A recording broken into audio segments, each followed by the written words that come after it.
Good afternoon, colleagues, friends, presenters, and all participants. I am your moderator today of the first session of our two-day conference. This is I should say, welcome to the 8th One Health Conference, Jamaica. We've had two face-to-face conferences prior to COVID, and this is our 6th online seminar since 2020. This conference is a time of excitement as we come together after a significant time of planning and discussion about what is relevant and interesting and what will add to our functional knowledge base as we move forward. So here we are on this bright, sunny afternoon in Jamaica, and I would like to welcome Dr. Olivia Scott to share the One Health prayer.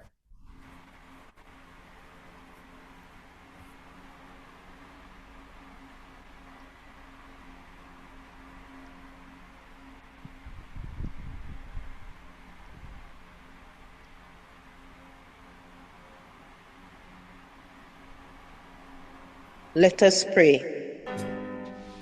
O God, our Heavenly Father, nothing can be achieved without us acknowledging your presence. And every day that a patient and an animal is cured through our hands, it is because of your will. Enter into our hearts today, we pray, and help us to continue our respective medical practices in good faith and honesty. Lead us, Heavenly Father, through life's tempestuous seas, and teach us, dear God, to remember that whatever we do, we are serving you. Have mercy on each and every one of us, as we ask you to hear this, our prayer. Amen.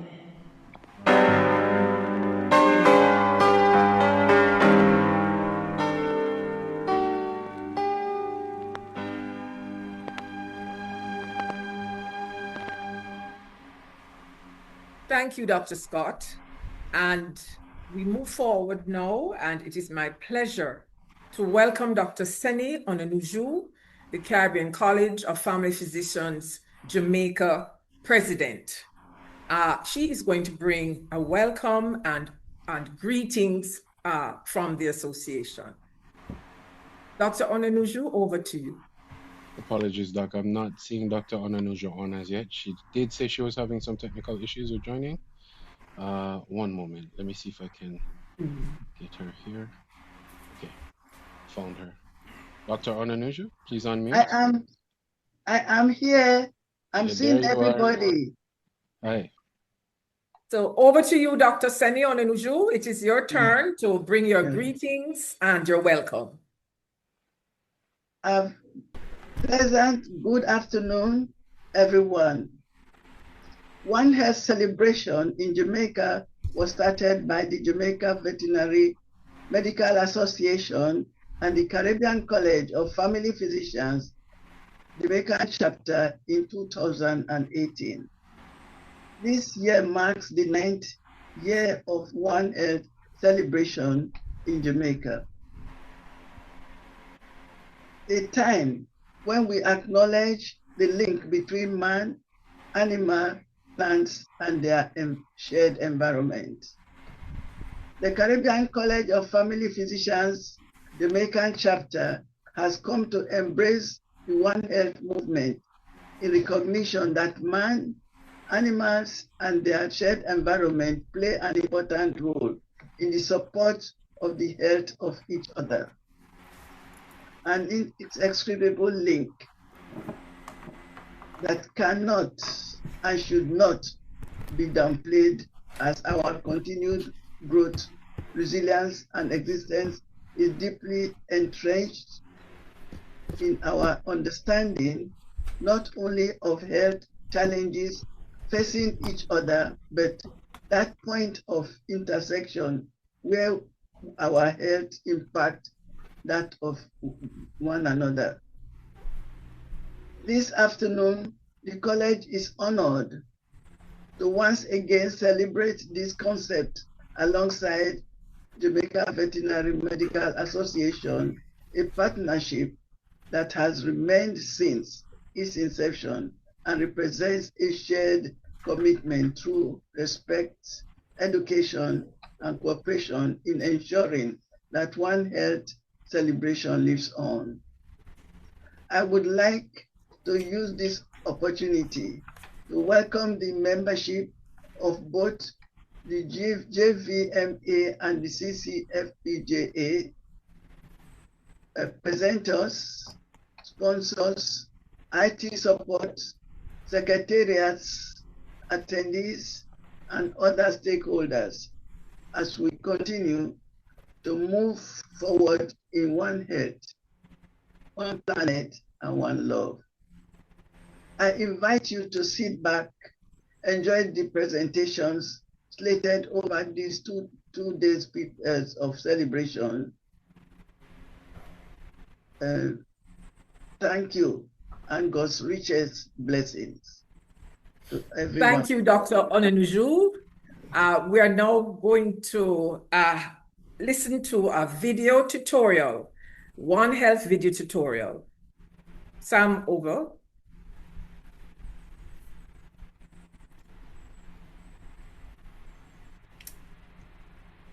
Hi, I'm Dr. Paul Cadogan. I'm a veterinarian, and today I'd like to talk to you for a few minutes about One Health and why it's so important to all of us. Okay, so we're going to get into the presentation. One Health, a 5-minute tutorial, hopefully. All right, so the definition of One Health, the official one of the official definitions coming out of the One Health Commission is a collaborative effort of health science professions together with their related disciplines and institutions working locally, nationally, and globally to obtain optimal health for people, domestic animals, wildlife, plants, and the environment. So that means everything is interrelated. It means that all the persons who work in the various disciplines, from the doctors for people, doctors for animals, all their related professions, environmental professionals, biologists, agricultural people, social scientists, researchers, and all of those in both the government and private sector need to work together for better health, for a better world, because it's all interrelated. The One Health triad over here, healthy people, healthy animals, healthy environments, will lead to a healthier world. So, what are some of the areas that benefit from this One Health collaborative approach? Here are some. Infectious diseases, those diseases that pass between people and animals, animals to people, people to animals, zoonotic or anthroponotic as we call them. We know about coronavirus, we know about the flu viruses and the bacterial infections like E. coli and leptospirosis and staphylococcus, the one that infects your skin and can eat your flesh if it's MRSA. You have the diseases that are transmitted by mosquitoes and ticks and other parasites. We call those the vector-borne diseases. We have other infectious diseases. We know one, a nasty one called rabies, which we're fortunate not to have in Jamaica. But all these benefit from that One Health approach because it's not just people, it's animals as well and the environment. And then coming out of that, because we have to treat infectious diseases, we have a problem which is called antimicrobial resistance, where the germs are getting resistant to the drugs that we use to treat them, especially with antibiotics and bacteria. So we have to work together. We vets and physicians as well, we use antibiotics and we have to use them carefully, because if you use them improperly or too often, you end up with resistant bacteria that no longer respond. And what's happening now? People are dying from bacterial infections once more. We have the non-communicable diseases, the ones that you might not think of might be so much One Health, but the high blood pressure and diabetes, cancer, heart disease, obesity, many of them are lifestyle diseases where because you live a certain way, you're in the environment, a certain way, things you eat, the way you behave affects it. But also because studying these diseases and learning how to manage them can involve animals. The animal models for these diseases can help us understand them better in humans, right? big area is food and water safety and security, because without food and water, you can't have health, and that food has to be safe. The water has to be safe. So managing our food production from the farm to the fork is important. Agriculture has to be sustainable in harmony with the environment so that we can have it for our future. If we don't do that, then we can lose it. The environment and the balance of nature. Now, you know that many of our human actions have harmed the environment, and climate change is one of the biggest indicators of that. So the One Health approach can help to address these wicked environmental problems. You look at the cockpit country and the services that it provides for us, and how we need to manage it carefully so that it can sustain us. The whole thing of planetary health, our pollution of the planet and changing of the environments that are making things worse for us, causing us to lose our wildlife, lose our forests, have more intense hurricanes and natural disasters. Planetary health is an important part of One Health. And then a little area too, the human-animal bond. Being close to our animals helps us be healthier, and the welfare of humans and animals together, or as we call it, one welfare, just like One Health. It helps us all be better. Animals actually, our interaction helps improve our health, and they're in many, many ways, and it's been proven by research. So essentially, that's One Health. One Health needs you. It's not just about the professionals out there. Yes, the professionals have to do the work, but it needs you as a person, an individual person, to care about yourself, your family, and the animals around you, your community, the country, our world, this environment that sustains us. Because if we don't have a healthy environment, we can't be healthy. And you have to act. You can't just care. You have to act to make the change in your attitudes and behavior. And you need to work with others to change attitudes and behaviors and to make us work together to build this healthier world for all the forms of life out there. And as a result, we can be healthy and resilient to face the future together and live a full and productive life. So for all of this, for solving all these wicked health and environmental problems, One Health is the answer. Healthy people, healthy animals, healthy environment, a healthy world. And I thank you for watching. This video has been brought to you by Doctors for Change Jamaica, a group of Jamaican physicians, veterinarians, dentists, and other health professionals, looking for a healthier outcome for us all. Thank you. Thank you, Dr. Paul Cadogan, for that very comprehensive video on One Health, shared and brought to you by the Doctors for Change, JA.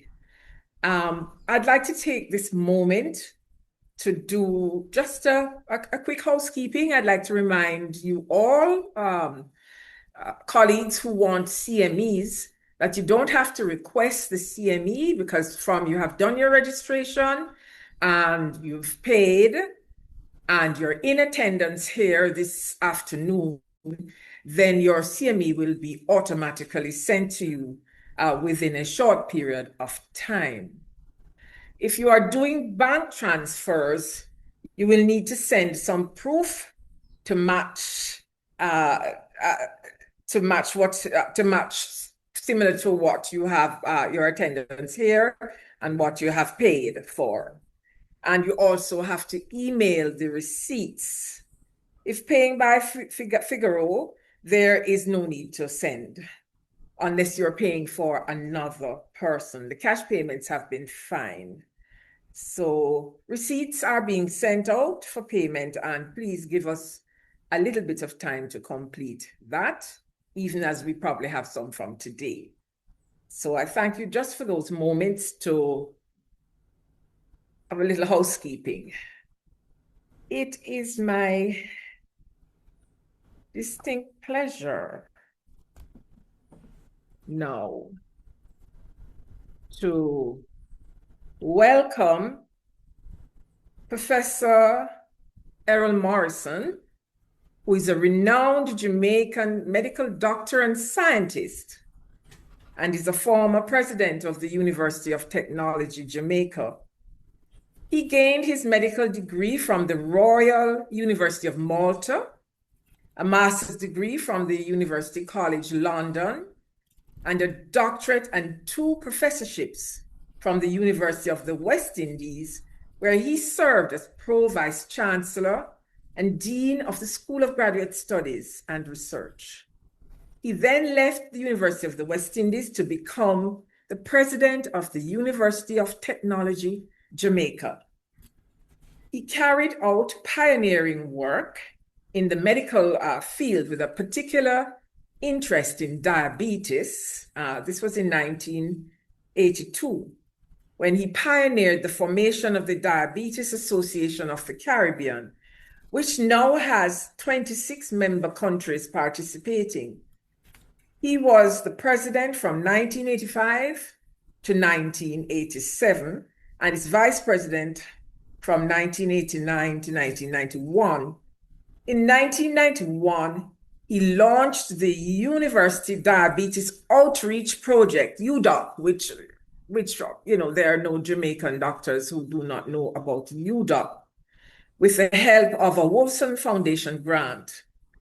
He played a key role in partnership between the International Diabetes Federation and the Pan American Health Organization, that's PAHO WHO, in responding to the emerging pandemic of type 2 diabetes by applying the St. Vincent Declaration intervention models to the Americas in the form of the Declaration of the Americas on Diabetes, or DOTA, 1996.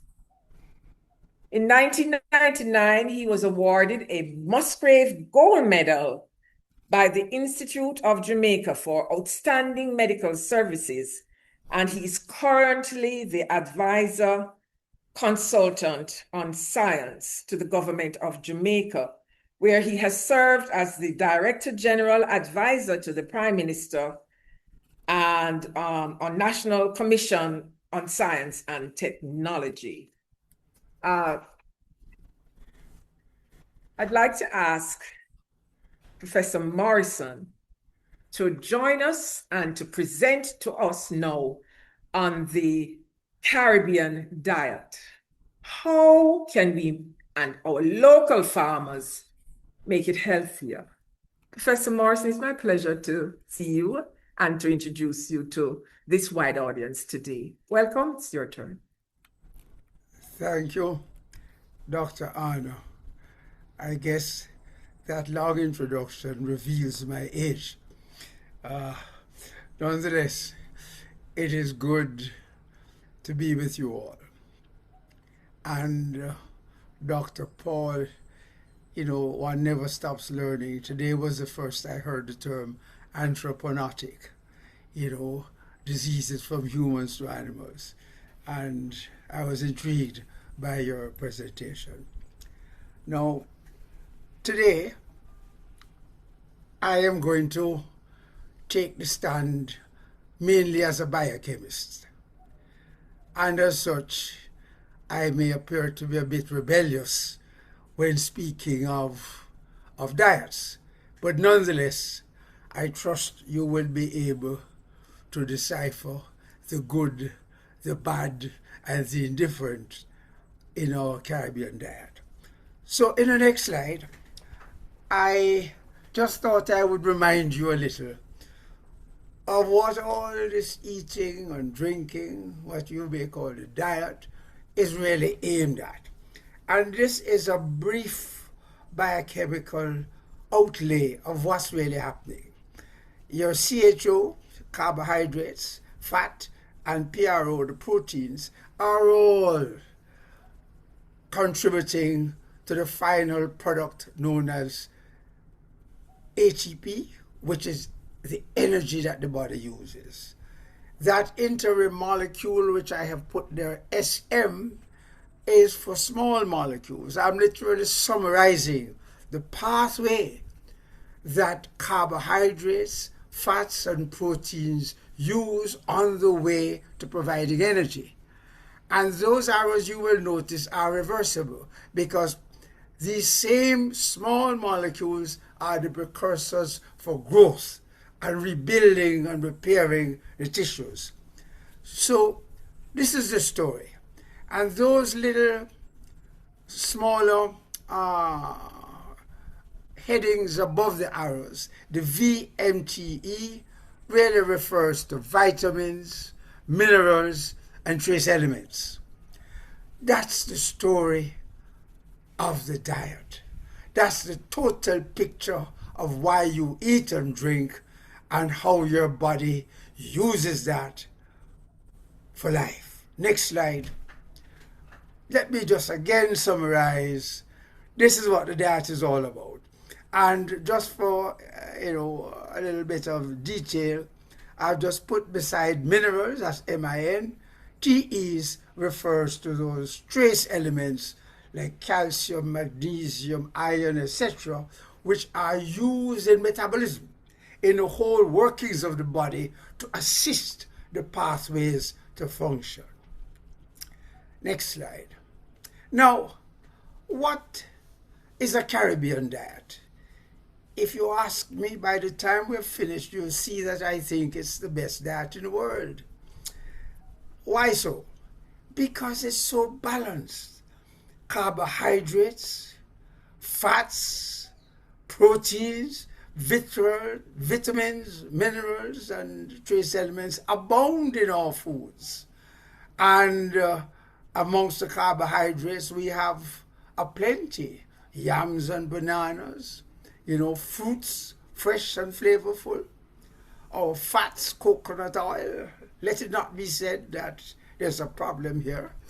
Despite what you may have been hearing over the decades, okay, coconut oil on the one hand, olive oil on the other, vegetable oils, etc. We may come up on that again a little later. Our fried foods, etc. Our proteins of a variety. And in the Caribbean, we do take a cross-section of that. And vitamins, minerals, and trace elements, we get a lot from our vegetables, herbs, and spices. Now, the next slide is asking the question, is there anything wrong with our Caribbean diet? And the answer is a resounding yes. Why so? We take in a lot of sugar. We eat salty foods. We eat a lot of fried foods, the oils. We have large portions taking after the North American pattern. And the timing of our meals, that late night eating, it's a problem because it contributes to a lot of weight gain.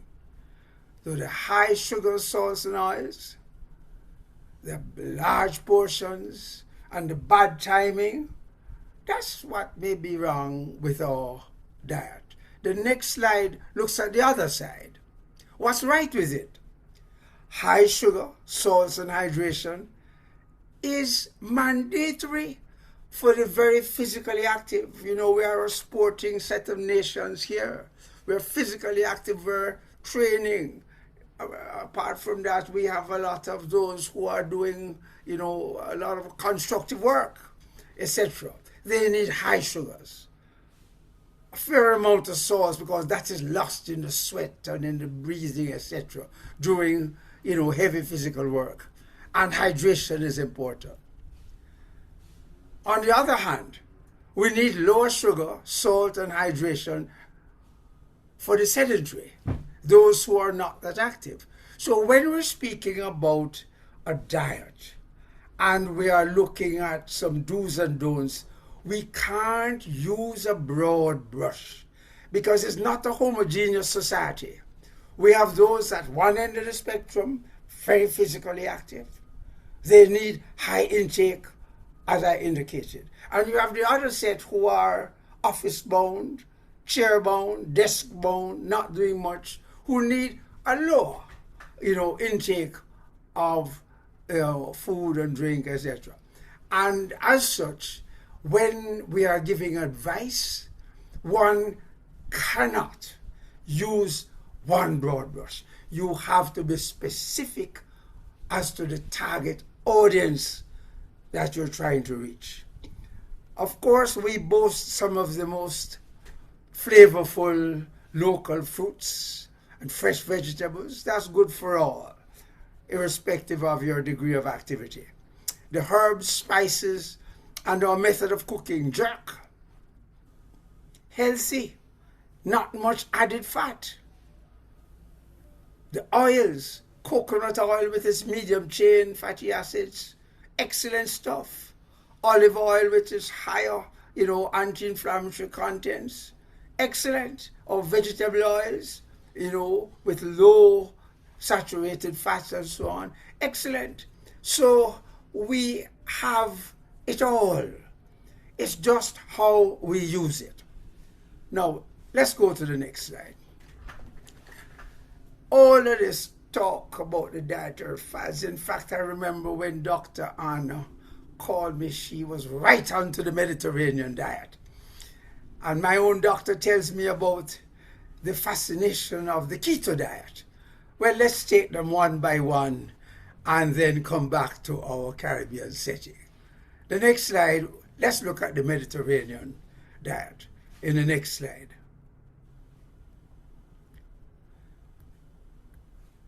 Next slide, please. Just reminding you, okay? Our carbohydrates, fats, and proteins through small molecules to provide energy. Just remember that, because we're going to see some fiddling with this natural process. And what you need to remember is only fiddling when you deal with these dietary fads. Because as soon as you stop, we revert to good old Mother Nature as how it was designed. And constant interference can result in ill health in one form or the other. We won't go into that today, but just pointing out that all of these fads are fiddling, they are interfering, they are disrupting the design of the great architect of the universe. This is what it's all about. Next slide.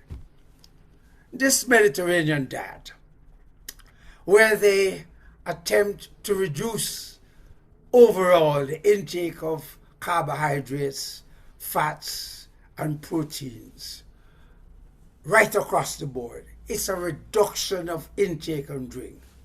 Now, I noticed the term Mediterranean. I lived in the Mediterranean for 3 years. And this matter of where this emphasis on vegetable, fruits, nuts, grains, and seafood, the people don't eat like that. I don't know how it came to have the Mediterranean name. The people in the Mediterranean eat pasta, olives, and drink wine. That's the Mediterranean diet. So anyway, this is a so-called official description of this Mediterranean diet. Reduction on all counts, but emphasizing veggies, nuts, grains, seafood. The next slide speaks to the keto diet. And what do you see here? An emphasis on fat intake, moderate intake of proteins, and minimal carbohydrates. So you're using fat to push into the pathway of production of energy. Now, when you push fats like that, you will absolutely cause a buildup of the small molecules which will block the carbohydrate utilization. And hence, enough carbohydrate will be backed up and will be able to circulate and maintain an adequate quality of life. But let me tell you, the body is built to use primarily as its source of energy carbohydrate, glucose. So no matter what you do, you may interfere with the pathways, but the body depends finally on glucose. With a fat diet, you're pushing all these keto content that will result, this so-called acetoacetic acid, beta-hydroxybutyrate, acetyl-CoA and acetone, all those can contribute into the energy pathway fine and may not cause any adverse, finding in the early stages, right? But remember, the brain, which utilizes up to 75% of glucose intake because it is glucose dependent, will only modify its utilization of an energy source to these small ketones after some near 2 months of pushing this diet. And although you have not seen or read much of the adverse effects, the diminution in the acuity of brain function must follow this kind of abuse of the energy process. So the keto diet is there for you. The next diet, the Atkins diet, where almost carbohydrate is removed absolutely, and you would focus on fat and protein. Now, this gentleman, Atkins, died in 2003, and so did his ideas and business. So we won't say much more about that. But again, just re-emphasizing this fat and protein pushing into the energy pathway will result in a blockage of the use of glucose and allow for a little.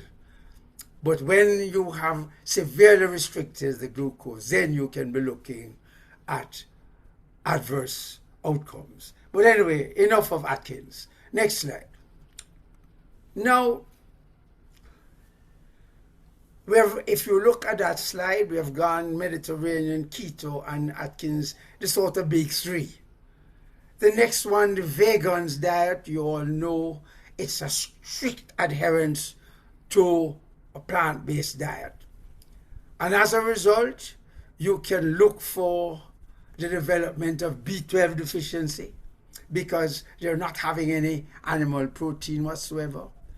And if they're not having enough nuts and herbs, you may also see a sulfur amino acid type of undernutrition appearing. So the vegans diet, when adhered to in absolute strictness, has its problems, and such individuals have to be monitored and assisted to ensure that any deficiencies can be, corrected.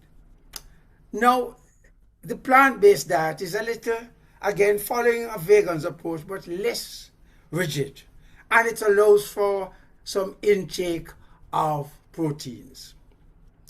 And that's a pretty good diet. And there's a whole story going around the world today about this plant-based diet. You may have heard of the blue zones.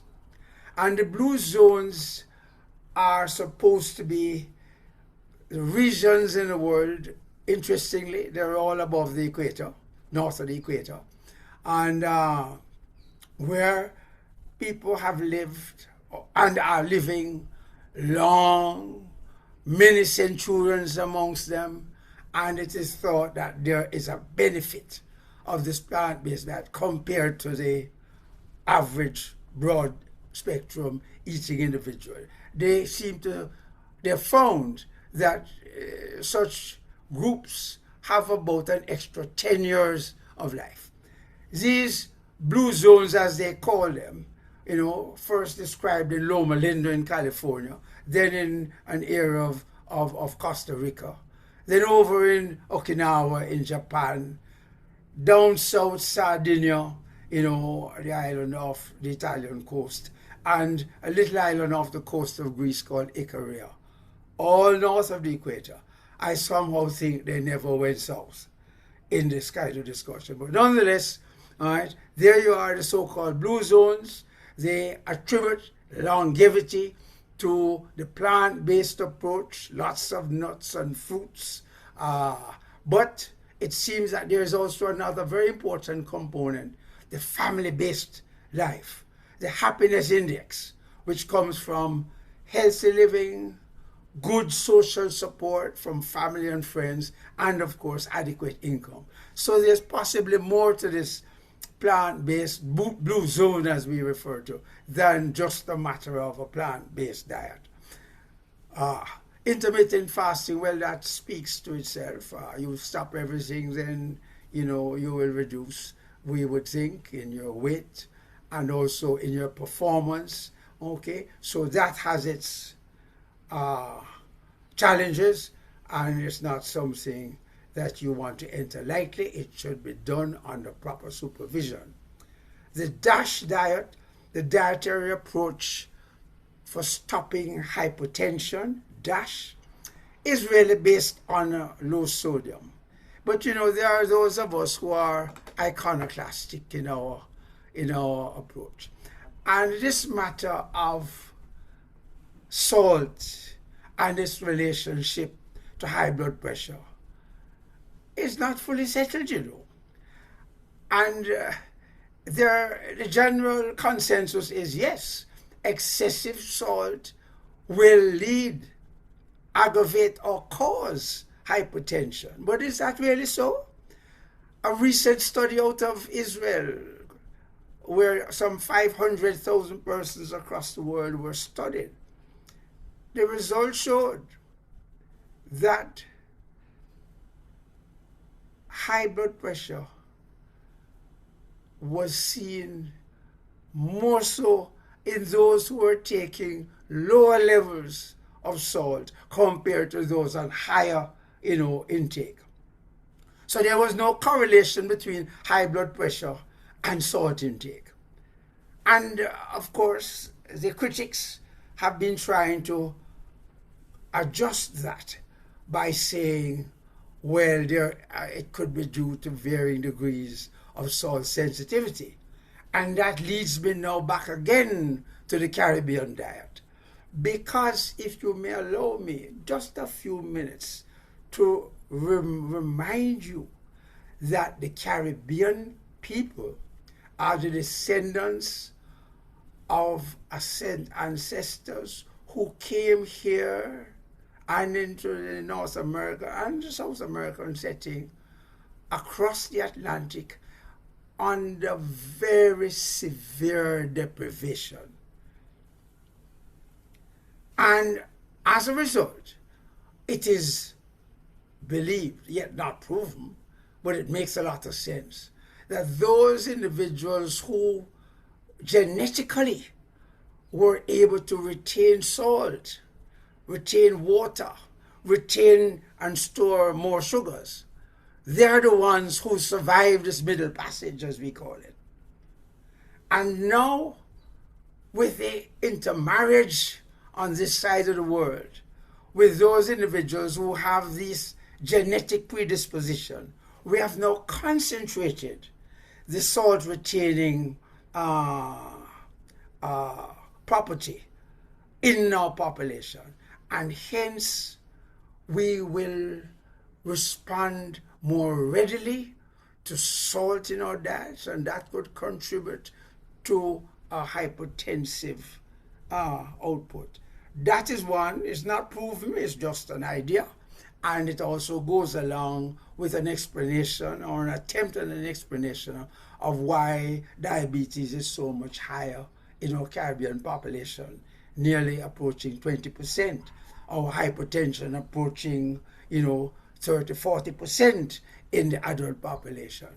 And so my earlier slide where I talked of high salt and low salt, etc., all that has to be taken into consideration when we're giving advice about dieting. The volumetrics diet, that again speaks to low carbohydrates and fats, allows you adequate proteins. It's just tinkering with the metabolic pathway. The next slide. Ask me of all of these fads. I don't know if you're familiar with the Jamaican saying from a renowned national icon called Miss Lou. She would say, Jack Mandora, me no choose none. Next slide. Now, how do we improve what we have as our Caribbean diet. What advice are we going to be giving in general and in particular, depending on the nature of the audience that you're dealing with? In general, we must emphasize the fruits, veg, and lean meats, right, where you remove as much of the fat as possible. You need to limit, especially the fried foods. A recent happening in Jamaica when a well-known outlet celebrated its 50th anniversary, and the melee that resulted amongst the people has resulted in many regarding a particular fried food as the national dish. No, not so, but even so, our official national dish, which I will call the ackee and saltfish, that too is high in fat intake, and one needs to be careful as to the quantum. Again, something those of us, many of you listening, might not even have been around when we started to push in the 70s that we should be growing what we eat and eat what we grow. It is a very important approach to our Caribbean diet. Moving on to the next slide. We need to support the grass-fed livestock, and I guess our vets will be telling us a lot more about that. We contribute to the poultry eating. The flesh of the chicken is probably the most eaten worldwide, followed closely by pork, which can be a fatty meat. But nonetheless, the advice given as to how you approach that is, again, related to your lifestyle. We need to encourage more of our jerk and grill cooking. And one of the important biochemical reasons for that is there's less added oils. And that is a good thing. And we need to explore more plant-based alternatives to our dieting. Okay? More of the legumes and beans and peas and leafy greens, etc. We should be looking at more of that and appropriately managing our intake of the starches. The next slide. The next slide. What we need to do as well is to encourage moderate portion sizes. Because we have here in our country a quick response from the average patient come from big breed. But there's very little biochemical or scientific support for that. A lot of it is environmentally, influenced. And the portion sizes is one. The next is the late night eating and the one for the road. You work all day, then eat at night on the heavy portions of carbohydrates, etc., and the drinking as well. All of that will contribute to severe overweight. And with the overweight, we get the obesity, which is about 50% of those who are overweight. And with obesity comes the chronic diseases. Obesity itself is now regarded as one of the non-communicative chronic diseases. And for what it is worth, if you can find restaurants which use healthier oils and ingredients, so be it. But at home, you can certainly manage the kinds of oils and food, additives that you use. The next slide. So, with all of what we have said, with all of the scientific underpinnings that we have discussed, and the broad Caribbean diet in its entirety, and its little modifications here and there, depending on the pursuit in life, I think we have a very good thing. And remember that when we want to start giving advice to those who we help to take care of in the Caribbean, we love our women with a generosity of adiposity. We love our men with a generosity of masculinity. Therefore, be balanced in the advice and temper that advice with our realistic goals. So that is what I thought I would share with you this evening. I know some of you are ready to shoot. I stand by. Thank you, Prof. You have actually been extremely within your time. You know, I was just saying, well, we're going to give Prof a 5-minute deadline. Thank you so much for your presentation today. You have essentially shared with us the whole gamut of all the various diets out there to give them a little fly-by night here and there. Okay, this is okay, but to shoot them down and to tell us that we need to just use our Jamaican diet and be moderate in all things. We need to emphasize fruits, vegetables, lean meat, limit processed foods, grow what we eat and eat what we grow. Prof, you've simplified it all very much to tell us that we don't need any name brand diets to be our best physical selves or to be our healthiest selves or to get the best results in terms of controlling our diabetes or hypertension, because you're showing us where sometimes some of these diets that are decreasing the salts are not resulting in any change in the hypertensive frequency.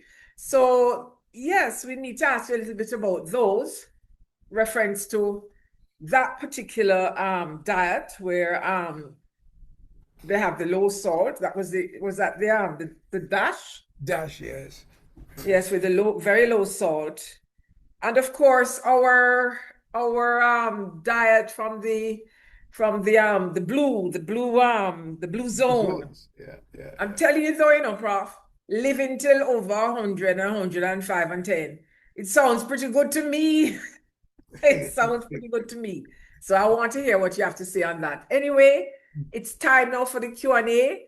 Prof, you can start with a little preamble on what I just asked you about, and we'll take our Q&As from the please people lodge questions to the Q&As. What I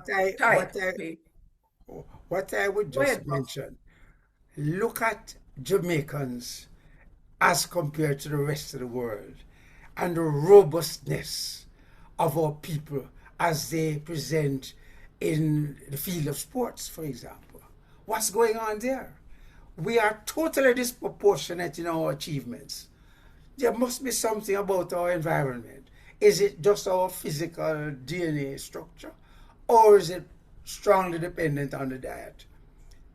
Maybe both.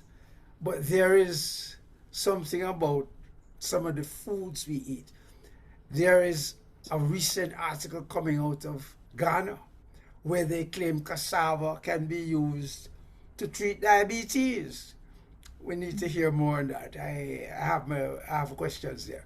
But there it is, it's getting into the literature. We have some ground provisions called yams. And the yam we have growing here is different from the yam in St. Lucia, the yam in Belize, the yam in Mexico. We have a strong component that can possibly contribute to the exhibition of fast twitch muscles. I'll say no more. I just want to point out that because we are doing so well physically, we have been the center of the world in terms of our achievements. They come to us from Brazil, from the Far East, Korea, Thailand. You know, they're all here looking at what it is we're doing, not to mention the North Americans and so on. Something is happening, and I want to think that it is a combination. And our diet, our herbs, our starches that we have seem to be highly contributing to that performance. We might not have the blue zones because the happiness index, which is an important aspect of the blue zone, comes with the long life with excellent quality of health care. Two, the social support, okay, that comes from family and friends, etc. And thirdly, our biggest challenge, adequate GDP, that is adequate income, right? So all of those five, have that combination which gives them a fairly good happiness index. And it certainly has something to do with this longevity that we're seeing there, right? Yeah, Mind you, Prof, again, it's all opinions, we can't be I sure. see a question here, Prof, Yeah. from Melissa Kell, and it asks if you have any thoughts on an ITIL diet. ITIL? Well, Yes. my understanding of ITIL is that it is pretty close to a strict vegetarian diet. It is probably more fitting into the plant-based component because I think fish is allowed in the ITIL diet. Okay, I'm not too sure about chicken or eggs or so on, but in the ITILs you're not seeing that much in the form of B12 deficiency, at least in my 50 years or so of practice. I'm just not seeing it in that group that practices the ITIL eating. So they are getting some adequate or enough animal source protein. So I would think it fits closer to the plant-based diet. I have a question, Prof. I was looking as to how to raise my hand, but yeah, I was wondering, you had mentioned, about grilling and the flame broiling of food, but being better than frying in the oil. But isn't there another side to that if meat gets singed by fire, but in grilling, isn't there an increased risk of it being carcinogenic? Well, I guess everything. yeah. I just want. No. Everything has another side to it. We take aspirin to protect us from blood clots. Yet aspirin can cause you to bleed to death. It's in the same way that you're speaking. We do know that the charring of the meat, gives us some hydrocarbons there that could possibly influence DNA and the mitotic process and result in a carcinogenic effect.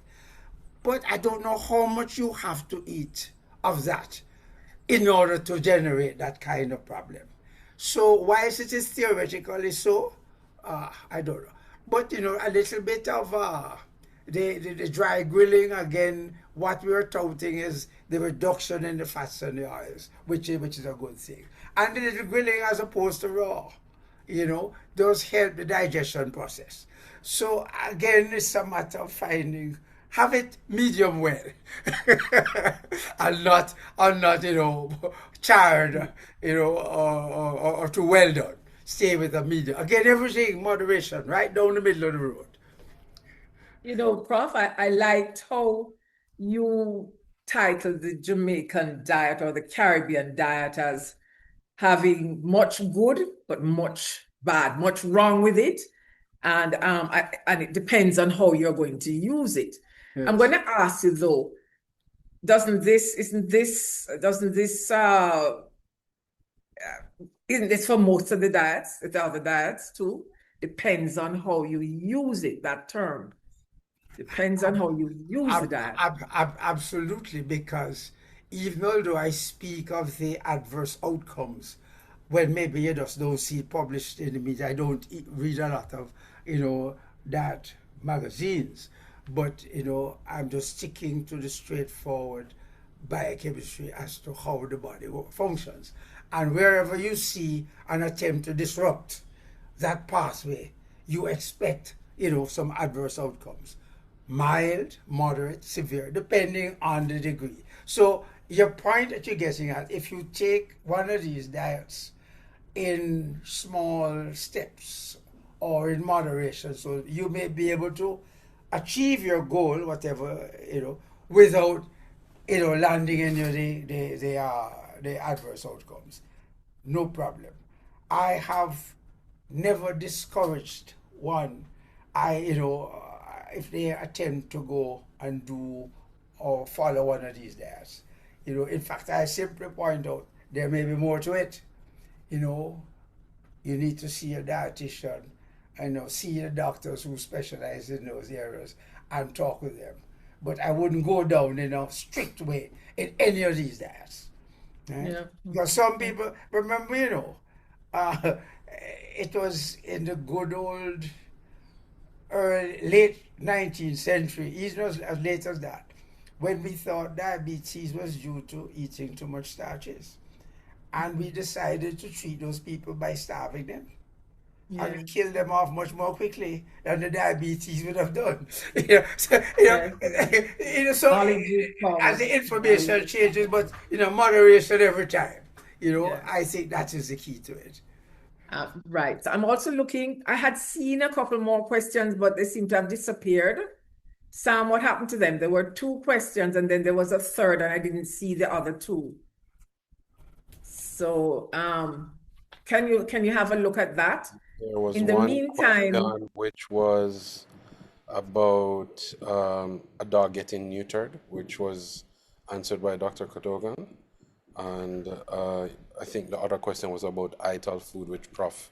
there was another one as well. But anyway, so because we soon have to move on, Prof. So the last minute or so, I'd like you to dwell on a little bit more about the Middle Passage for us here in the Caribbean and its effect on us, yes, our heritage and our diet. It is interesting. If I may, all I know is diabetes, right? So forgive me if I use it as an example, right? The prevalence of diabetes in the West Horn of Africa, from whence we came, okay? Prevalence of diabetes there is about 2%. The prevalence of diabetes in the southern states of America, which had a pretty fair, deposit of the blacks from the West Africa there, that's about 10%. The prevalence of diabetes in the Caribbean, again amongst the black population, is 15 to 20%. Okay? So you're seeing a stark difference between the motherland and our present situation. Something happened across the Atlantic because millions died, and they died from the harsh conditions under which they were transported. Immobility, they were chained down, lack of food, lack of drink, lack of clean air, all those who survived had some sort of protectionism. The DNA must have been protecting them.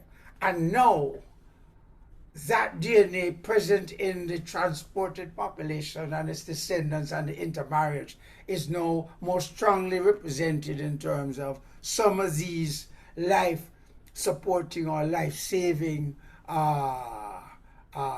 genetic loci that are now able to turn around. And in the situation in which we find ourselves, where there's more, I wouldn't say necessarily plenty, but there's much more adequacy of food and drink, clean air and so on. This same gene that saved our ancestors is now killing us because it is retaining the extra salt, the fluid, the extra sugars, and contributing to the obesity, to the diabetes, the hypertensions, and so on. So it would seem that may be a good explanation. It's not proven, but it makes a lot of sense. And historians have already jumped on it and trying to put some kind of dollar figure to some of that loss. Yeah. So but Reparation. Yes. it's When we get amazing. it But back. it makes it, and it is good stuff. And remember, it was anywhere between 6 weeks and even up to 3 months that those slaves were on those ships. And so, with all the kind of compensation, you heard me talking about the brain would take nearly 2 months to adjust itself to excessive fat and ketones, just giving it the source of energy, right? So, coming across the Atlantic, with 2-3 months and so on, it was a severe, The stress that yes, benefited them yes, is now yes. part of Okay. a travail that we have to recover from, even Yes. these centuries after. Yes. So, Prof, I'd like to, One yes, your last thing. closing point. One last Your thing, quick closing one. point. The fat deposit in a lot of the Caribbean men and women, it's around the waist. That's the cortisol deposition. That's the stress-related deposition, which again can be an expression of the genetic, transportation that came across the Atlantic. So that barrel on the legs distribution of fat, right? that is what we see amongst our Caribbean people. I just thought I would add that as you spoke. Yes, and Okay. Prof, you're always exciting and stimulating to listen to. We always learn something, and we're sharing here today in what is your view as to the best for us, and it is something we can all participate in because it is the Jamaican diet, but you remember the various aspects that Prof referred to. It's moderation, it's not eating late, and it's let me see, I had these things written down, but Prof, the point is emphasize, limit, and grow what we eat. Emphasize fruit, vegetables, lean meat, limit processed foods, fried foods, grow what we eat what we grow. And Prof, that's a pretty straightforward, very broad-based, and let's hope that we can all try that and we'll see it limit the size and we'll see it work for us. Thank you so very much, Prof.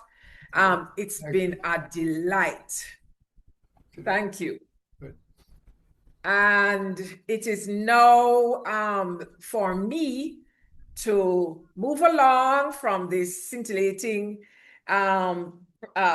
presentation to welcome Dr. Susan Koenig, who is no stranger to the One Health conferences, as she has been with us from our inaugural conference, and she participated in the 2 pre-COVID face-to-face conferences, and in, is it 3 or 4 subsequent, 3, I think, since then. And here she is with us again. She is a favorite, a fantastic presenter on very, very interesting, thought-provoking material that we don't hear about very often. So it is for me to let you know that Dr. Koenig is a wildlife ecologist and a champion for environmental justice. In 2002, she co-founded Windsor Research Center. It's a site-based nonprofit site dedicated to the protection of Jamaican ecological and cultural heritage in the cockpit country. And she's spoken to us often about that cockpit country. I remember once seeing a wonderful video. Oh, it's fabulous. It could have been on Disney. It should have been on Disney. It was fabulous. So, well, I see here Susan, but I'm going to say Dr. Koenig, you have your doctorate in forestry and environmental studies from Yale University. She's a very bright lady. In addition to being the managing director of this Windsor Research Center. And she serves as the vice chair of the Endangered Species Working Group, and by appointment of the Prime Minister, has been a member of Jamaica's Convention on International Trade in Endangered Species of Wild Fauna and Flora, Scientific Authority since 2019. In 2022, there's something coming up on my screen. Let me get it off. In 2022, she received the Bronze Musgrave Medal. So aren't we, I'll tell you, we have 2 lecturers here who have received the Musgrave Medal. You know that means exceptional. It doesn't mean just good. It means exceptional work, exceptional and individualized and very original work. So she has received the Bronze Musgrave Medal from the Institute of Jamaica for her contributions to science, and is proud to be an honorary member of the Jamaica Veterinary Medical Society Association, Association, the JMVA. So Dr. Koenig will present on environmental DNA. Is it let me look back to the original thing because I can't read my own handwriting here. What's that word I'm looking at?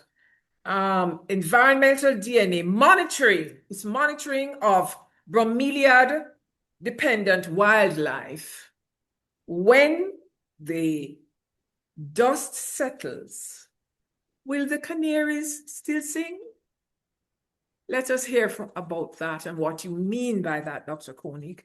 So this presentation is in the form of a video, but she will be available to us afterwards for Q&A. So we're over to Sam to do the video, and then we're going to hear how we're going to hear the canaries sing. And we hope that they sing. Go ahead, please, Sam. Greetings, everyone. With the difficulties of last year, I'm certainly pleased we're all able to unite for this year's One Health Conference. And I'm equally excited to guide you along a journey to explore a comparatively new... Sorry, Sam, we need volume. ...environmental DNA monitoring, and we'll use that to explore the wonderful world... This is the max volume of the video, Doc. First, let's start with some definitions and a primer on bromeliad ecology. Bromeliads are a family of tropical plants which are often called wild pine, and indeed cultivated pineapples are in this family. There are about 3,700 species, and these are found almost exclusively in the New World. Some of the areas where we see the greatest diversity and abundances of bromeliads are in limestone.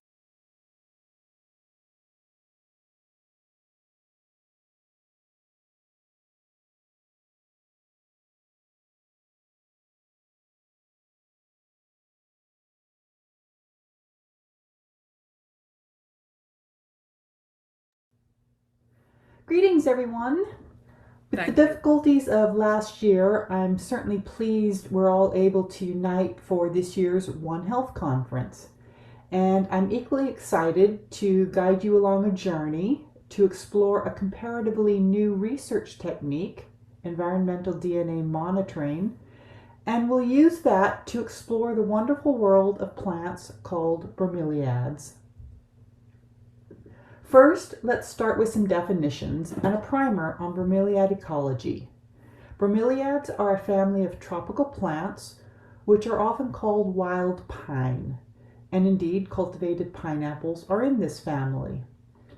There are about 3,700 species, and these are found almost exclusively in the New World.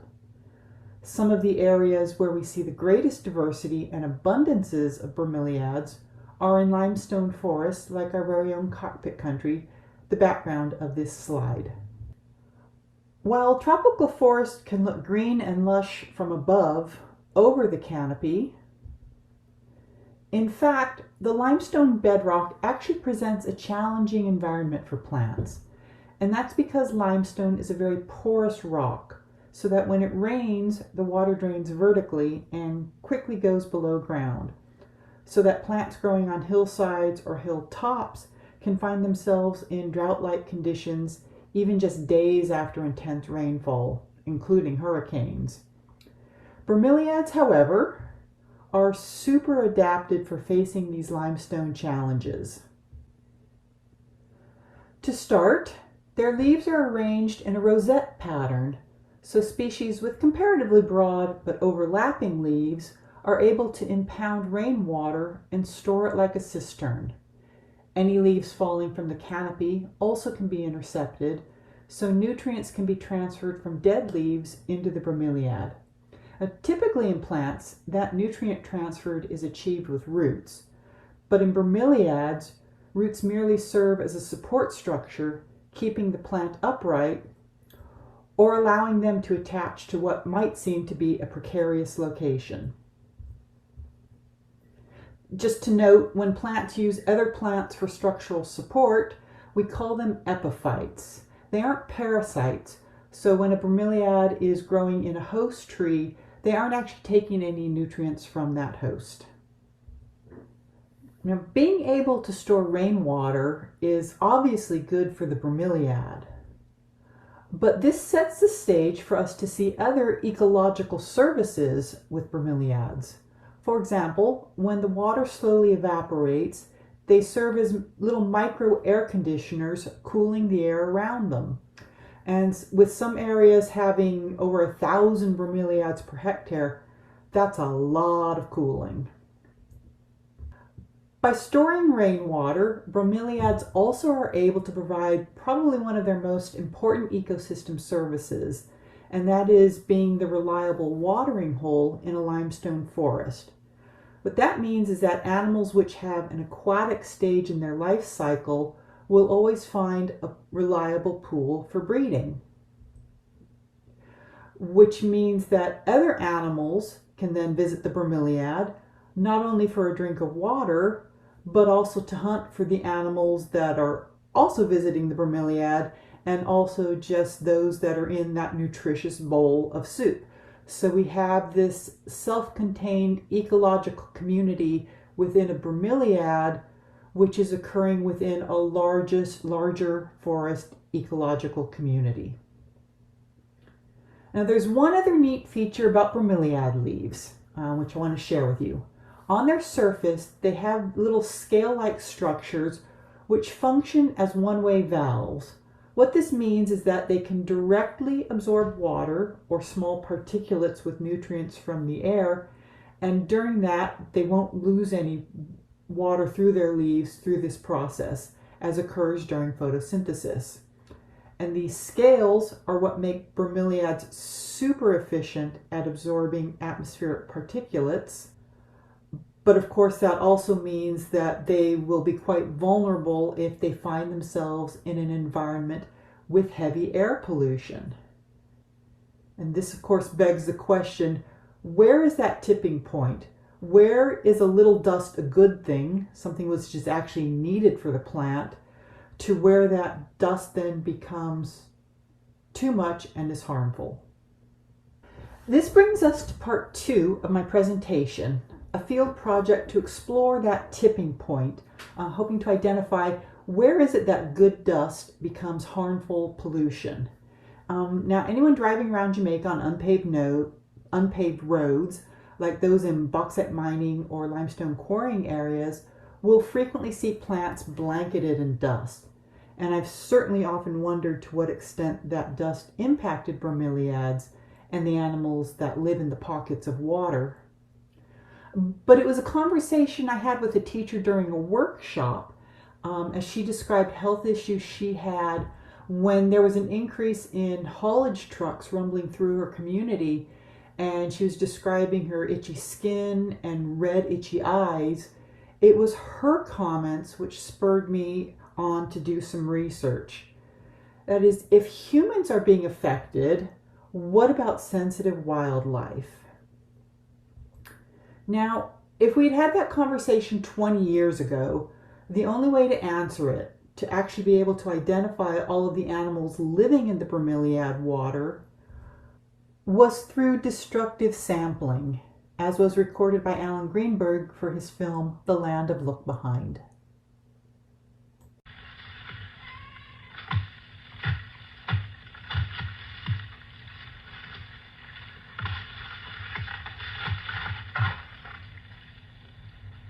cut this one.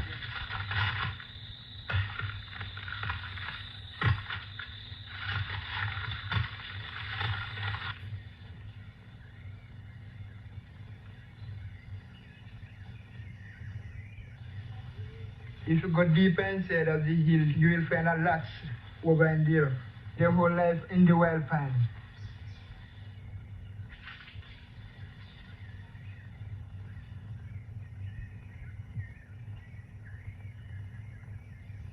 This is the mother toad and this is the young ones. And this is the green types of toads. And you have a different set of toads that live in the earth under the stones. But they are of different colors. As several quality types of toads, not 1, 2, 3, 4, but several types of toads there are. Those scientists come from the state. They come and take them, inject them and put them into something, preserve them and by numbers and all those things. They study these things.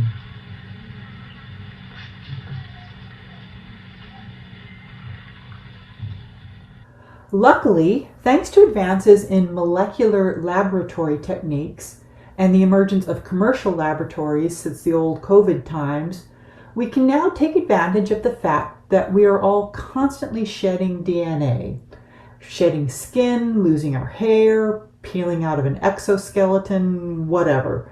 And all the animals living in the bromeliad water are leaving their DNA in the soup.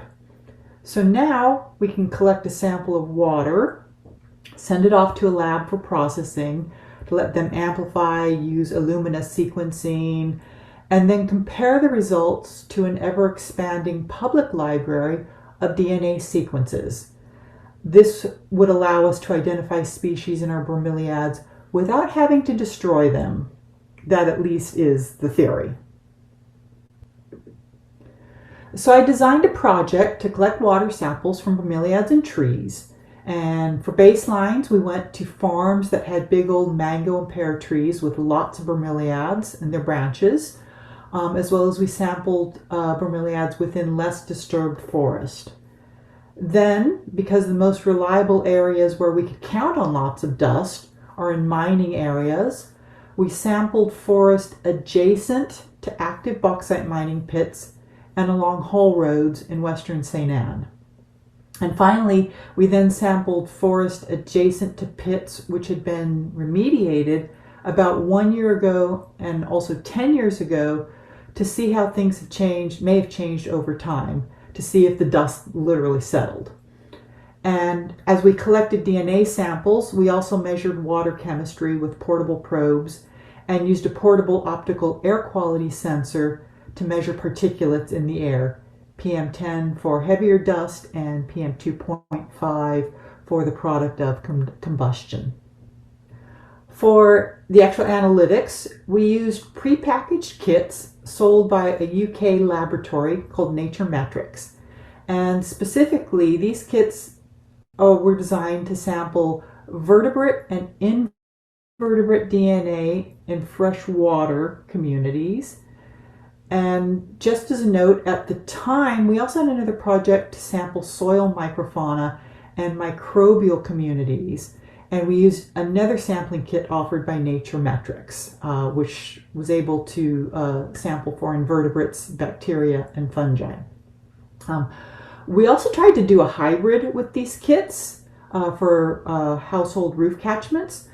And we actually collected a slurry from the samples in 5 catchment tanks using the aquatic kit.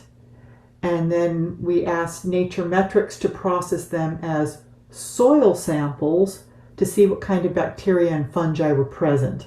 Unfortunately, those samples actually failed their quality control for soils because there was too much biofilm, too much slime in the samples, which is actually the metabolic waste product of fungi and yeast. So it's what we were actually looking for, but Nature Metrics couldn't certify the results because of this issue with how their kits were optimized, and because we were using an extraordinary usage of their soil kit. but it's possible by now that their research and development team may have actually addressed that issue very specifically because of our project. So, what did we learn? Using our portable air quality sensor, we quantitatively confirmed what our eyes could see and our nose could smell.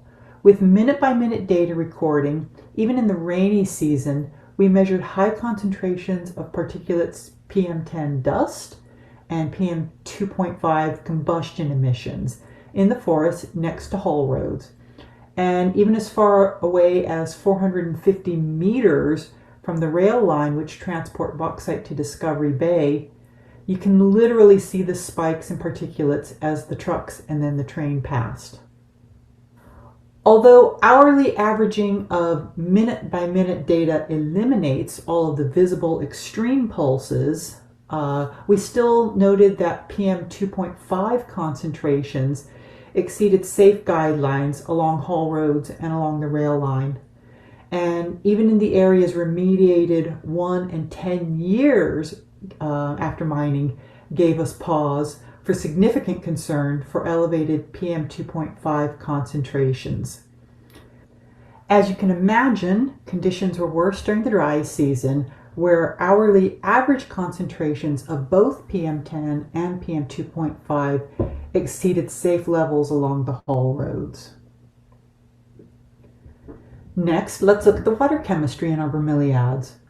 Although there were no significant differences in temperature and dissolved oxygen concentrations amongst all of our sites, there were significant differences at mining and haulage sites for the parameters of pH, electrical conductivity and its inverse resistivity, also for salinity, total dissolved solids, and calcium. Electrical conductivity is important because that influences the movements of ions across cell membranes. And that's actually one of the ways insecticides work, by disrupting that movement.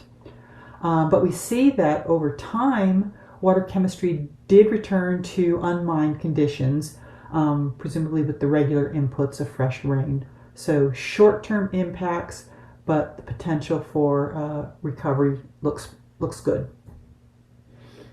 With the abiotic physical environment quantified, now let's look at the biological living features, the DNA results. For vertebrates, a total of 22 unique sequences were recovered from our samples, with bromeliads on average having the DNA of 4 vertebrates floating in their water. We expected frogs, particularly any of the Hylidae family, which have an aquatic tadpole stage, but we also detected the other family of frogs on Jamaica, the Eleutherodactylidae, which, as Menacol in our film noted, live under the rocks or on the ground and have direct development within their eggs. So that family actually isn't dependent upon bromeliads for breeding. Those of you doing the maths will see that there's one sequence to count, and that was the interesting detection of donkey DNA.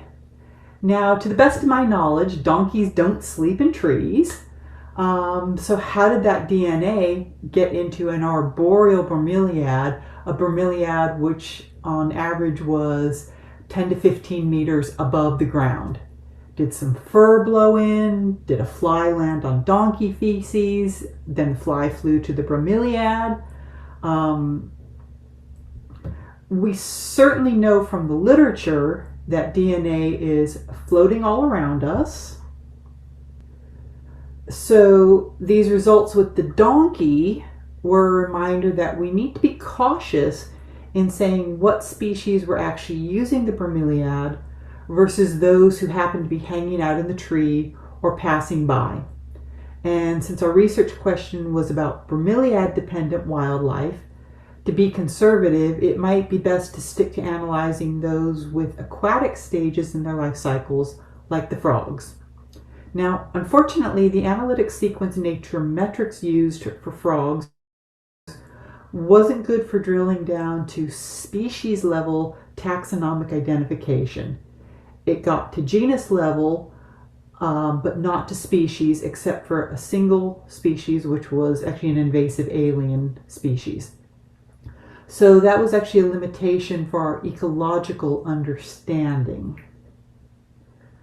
Fortunately, the invertebrate results provided better opportunities to explore ecological questions about bromeliad-dependent communities. Although taxonomic level identification was also coarse, typically only to family level, this still gave us enough information to distinguish those DNA sequences which had a stage of aquatic larvae in their life cycle. And this gives us the greatest confidence that these animals were indeed in the bromeliad's tank of water. So to begin looking at the simplest descriptor, the number of species in each bromeliad sample, we see that both for all invertebrates detected and those with aquatic stages, bromeliads in trees in undisturbed, unmined agricultural pastures had the highest numbers. But then notice as we travel over to the post-mine sites, to forest on hills adjacent to old remediated pits, that despite the fact that water chemistry had returned to the condition of unmined sites, species numbers have decayed by over 40%. For ecologists, counting the number of species is just the tip of the iceberg. Are those numbers all just a bunch of different mosquito species? So that is, we'd be looking at just one trophic level of diversity? Or are those numbers represented by a few mosquitoes and maybe a few midges? Then maybe a few more of those DNA sequences would be predators on those larvae, and up the food chain. So luckily we have some other tools in our statistical arsenal which allow us to visualize this functional diversity within and amongst our communities, and also in relation to the physical sites that they occupy. So in this example I'm showing of aquatic invertebrates, the red pulses in the chart represent each unique DNA sequence, and the black circles are the sample sites. And with a few labels added, on the far right, for example, we see that one of the train line samples, that MTL-1, had species of brine flies and sewer flies. And this was one of the only sites with these types of flies. Then if we look on the lower left of this same chart, we see that one of the sites which was remediated 1 year after mining, so PMO-5, post-mining 1 year, and agricultural site number 4, these sites appear to be or were devoid of aquatic invertebrates. Now, if we go crazy and add all of the labels and then add polygons to group the samples based on their habitat quality, you can see it gets totally cluttered and almost uninterpretable. But we can go ahead and simplify the graphics by doing post-wise comparisons. So in this example, we can ask the question of how similar are the unmined sites to samples which were collected near mined out pits remediated 10 years ago. And again, remember that water chemistry results returned at these remediated sites to unmined conditions. We actually would expect perhaps that there would be similar fauna.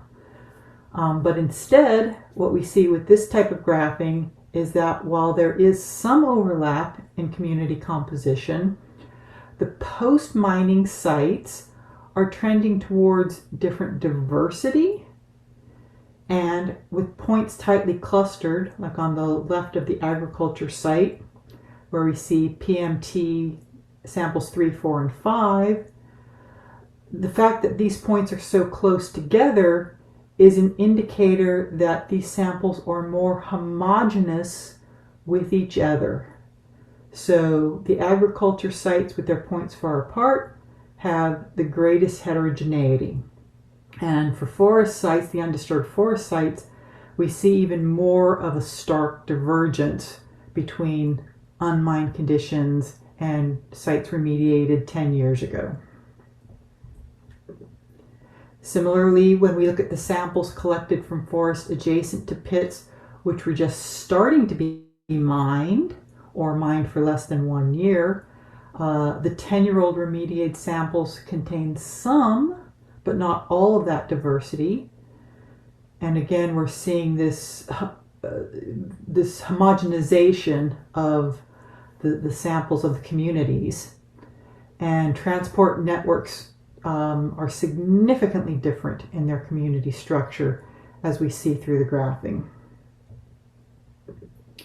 Finally, samples which were collected in forest adjacent to pits remediated about 1 year prior to sampling show the same pattern as the sites which were adjacent to active mining. So where the 10-year-old diversity is a smaller subset of the more diverse 1-year-old post-mining sites. So again, even though we saw that the water chemistry in the bromeliads returned to the conditions of unmined sample sites, we appear to be detecting faunal decay of bromeliad-dependent invertebrates, both in the number of species and in their diversity. What we don't understand is why. So that's where we are with the state of our knowledge. There's certainly lots of scope for improvement, most notably because very few Jamaican species have been genetically barcoded and added to publicly available DNA reference libraries, which meant that we were limited in our understanding of which sequences belong to native or endemic species versus those which were invasive aliens. In some instances, when the DNA is archived, the lab Naturemetrics focused on unsuitable sequences, and this is what happened with the frogs, but can be easily addressed.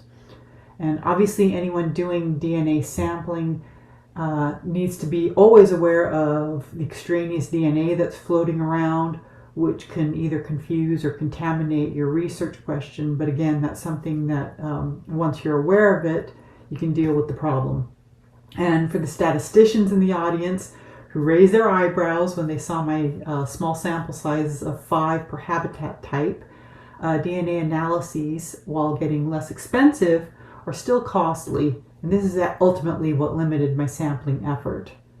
On the other hand, given what was proof of concept research, namely that bromeliads can store environmental DNA for a snapshot of the environment, there is certainly great scope for strategic monitoring. So with 5 minutes left of my presentation time, I'd like to wrap up with a video of one of our special bromeliad-dependent stars found only in cockpit country and nowhere else in the world. This is the DNA we want to monitor, and this is why it's so special. I hope you enjoy.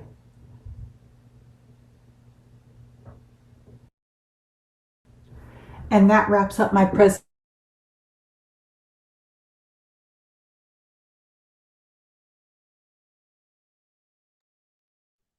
Well, I can only say, Dr. Koenig, that yes, you did it again.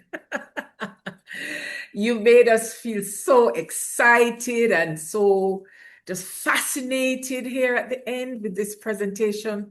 The exposure to a world that, yeah, you're doing it here in the West Indies. These clips of a life, a mom and her kids, and the food, and the links to the other. It's almost like the oasis in the desert, and as the pool that everybody goes to, and how the animals use each other and survive. This is so marvelous. Thank you for this. And also for the exposure again to, as I said, a different lifestyle, but to see what we are risking when we allow this dust and all of these particles, and we don't put proper laws in place to restrict mining or restrict where roads and trail and railways can be, you have demonstrated by the DNA reports how real this is, and also shown us what it is we are, that's a family, and what it is we're doing. And we selfishly, very selfishly, turn a blind eye to all of this, do not participate in the care groups. And also when we are not even aware of this life. Humans are not the only mothers. Look at the mothers. So yes, I want to open up the time here now to Q&A. People with Q&A, please put your questions in the Q&A section. And also, yes, I had a few questions myself. The gentleman who presented, who seemed to know so much about the little frogs, he's not necessarily he's a farmer, but how did he become so interested, and how is he linked to your project? Thank you, Dr. Arn. I'm so glad you enjoyed the presentation, and I'm really glad that the gentleman's name is Menacol Stevenson, and he lived in Quickstep in southern Cockpit country, and unfortunately he passed away a few years ago. So at least we have this record of him. But Quickstep, for anyone who knows Cockpit country, is one of those communities that's at the very end of the road. You drive and drive and drive. You think you're there, and then you still have to drive a little bit further. So biologists, researchers who are coming in to look at plants and animals, we all end up at the end of the road, and their Menacol was just always sitting in his yard. And then once the researcher who taught him that was a gentleman named Dr. Blair Hedges. And so it then was a situation where it just constantly built on each other. When a next researcher would come in, we would ask each other, can you recommend any reliable trail guides for us? And Menacol was just like a sponge with the information. Illiterate, but so intelligent, so bright, and just picked up on everything, and was one of those people that it was just so much fun to be with him out in the field. And, he would point out the plants and the things that he knew about the forest. And there was this amazing exchange of information that was just always building up as more and more researchers came along. So yeah, that was Menacol. Yes, he's like a very natural native scientist. Yes, it's good to see that and to be encouraged. So your reports, your results, kind of in keeping with what you probably expected to find, except for the donkey. Yeah, the donkey kind of caught us by surprise, but was interesting. Certainly the levels of dust, because that's what we can see, and just driving around and being with the communities in these areas. It wasn't a surprise that we got the quantitative measures, but certainly during the dry season, the numbers were just through the roof. And we expected that immediately adjacent to the haul roads. But what certainly surprised me was just how far away the dust is traveling, because I think people, when we see the dust, we're actually looking at the heaviest particulates, what are called TSPs. And those have a size out to 100 microns. But we have to remember that the smaller particulates, PM10, is traveling even further. And like I showed in the graph, we were detecting that almost out to 500 meters. And that was the edge of our sampling. So that PM10 and the PM2.5 will actually be traveling further than what we detected, just because of the limitations to the transects we ran. So it was expected, but still always surprising when you realize how far this air pollution is traveling. And then for me to make the connections to the rainwater catchments, the roof catchments that everyone in the community is depending upon on their household. I do water catchment, roof catchment myself. So I certainly know that when it gets into the dry season and my tank is getting, I may not know that my tank is getting low, but my skin will start to get a little bit itchy before I actually smell that the water is maybe turning a little off. And to me, that's the indicator that it's time to clean the tank. And, all you doctors know that bleach won't kill fungi. So it means you have to drain your tank and shovel out all the sediments and do a much more proactive cleaning. So that was it was a personal experience with rain catchment and also realizing that, these community members, friends were dependent upon this rain catchment and their tanks were just getting so heavily polluted. And you just kind of start wondering just, what really is going on. And to understand what's going on, we obviously need to collect the data and then how that related to Jamaica's water quality standards that was probably the biggest surprise I had was we actually don't have standards for fungi concentrations in our potable water systems. So that was a big gap that this research actually brought to my attention. So one of the questions I had was in your post rehab sampling then 1 year versus 10 year versus the natural environment. The ecological, what's happening in the, because you say, okay, it's replacing, it's coming back to normal, but it's different DNA, different types of DNA that you're seeing there. Is it because with time, it would actually revert to the norm? It just needs more time for more of the more distant DNA types to come on board, for them to fight each other, to find out who is dominant and who is not, whatever. It just needs more time than 10 years. I think there's something other than time at play. Remember with the air quality that even at the sites Then 10 no. years after mining, PM 2.5 concentrations were still elevated. So this was beyond, human activities. These were old farms that had been mined out and were basically abandoned. So no one was going there except us, doing our sampling. And yet we're still seeing surprisingly high concentrations of PM 2.5 concentrations. And we had to actually sample on the edge of the forest rather than going into the pits because there were no bromeliads in the remediated pits. And what we have then is a forest that is heavily fragmented. There's a lot of isolation going on. So it may be that the animals that would normally have been able to fly through the forest and go to all of the bromeliads that would have been there, just they can't get there. They've got these physical barriers in place now. And the microclimate is much drier in mined out areas.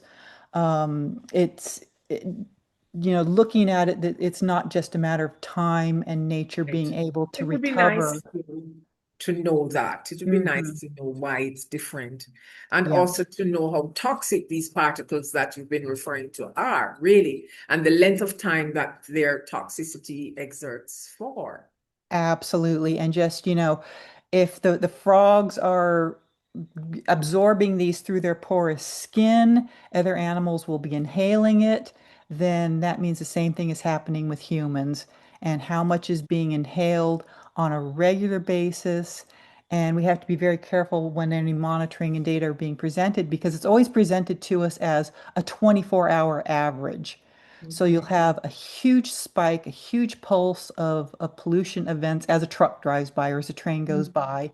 But then if you average in all of the nighttime data when there isn't the haulage activities or the mining activities and the dust isn't being generated, all of a sudden the overall average looks okay, but you're completely then masking mathematically all of these extreme pulse events. I mean, like 7,000 micrograms per liter or per cubic meter of pollutants that actually my team and I were being exposed to. We were wearing masks. We took the precautions that we could in advance because we knew we were going to be exposing ourselves to the dust.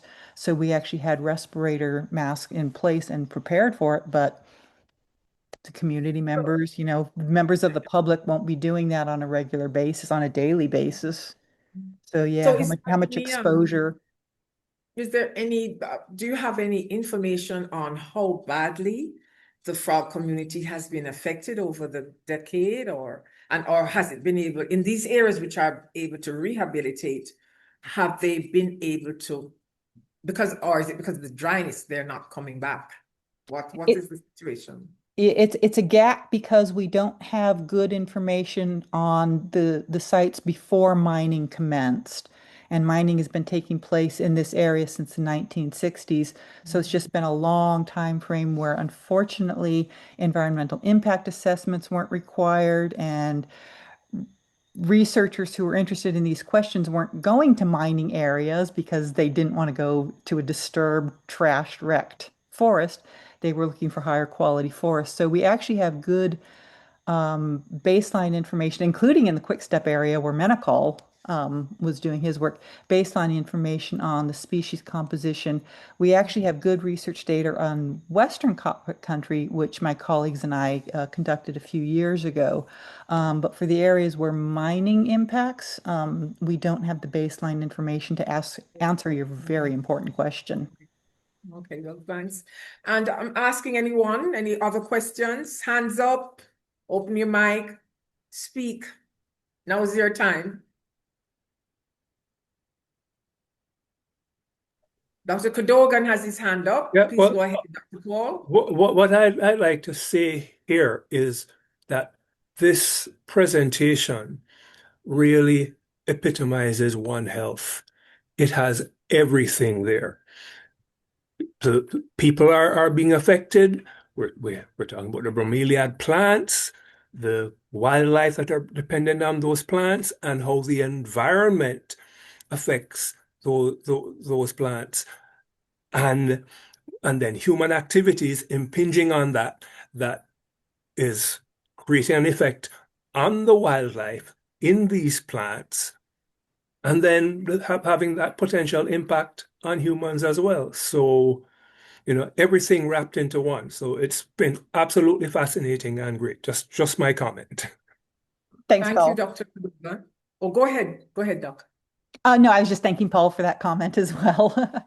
I see a question here for you, Dr. Koenig. This is from Marcus Nash, and he says, "Good evening. Is there a trade-off we can have between the role bromeliads play in the ecosystem with the control of mosquitoes, which are vectors of disease?"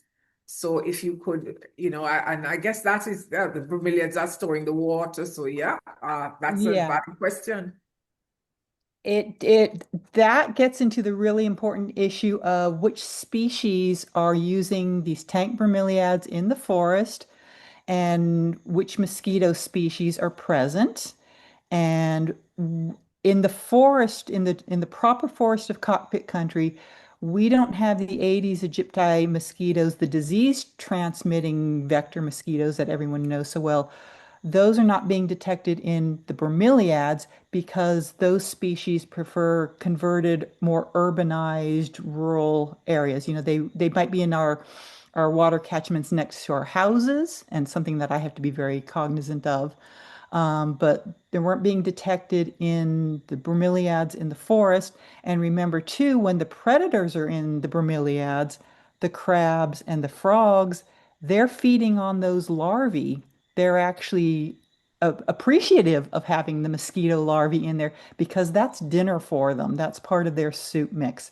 So that's where we again have to have that whole understanding of all the trophic levels of who's in the bromeliad and who's eating what in that bromeliad. But I certainly think there's a lot of scope for all kinds of monitoring specifically with the mosquitoes, because everyone knows Windsor cockpit country is bad for mosquitoes, but they're all the native and endemic mosquitoes that don't bite you multiple times to be efficient vectors at spreading disease.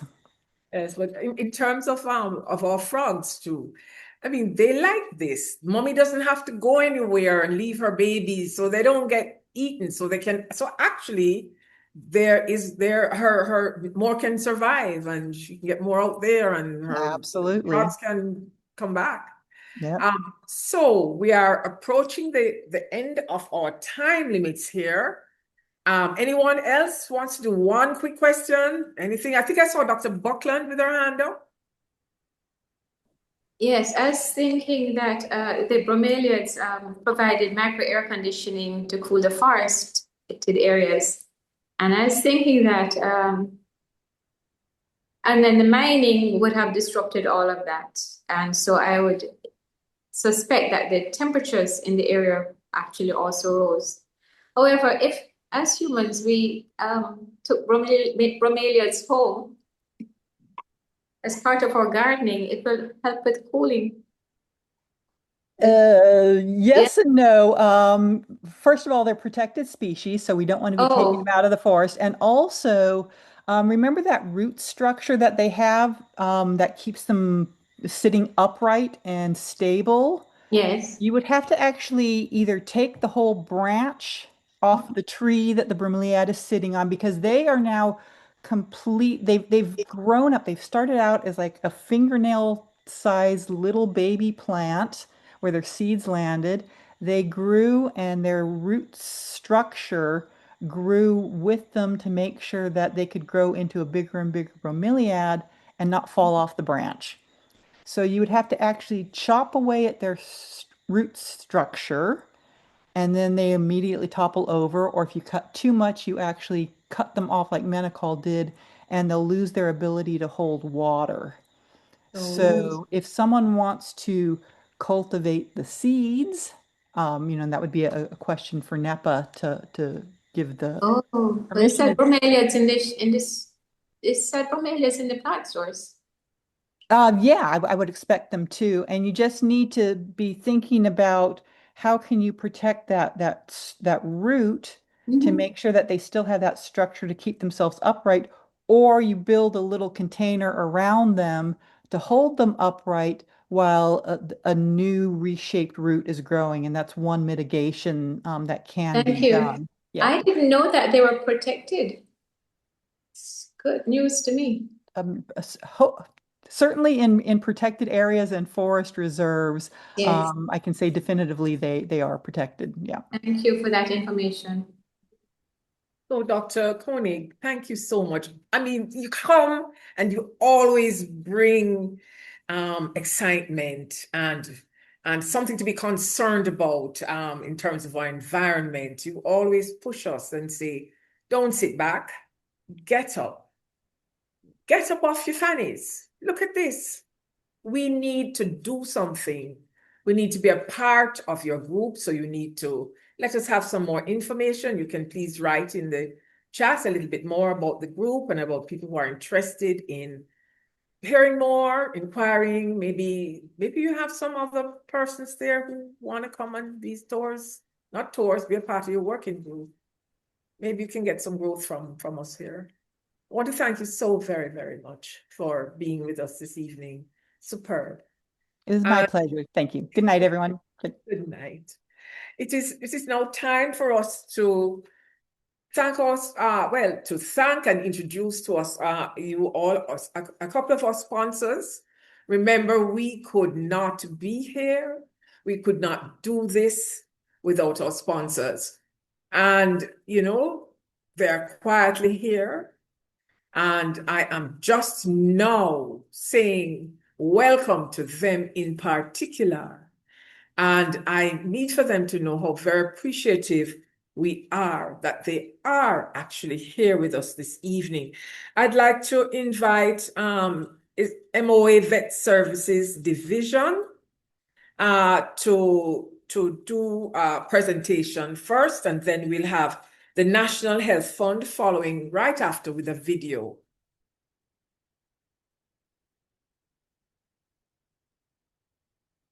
Welcome. MOA Vet Services Division. Yes, go ahead, please. Good evening, everyone. Can you hear me clearly? Yes. Oh, thank you very much. So, on behalf of the Veterinary Services Division and our temporary director, I would really like to tell you thanks for, and for this experience of once again being a part of the Jamaica's One Health Conference. I have prepared a small slide, set of slides that I'd like to share. And I'm going to get that together right now. You just give me a smooth, let me start it from the beginning. So veterinary services, as many of you may know, I'm is sorry, Jill, you need to share your yes. screen. Okay. Share I your am screen. getting there. Here we go.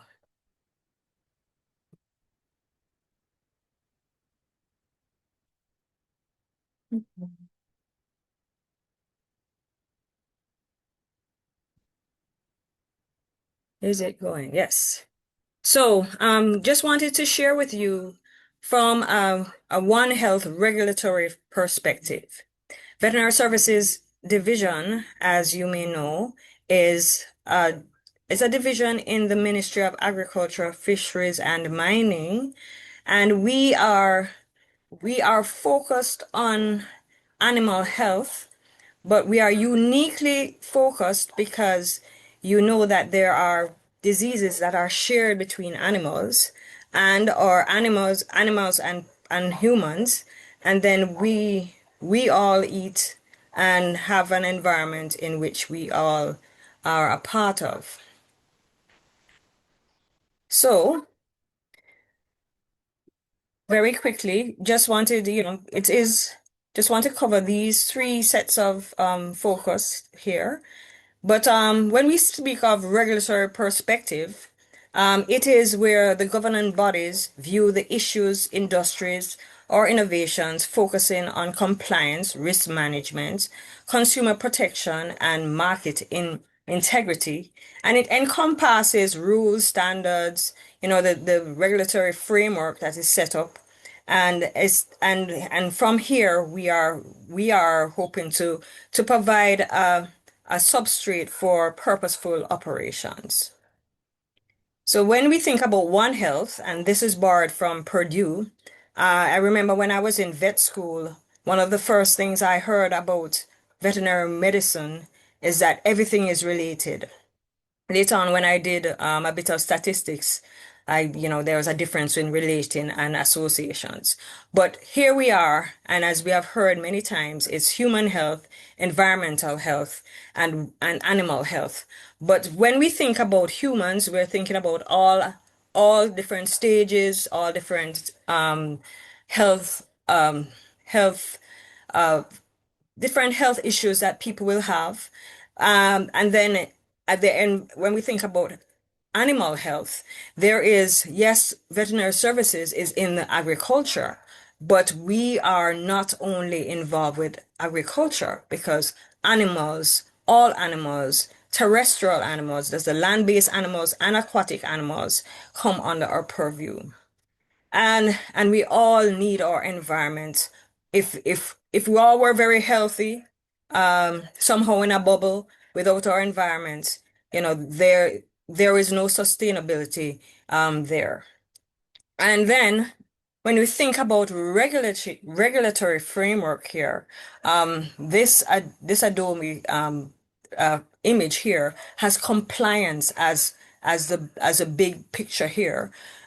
Because here it is, if we have all of these other rules, regulations, requirements, policies, standards, all of that in place without compliance, without all of us working together to have it worked out and enforcement being there, then there is no way we will have this One Health in place. So when we look at regulating One Health, there has to be from a regulatory perspective, One Health means breaking down silos between the humans and the animals and the environment's health. And when we look at, different, as Dr. Cadogan had mentioned, wicked type of situations that we'll have to deal with.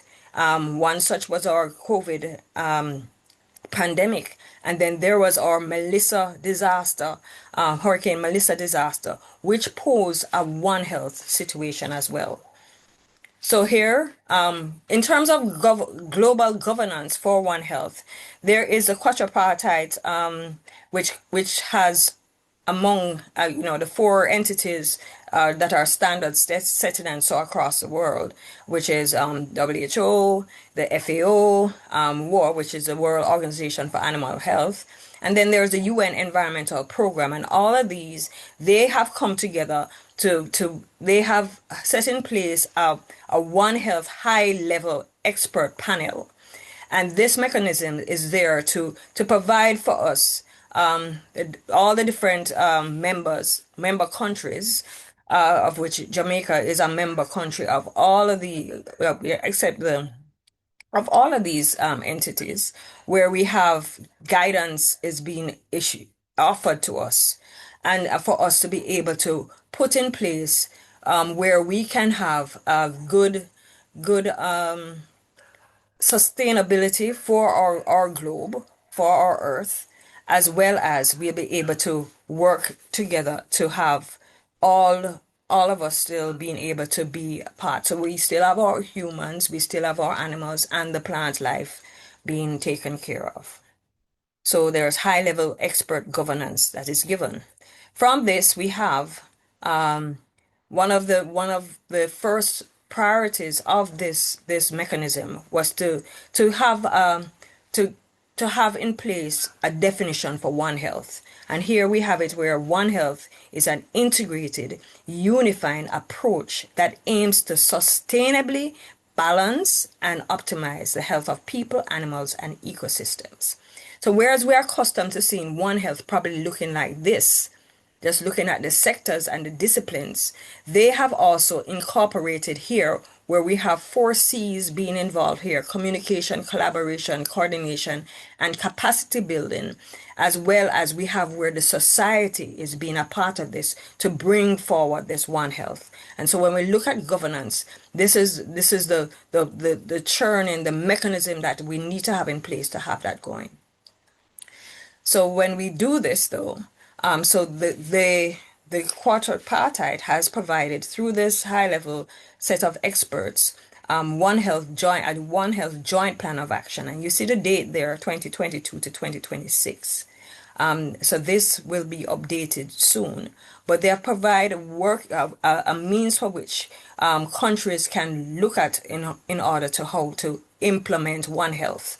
So we have a guidance document as well, and it has 3 pathways for which that will help us to holistically look at One Health, dealing with governance, organization, and the data sharing and such. And they have action plans, and those who are part of the international health regulations, this is also a part of where we work together to put these 6 actions in place, using the 3 pathways that were on the slide previously. They have provided 5 steps for which we would be able to implement at a national level. So there's situational analysis, where we would set up and strengthen our multi-sectoral One Health coordinating mechanism, planning for implementation, implementing, and then we'll go through the reviewing and sharing. So just a slide here with a hodgepodge of, a collage of many of the things that we have gone through. Up in this corner here, this is the Caribbean One Health, One Caribbean logo, where for sure this was where I first got a glimpse of us working together. Then there is where, this conference has been on for a while. There's a lab there that has, that does both human and animal diagnostics.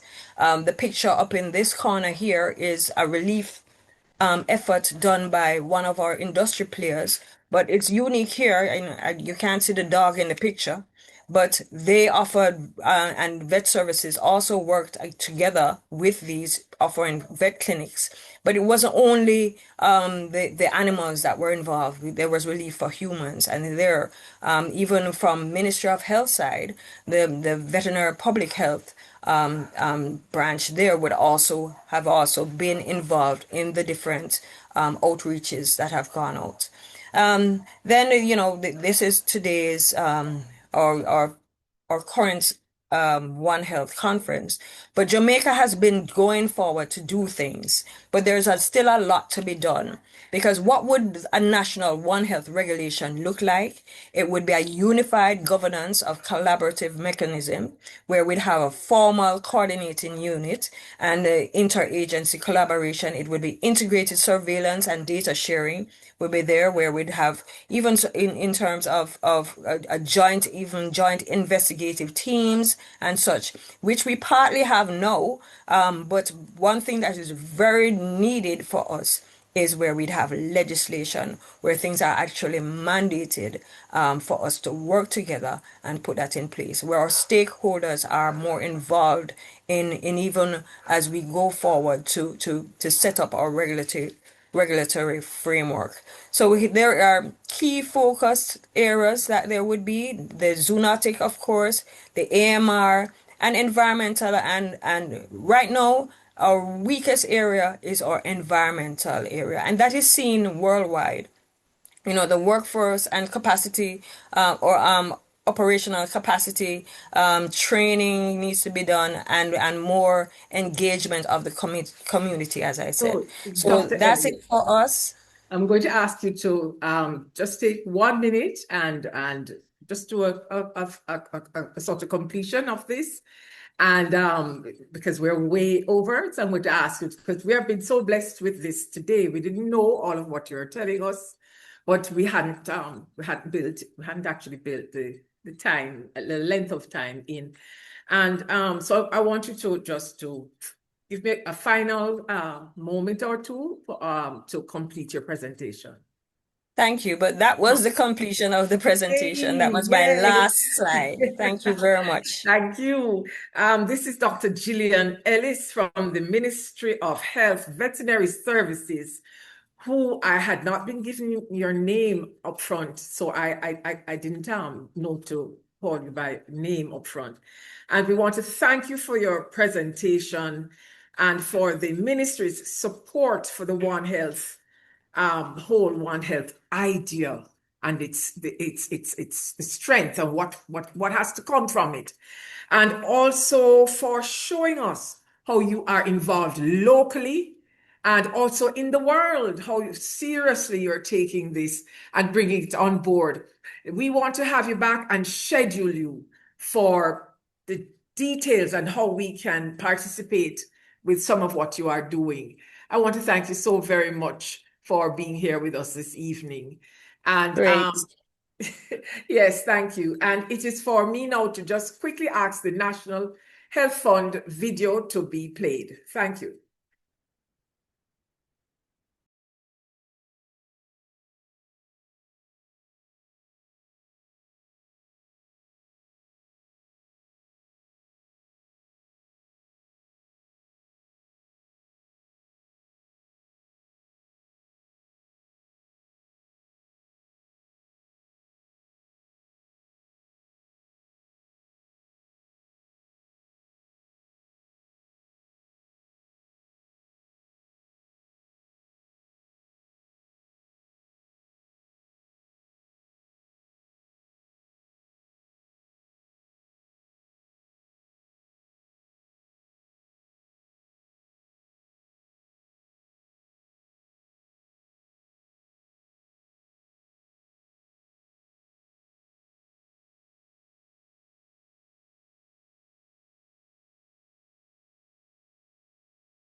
We want to thank the National Health Fund for their support for our One Health present conference, and to know that they have our backs as usual, because they know that it is One Health to keep a nation healthy.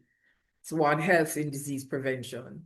So in thanking them, we now move on to our next presenter, who is Dr. Satish Janki, who is a pharmacist and registered with 18 years of experience within the hospital and primary care setting. He is a lecturer in pharmacology and pharmacokinetics at the School of Pharmacy, University of the West Indies, St. Augustine campus in Trinidad. He is keenly interested in pharmacy practice, antimicrobial resistance, and its impact on sepsis. He is the secretary of the Caribbean Sepsis and AMR Alliance. He will present on sepsis resistance with antimicrobial resistance, a study. So sepsis, antimicrobial resistance. He presents a study that was done. Dr. Janki, over to you, please. We welcome you tonight. Thank you, Dr. Morgan. Can you hear me clearly? Clearly. Thank you very much. And good night to all of our colleagues in Jamaica. Just confirming, can you see my slides? Because I just shared it. Yes. Yeah, okay, wonderful. All right. So good afternoon once again. And this evening, I'd like to share something with you. It's the rise and challenge of AMR. And we'd like to look at the biological foundations, the drivers, the global consequences, and then a very short case study that will cement what we would have been discussing over the next 15 to 20 minutes. Just quickly to give you the learning objectives, it will be to explain the difference between the bacteria's natural resistance and acquired resistance. We'll look at the major drivers behind the development and spread of AMR, and then we're going to identify implications of AMR for global public health, the health systems, and the community. So this is a little bit basic, so I won't spend much time on it. But the types of antimicrobial resistance is quite important because you have intrinsic resistance and you also have acquired resistance. And if we look at intrinsic resistance, it looks basically at the absence of a target, the presence of a low affinity target, organisms that might have low permeability or may have efflux mechanism. Now, intrinsic resistance is like genes being passed on from parent to child. And these organisms that exist, they are going to transfer this resistance to all of their offsprings. So if they're resistant to a particular drug, their offspring is going to be resistant to it as well. And then they have the danger of acquired resistance. And this is where the major problem begins, because you have mutations to the DNA where you may have modification of the target. And then you can have genes that are added, which will result to inactivation of the drug, either modification of the target or the presence of various efflux mechanisms. Now, I remember working in pharmacy very early on, and when certain drugs were prescribed, we'll do ward rounds. And when we consult the microbiologists about testing for the MICs, they will tell us right away that you should not test for certain antibiotics. And it became more and more clear as we moved along, because when you look at aminoglycosides, they are not going to work against anaerobic bacteria and enterococci, simply because they have no oxidative metabolism to drive the uptake of the aminoglycoside into these organisms. As shown, very interesting, because this against gram-positive bacteria, there is no penicillin binding protein that targets and binds to this beta-lactam.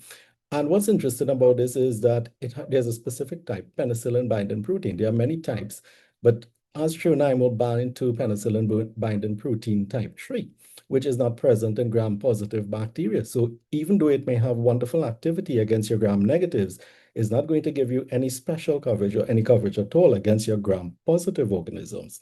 Vancomycin simply wouldn't work against gram-negative because vancomycin cannot penetrate the outer membrane.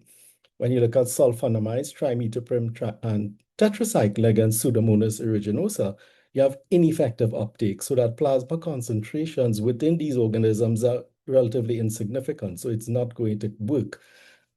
Ampicillin against Klebsiella, beta-lactamases will destroy it even before it reaches the penicillin-binding protein target. Metronidazole against aerobic bacteria will not work because it needs an anaerobic environment to be converted to its active form. And what's also interesting about metronidazole is that plasma concentrations is approximately equal to the concentrations in the CNS. So the higher the dose goes, you have a concomitant or proportional increase in the concentration of the drug in the central nervous system, which accounts for many of the adverse effects of the drug. And cephalosporins, which cause overgrowth of enterococci, there are no penicillin-binding proteins there. And these are all examples of inherited resistance, where you have the bacteria that will pass on the gene from parent to child, and the resistance continues along that line. Now, you have phenotypic resistance as well, and you have persisters. And persisters are those organisms that when they realize they're going to fight a war and they're going to lose, they play dead. So they will just shut down. Their entire system will shut down. They will exist because the antibiotic will try to kill the actively dividing bacteria, those that are active. And the persisters, because they remain there and they're inactive, they tend to survive. And when the antibiotic is no longer there, they will start to grow again. Biofilms, the protective layer, again, protects them from the antimicrobial drug and prevents penetration of the bacterial cell wall. And then you have swarming, where it's like one organism by himself will be killed, but the organisms group together and they protect each other, even develop flagella so that they can move away to a safe area until there is no more antibiotic present. And those represent your phenotypic resistance or phenotypic variations. And when you combine that with the overlapping of intrinsic resistome, where you have these metabolic genes and the regulators, that could lead potentially to mutation and horizontal gene transfer, which proves to be quite a bit of a problem. And when you have gene transfer and you speak about horizontal genes transfer, you're looking at conjugation, transformation, and transduction. So bacterial conjugation is where you have these two organisms. They will line up close to each other. You'll have the pilus and they will share information. Bacterial transformation is where they share the DNA, fragments of the DNA.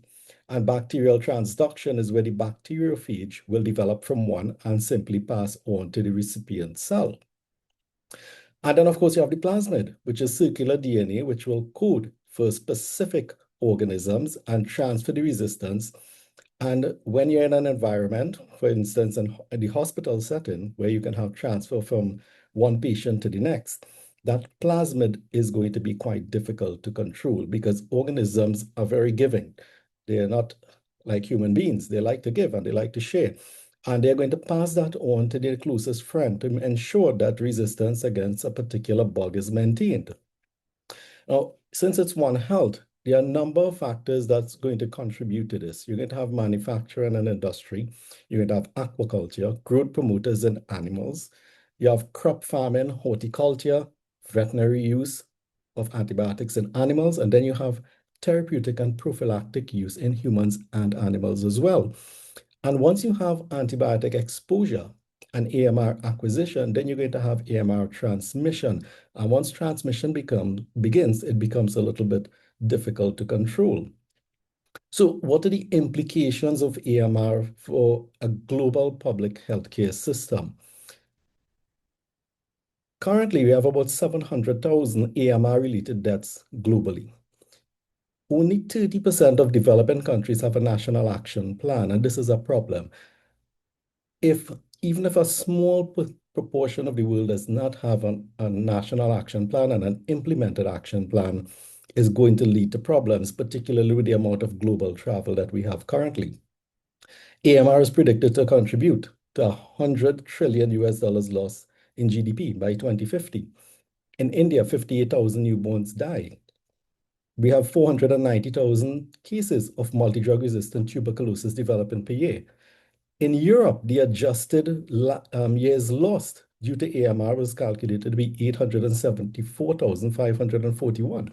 And very interesting with a case that we had recently in the eastern part of Trinidad, travelers 87.5% of travelers to India return to the Western Europe carrying a drug-resistant bacteria in their gut. And there's more. You have the environmental impact of antibiotics. And experts are increasing 65% increase in drug concentration in water by 2050. Only 8 large research and development-based pharmaceutical companies set limits on antibiotics in their wastewater. Now, this is interesting. Look at this. And this ties back into the previous slide where I spoke about patients going to Asia, coming back with multi-drug resistant organism in their gut. Because in some places in India, concentrations of antibiotics in treated wastewater were higher than the concentration that you find in the blood of patients being treated with antibiotics. Antibiotics have been found in 2/3 of the world's rivers.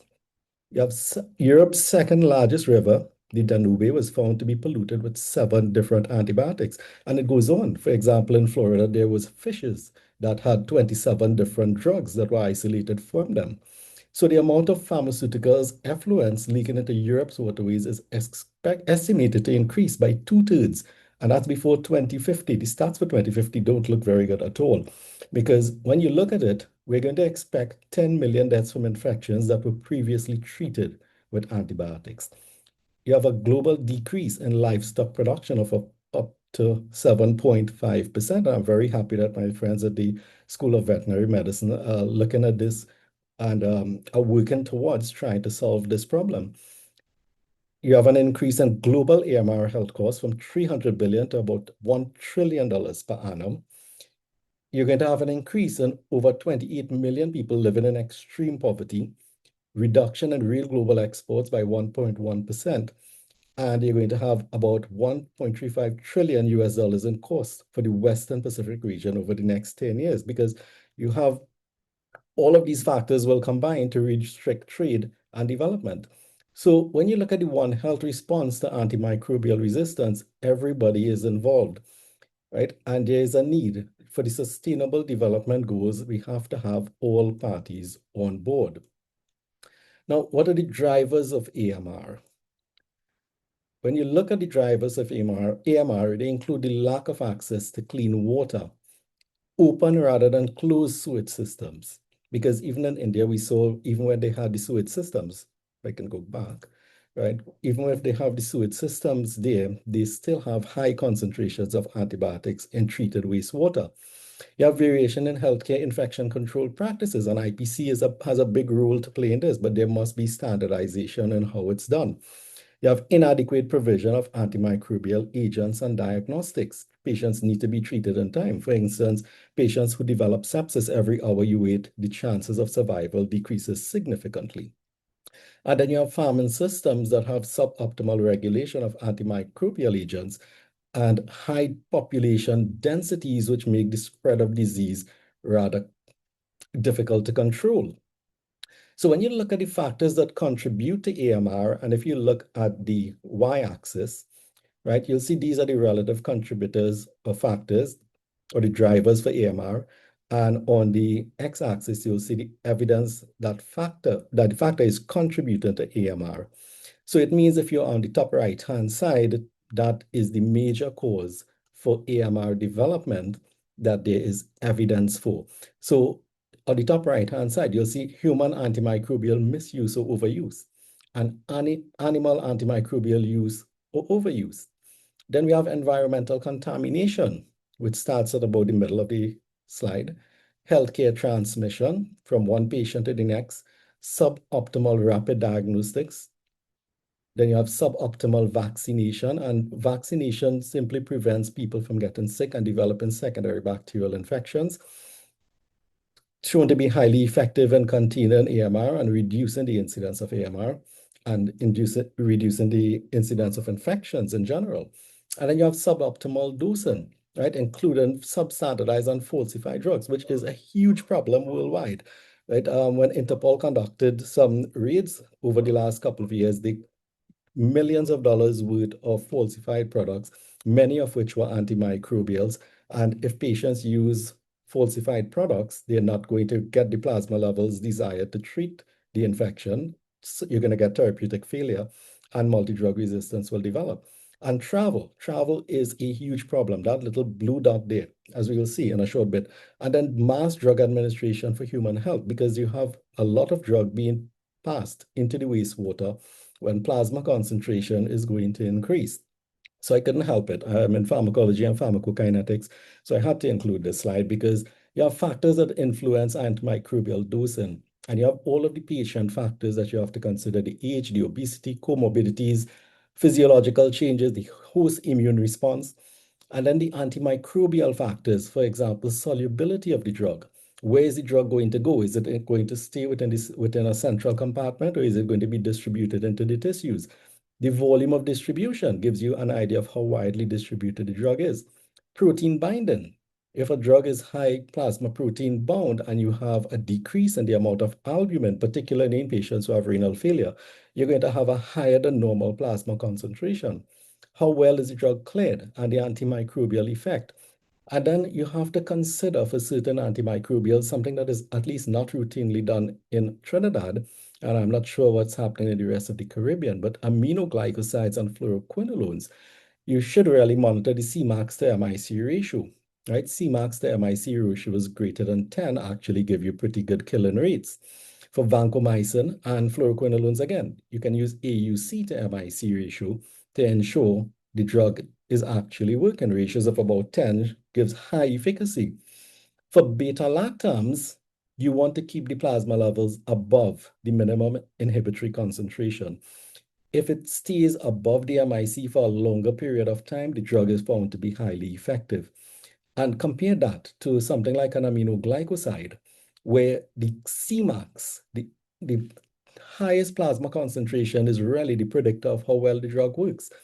And some years ago, we started treating patients with once daily gentamicin, right? Extended interval treatment. And what we found was that, and it's documented in the literature, if you give a high dose of gentamicin once a day, you get superior killing activity, because even when the plasma level drops below the MIC, the antibiotic has a post-antibiotic killing effect, which makes it a fantastic drug to use.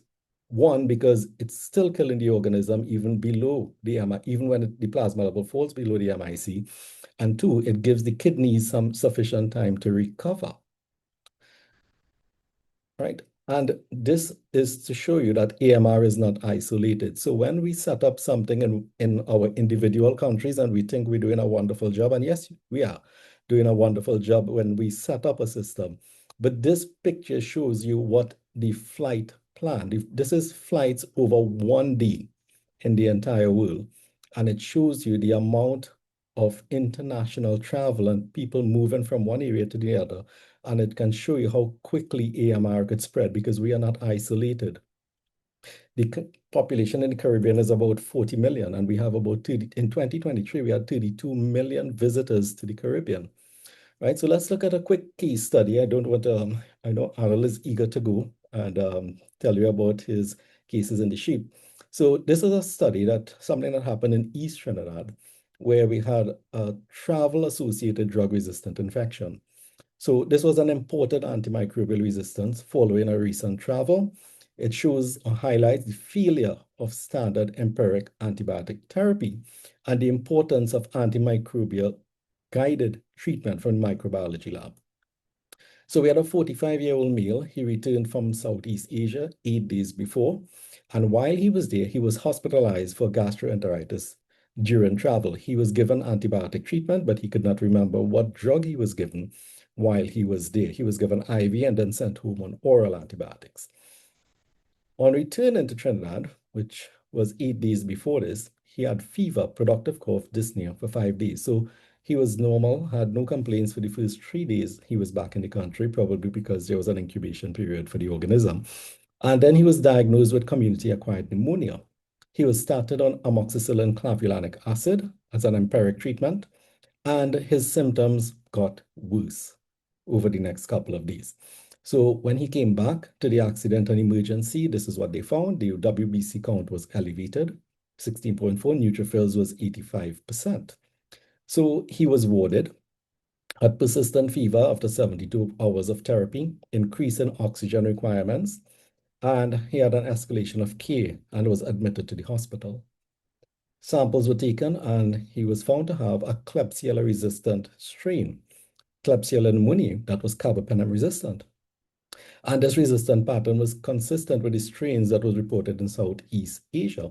So it was most likely a case of imported recent travel. And this was his microbiology report. He was resistant to amoxicillin clavulanate, resistant to ceftriaxone, resistant to piptazobactam, resistant to meropenem, so carbapenem resistance, but he was sensitive to tigecycline. So he was started with tigecycline. We saw improvement within 72 hours of targeted therapy. He had improved oxygenation, and he completed a 14-day course and ended up with full recovery.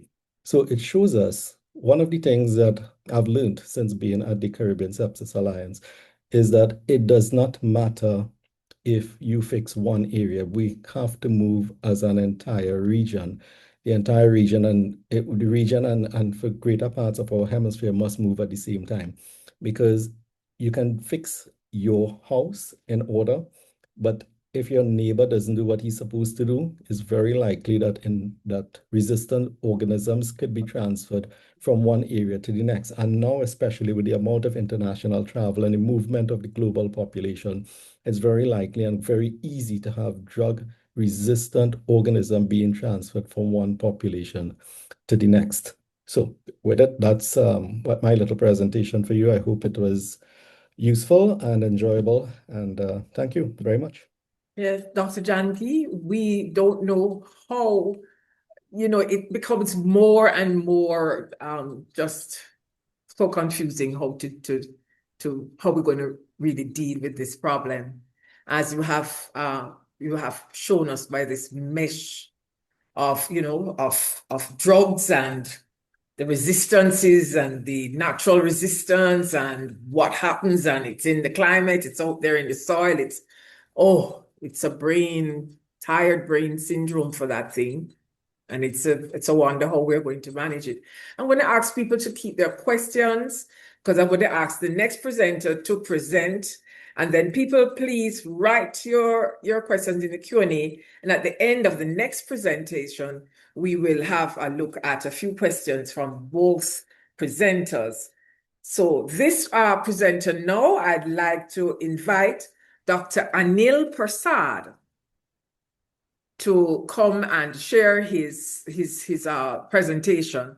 He is a lecturer in large animal medicine, food bias, at the School of Veterinary Medicine, University of the West Indies.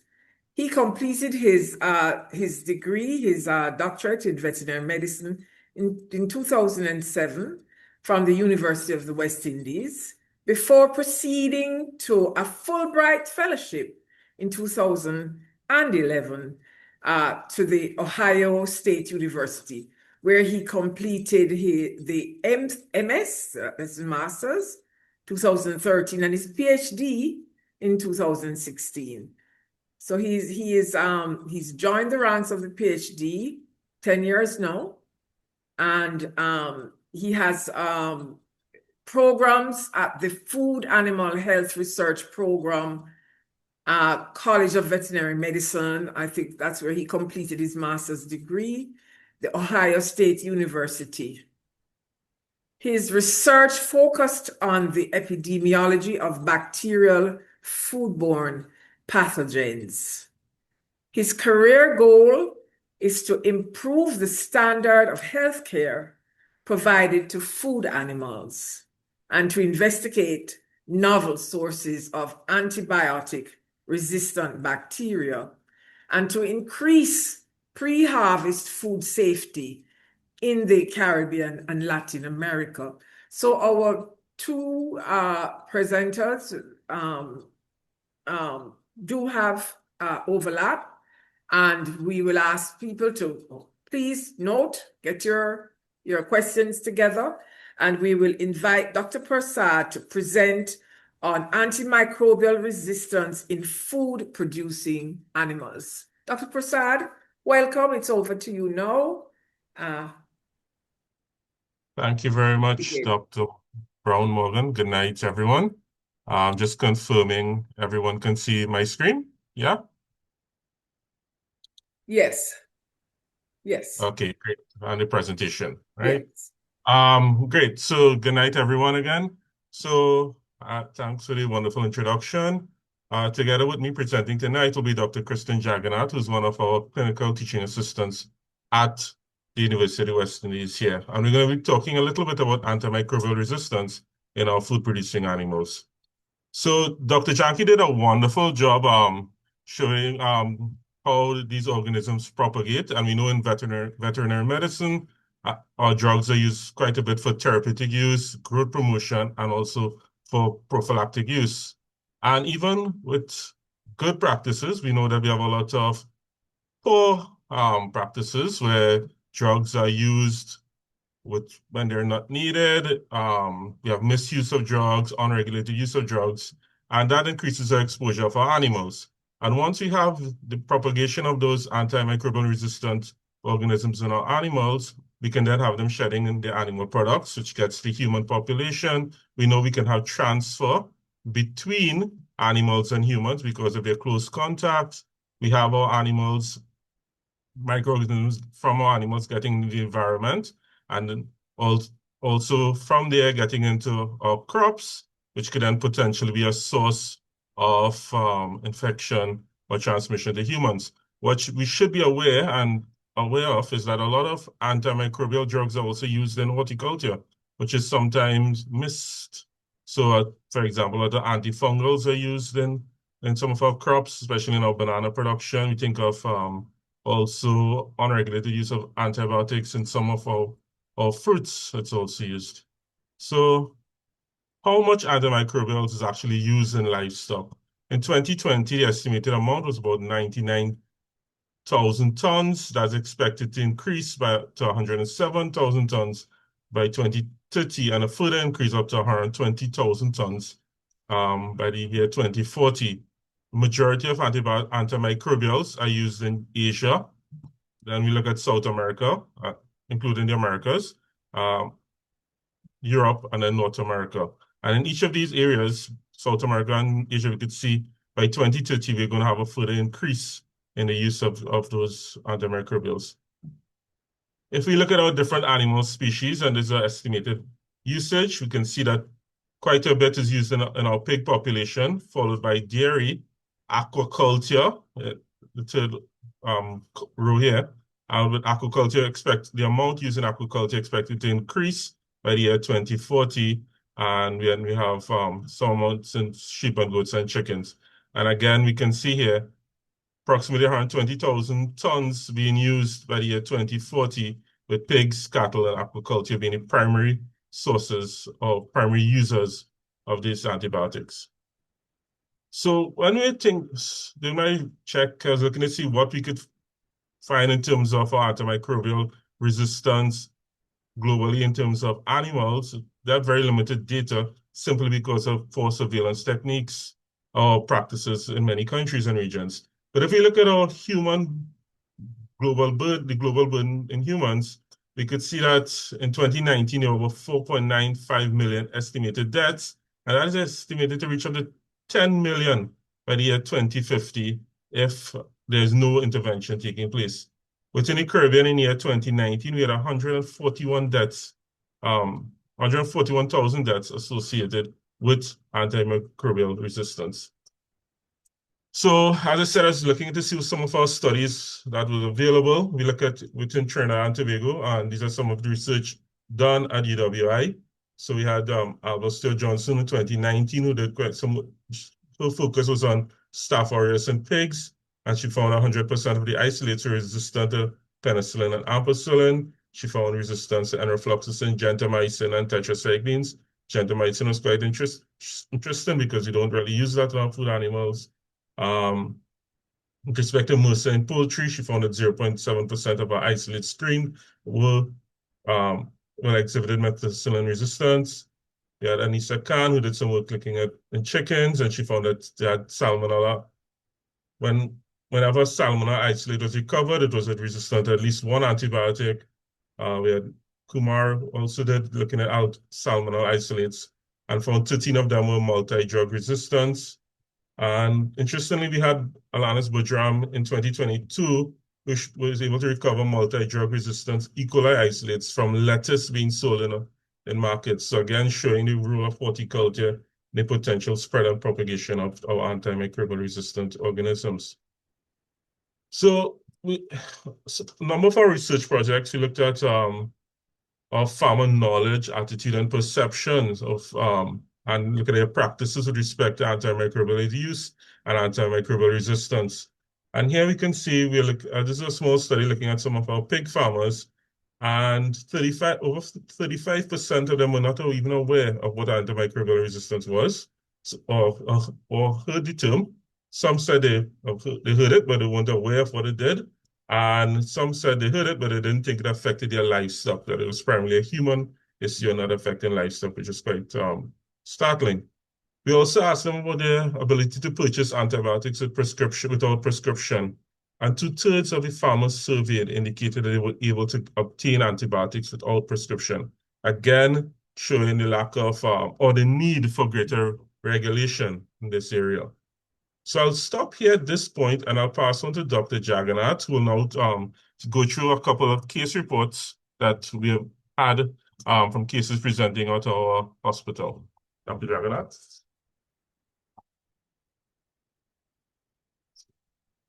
Good evening. So now I will zone in to one particular case that presented at the School of Veterinary Medicine back in 2021.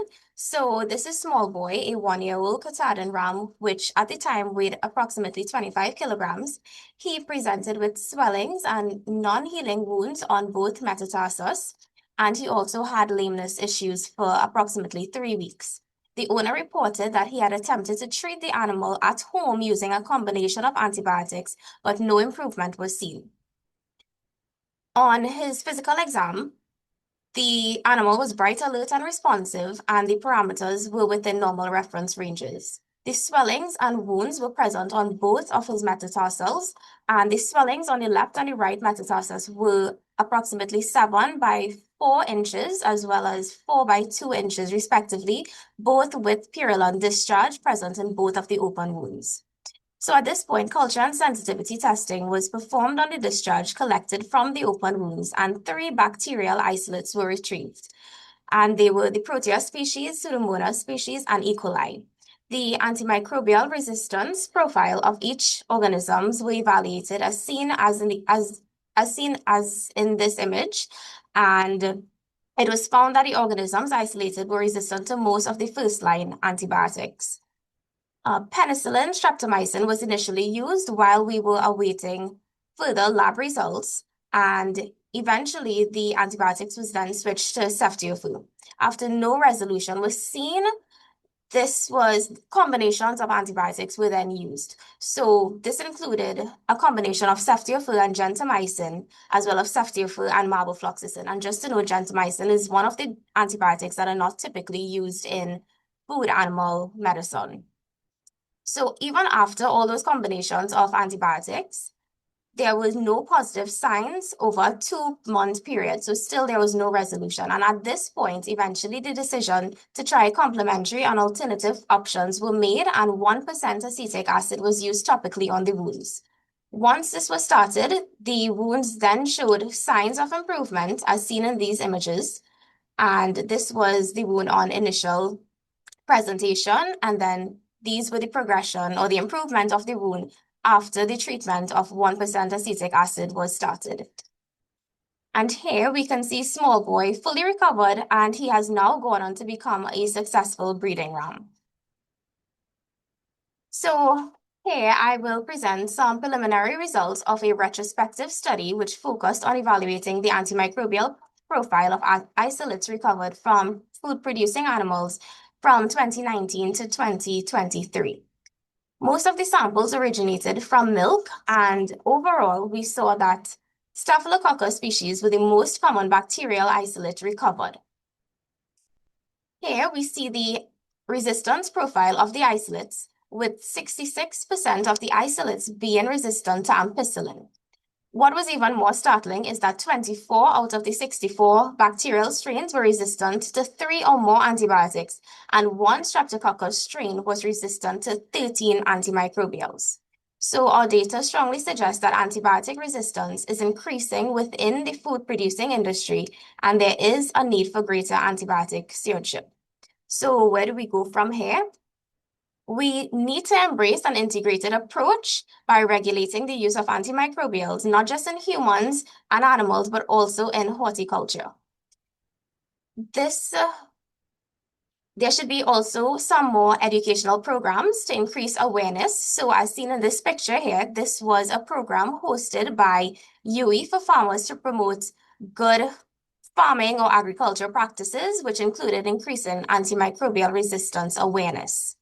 And lastly, we should increase regulation by reducing the availability of antimicrobials. So for instance, one way that this can be done is through veterinary feed directives.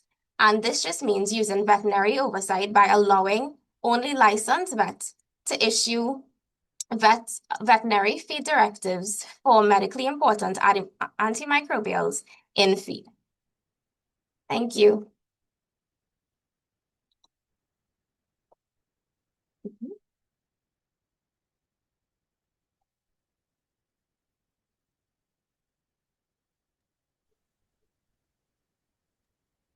Okay, thank you very much, Dr. Jagannath and Dr. Persad.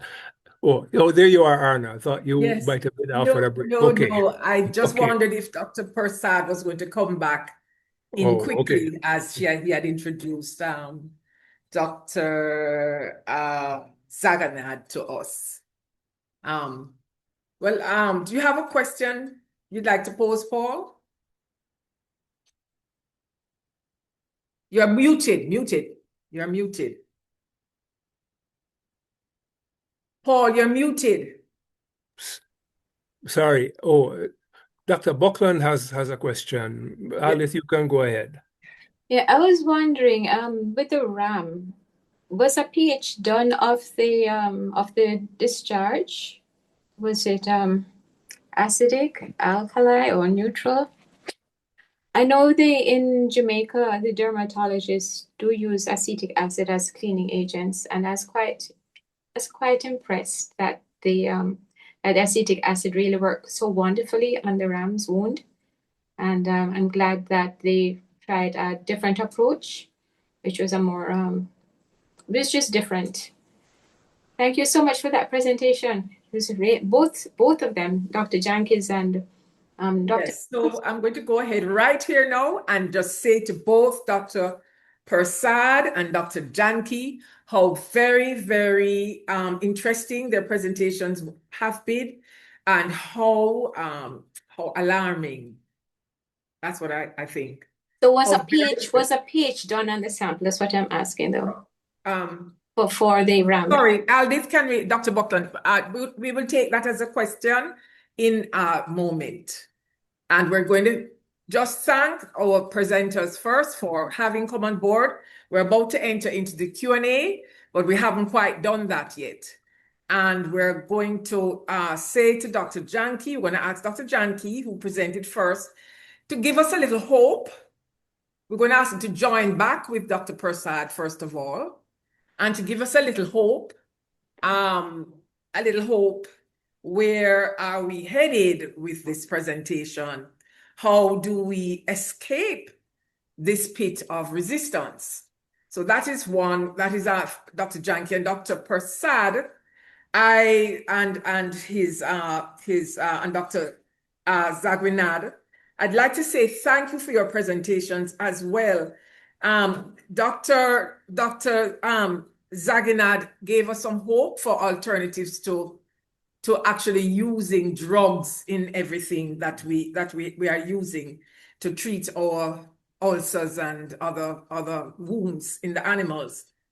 So antibiotic resistance, regulation in humans, animals, and horticulture. The horticulture thing, all of this is brand new. So I'm going to ask you please to each just sort of refer to that and also answer Dr. Aldith Buckland's question on the same thing with the acetic acid.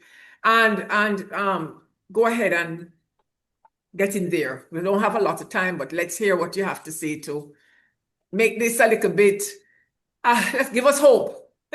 Give us hope. Thank you. Yeah, so I can go first. Just to say that I think what we need as a region is to first have education, because we have to stop or try to limit as much as possible the unnecessary use of antibiotics, and it starts with education. There were studies that were done in Australia, and very simple measures. Simply, for instance, pharmacists counseling patients. When pharmacists counsel patients, they found that 86% of patients, or 84 to 86% of patients, completed the course, whereas when the pharmacist didn't counsel them, more than half did not complete the course. And it's a lot of simple things, things that we often overlook. And I think a lot of things that it's like West Indies cricket. You have to get the basics right. And if you get the basics right, you can build on it. So I think one of the key steps is education. Education of the public, education of the healthcare workers. We need to have national action plans, and national action plans across the regions will be very useful. Something that the Caribbean Sepsis Alliance has done, and we will be completing that project in February, is trying to improve AMR detection and practices in low-income Caribbean countries. That is being done through the International Center for Antimicrobial Resistance, and they will be coming back. That's an institution based in Holland. And we have, I think, 8 Caribbean countries currently joining the program, low-income Caribbean countries. And we have teams from each country has a team from one institution that is a part of it. They're doing the point prevalence studies. They have individual projects within their own countries on how to improve AMR detection and antibiotic use. So that's a good start. And once we have that going, and I think continue with education and limiting the amount of antimicrobials being used, limiting environmental contamination, I think, and with increasing research, one of the things that I hope, and if nice bright button research is one of the things we would like to look at, is plants that can absorb antimicrobials in the environment, because there must be a plant. Canadian foxweed was found to absorb penicillin. So if we can find plants and find a method to reduce antimicrobials in wastewater, that'll be one effective way of reducing AMR and the spread of AMR. Tighter restrictions for international travel is going to be very difficult, because with that imported case that we had, somebody asked a question, I tried to respond to it in the chat, in terms of regulation and whether the cases are documented. It's not public knowledge. That is kept for individual patient confidentiality. But I think we saw with COVID what could happen with international travel, because if there's an incubation period, it's very difficult to detect. And once the patient comes in and they enter the hospital setting, it's very easy to, if you don't have good IPC, you have chances of cross-contamination with patients. So I think that's another thing we have to look at, good infection control practices across the institutions. And again, getting the basic things right. And this is where governments need to invest more heavily in the within the health sector, because working in health, you realize, if you work in health, at least in where I've worked for some time, you'll find that very often a lot of the things that you need to do your job, your basic job, you don't have, and you have to find an alternative method for some of the very basic things. You run out of drugs a lot of times, and you have to improvise. Right. I remember we had cases where we ran out of antibiotics and we had to make topical preparations similar to what was mentioned earlier. So, there is hope. If it remains as it is untreated in 2050, if we are around at that point in time, it's not going to look very bright. But I think once we put certain measures in place, things could look a little bit better. Another thing with drug use I can mention to you is the use of nanoparticles. And the antibiotic pipeline is basically dry, because nobody's investing in research and development with antibiotics, because the return on investment is so small. So a lot of studies are being done now repurposing already existing antibiotics into nanocarrier particles. And if you do that, you're able to target the site of infection and possibly reverse resistance that already existed. And not only that, you reduce the side effect profile, which makes the drug a lot more tolerable. So yeah, you realize it could go on for quite some time, but I'll stop there because there is hope in the horizon, and I'll allow Dr. Prasad and his team to have a little go at you here. I think you're muted.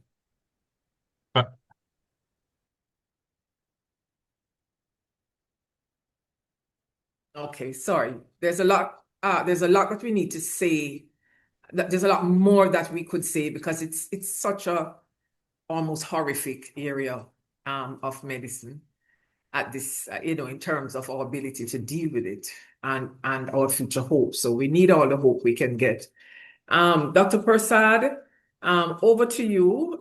It's very, very sad that the antibiotics can be obtained so easily for animals from who is giving them these antibiotics.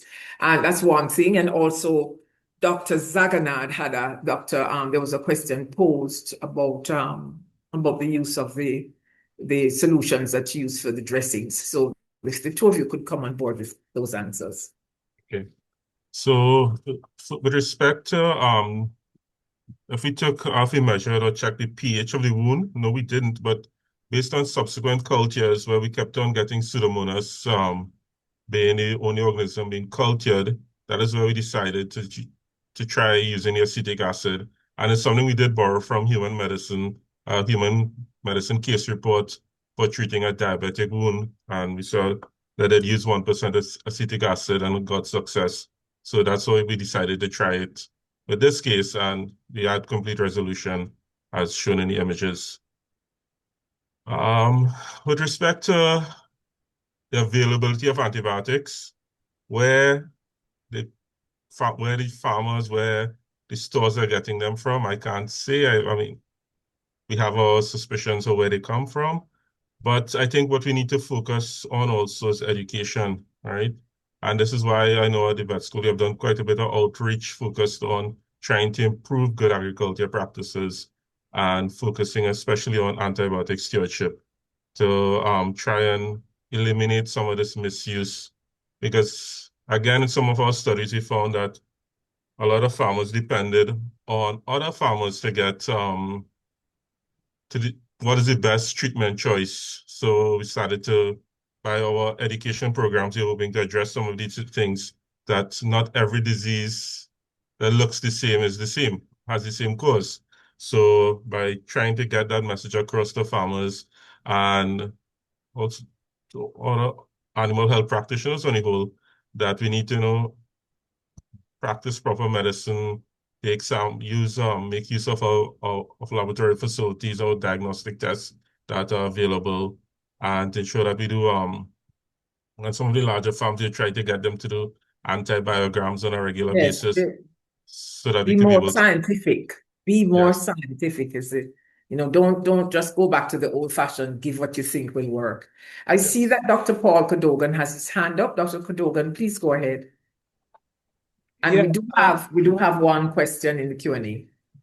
Yes, my comment was about, essentially when dealing with the public, physicians have to deal with human patients and vets have to deal with animals, the farmers and the pet owners. And one of the things that we have to do is to be able to effectively communicate to the people who we are dealing with the whole thing of antibiotics. I know my personal experience. Farmers will come and pressure you to say, they need to have some antibiotics on the farm because, and right now, from my experience here in Jamaica, things have improved in terms of availability. The antibiotics are not out there in the farm stores as much as they used to be, where a farmer could just go and take the bottle off the shelf, right? And that's why more of them are coming in. But I think one of the things that we need in the veterinary and human medical professions is risk communication as far as our patients and clients are concerned. We doctors need to have the tools to which to speak to them and explain to them and get them to get their buy-in as well as to why we can't use antibiotics and they can't have them when they want them, right? So I don't know if there's anything out there that that we can have in terms of continuing education, in terms of that risk communication. That was my comment. Thank you. Thank you so very much. And let me just take the question very quickly because we do need to move forward. This is a question from Tishanya Mackenzie. And she's saying, I'm not sure if a time period was mentioned with the use of acetic acid to treat the animal wound. So could the time frame for treatment be mentioned if it wasn't? Thank you. How long did you treat the animal for to get your lovely results, Dr. Prasad? Yeah, so that's a good question. I think it's probably over about 2 weeks or so, 2 to 3 weeks, I suspect. We'd have had that animal being treated with acetic acid topically. Okay, thank you. Check back. All right. And if there are no more questions or comments, Dr. Cadogan, anything you want to add right now to this section? No, I'm good. We need to move on. Okay, all Some right. interesting stuff to come. I'm telling you. So we now want to bring on board 2 other sponsors that we have who are keeping us on board for this evening. We have Juicy Patties and we have High Pro. Now, Juicy Patties are among my favorite patties, and I check out Juicy in Ligony area and so forth. I'm sorry if anybody wants to say they're junk food, but they have curry goat patties. Very, very nice. So, Juicy Patties, please come on board and do your presentation. Thank you.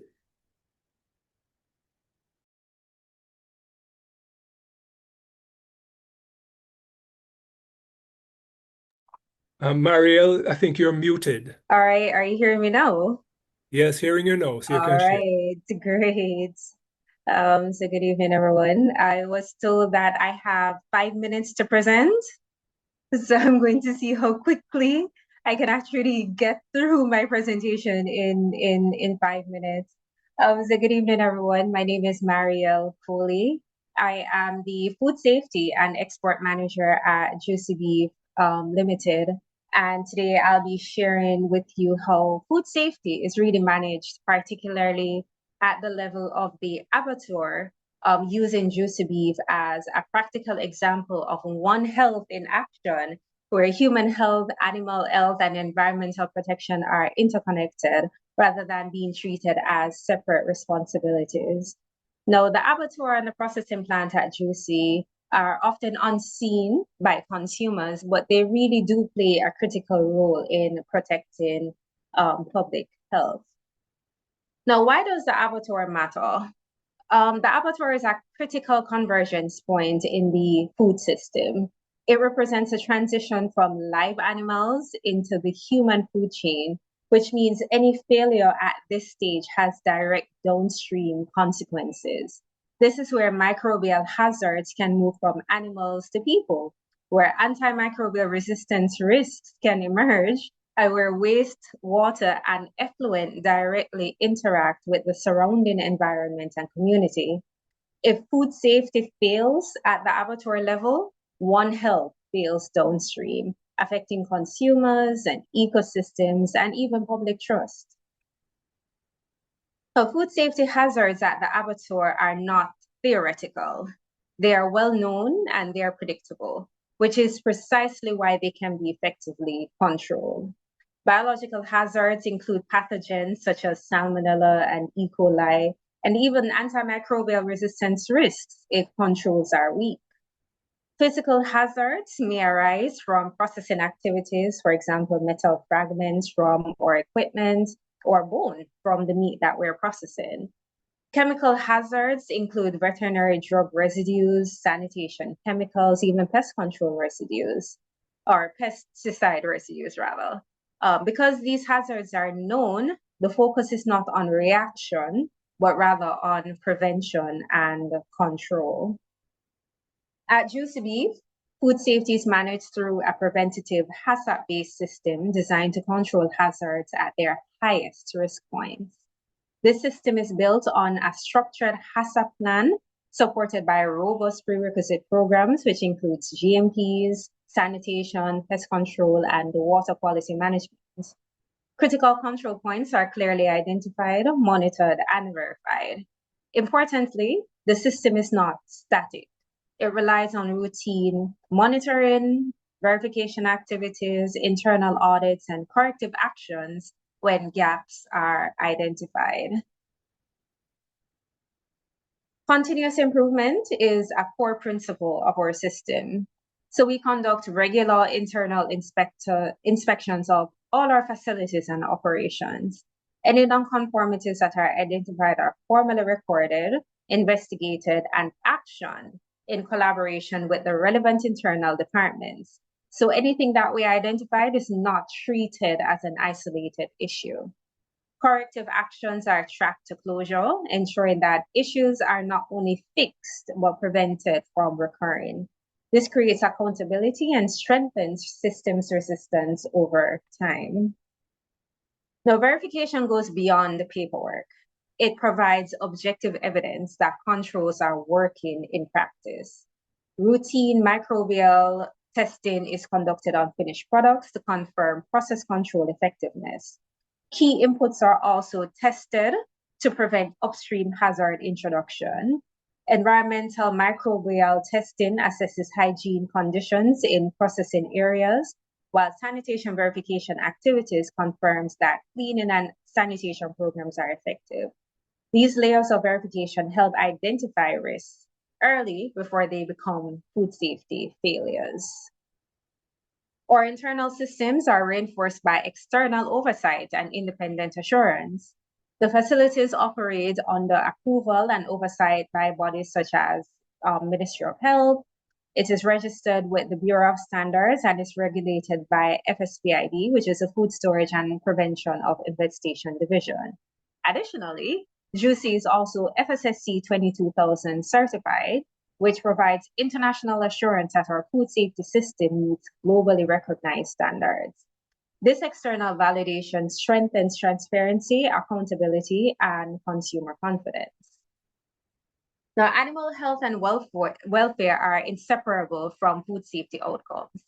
Ante-mortem inspections ensure that unhealthy animals are identified before slaughter.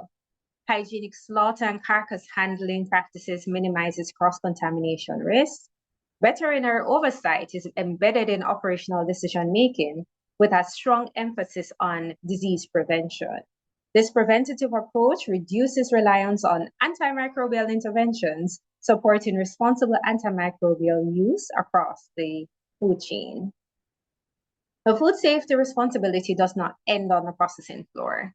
Wastewater and effluent management systems are in place to protect surrounding ecosystems and communities.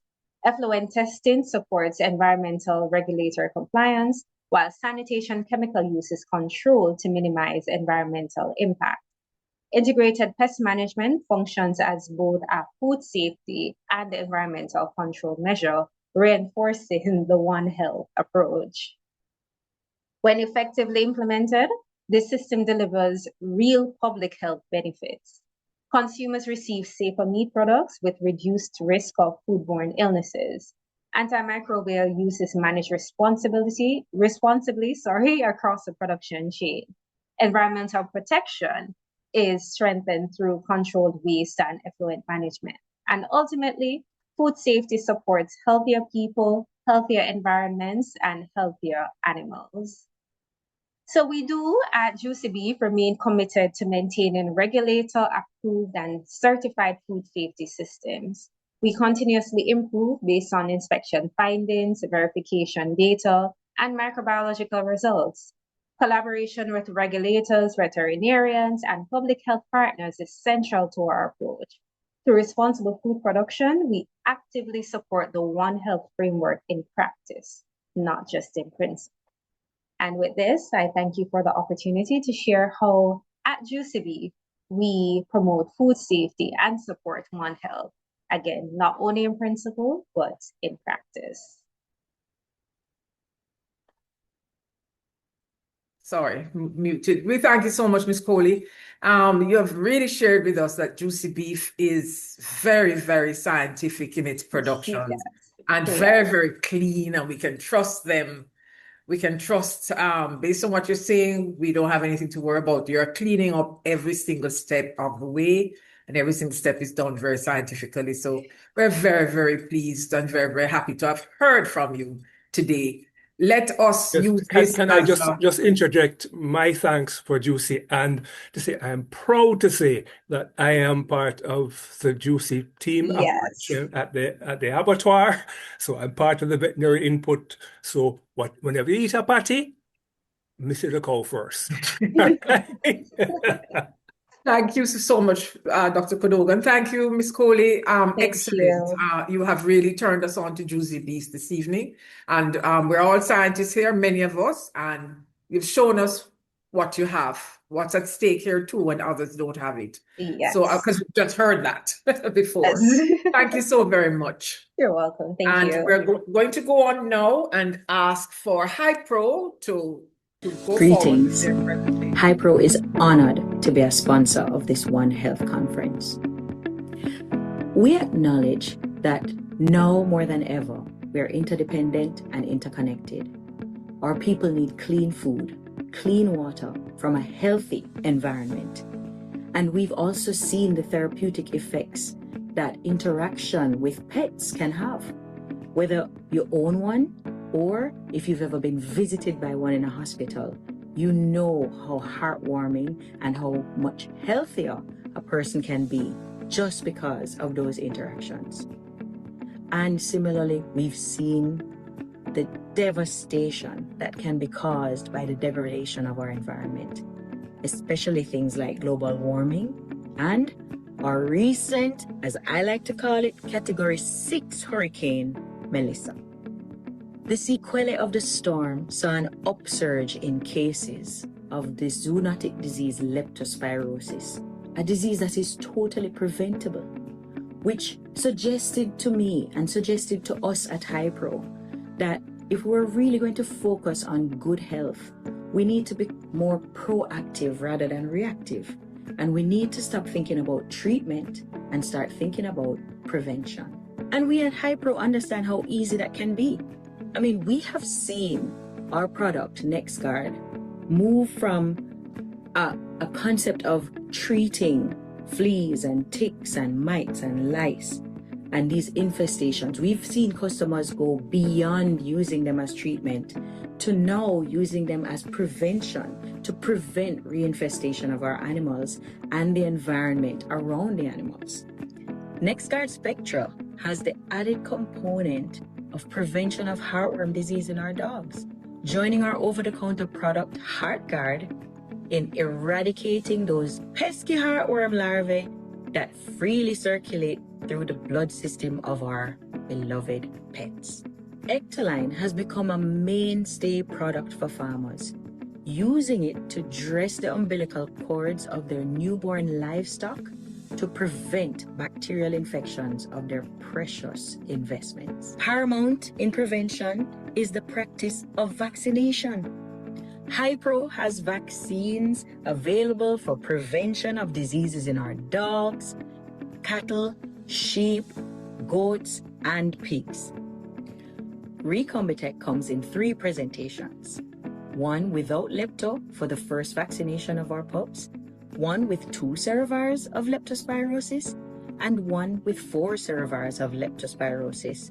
And these are called C4, C6, and C8 respectively. Barvac 7 and Barvac CDT for our ruminants, the cattle, the sheep, the goat. Circumvent for pigs, and much more to come.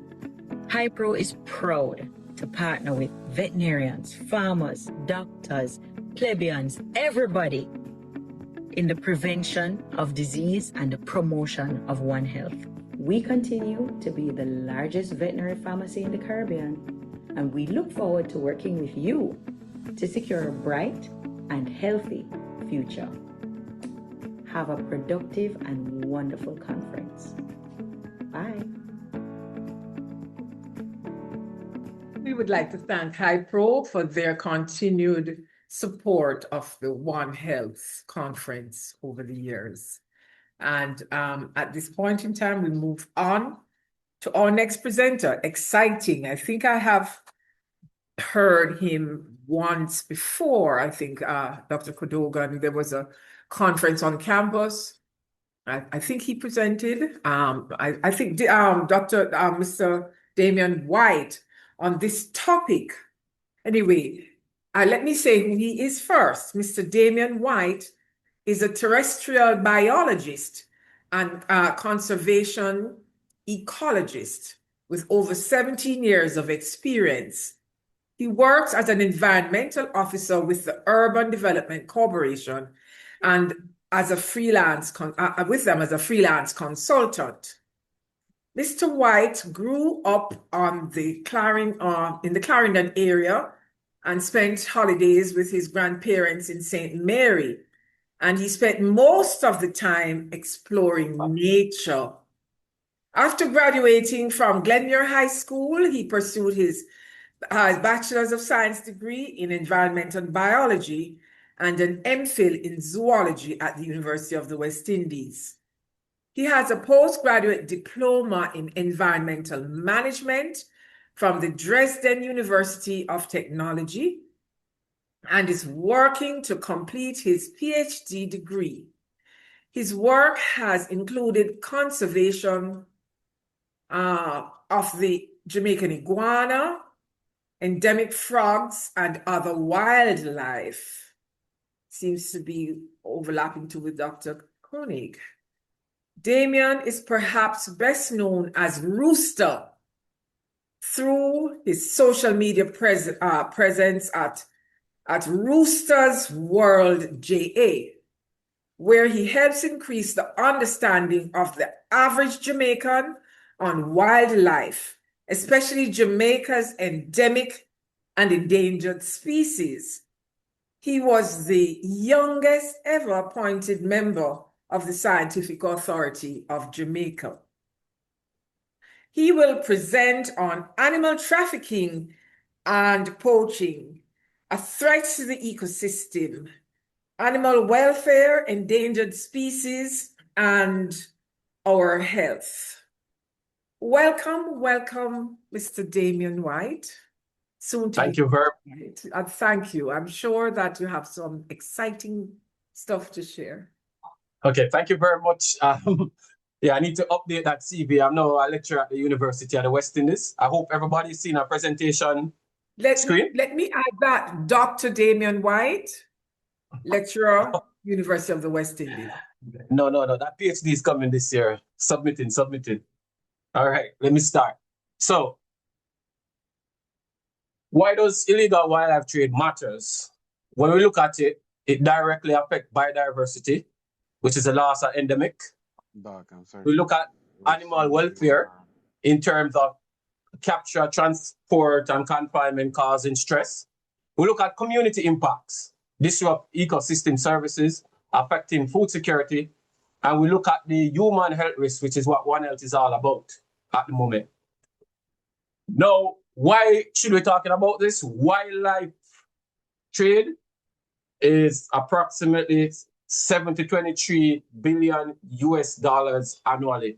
It's comparable to drugs, arms, and human trafficking. Its high-risk disease interface, wildlife capture, transport, and market create ideal conditions for pathogen spillover.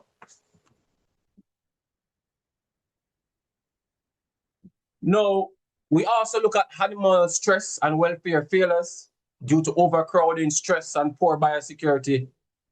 We look at island vulnerability. For us in the Caribbean, we have weak enforcement capacity, porous borders, and the islands have high endemism, increasing risk to small island development state.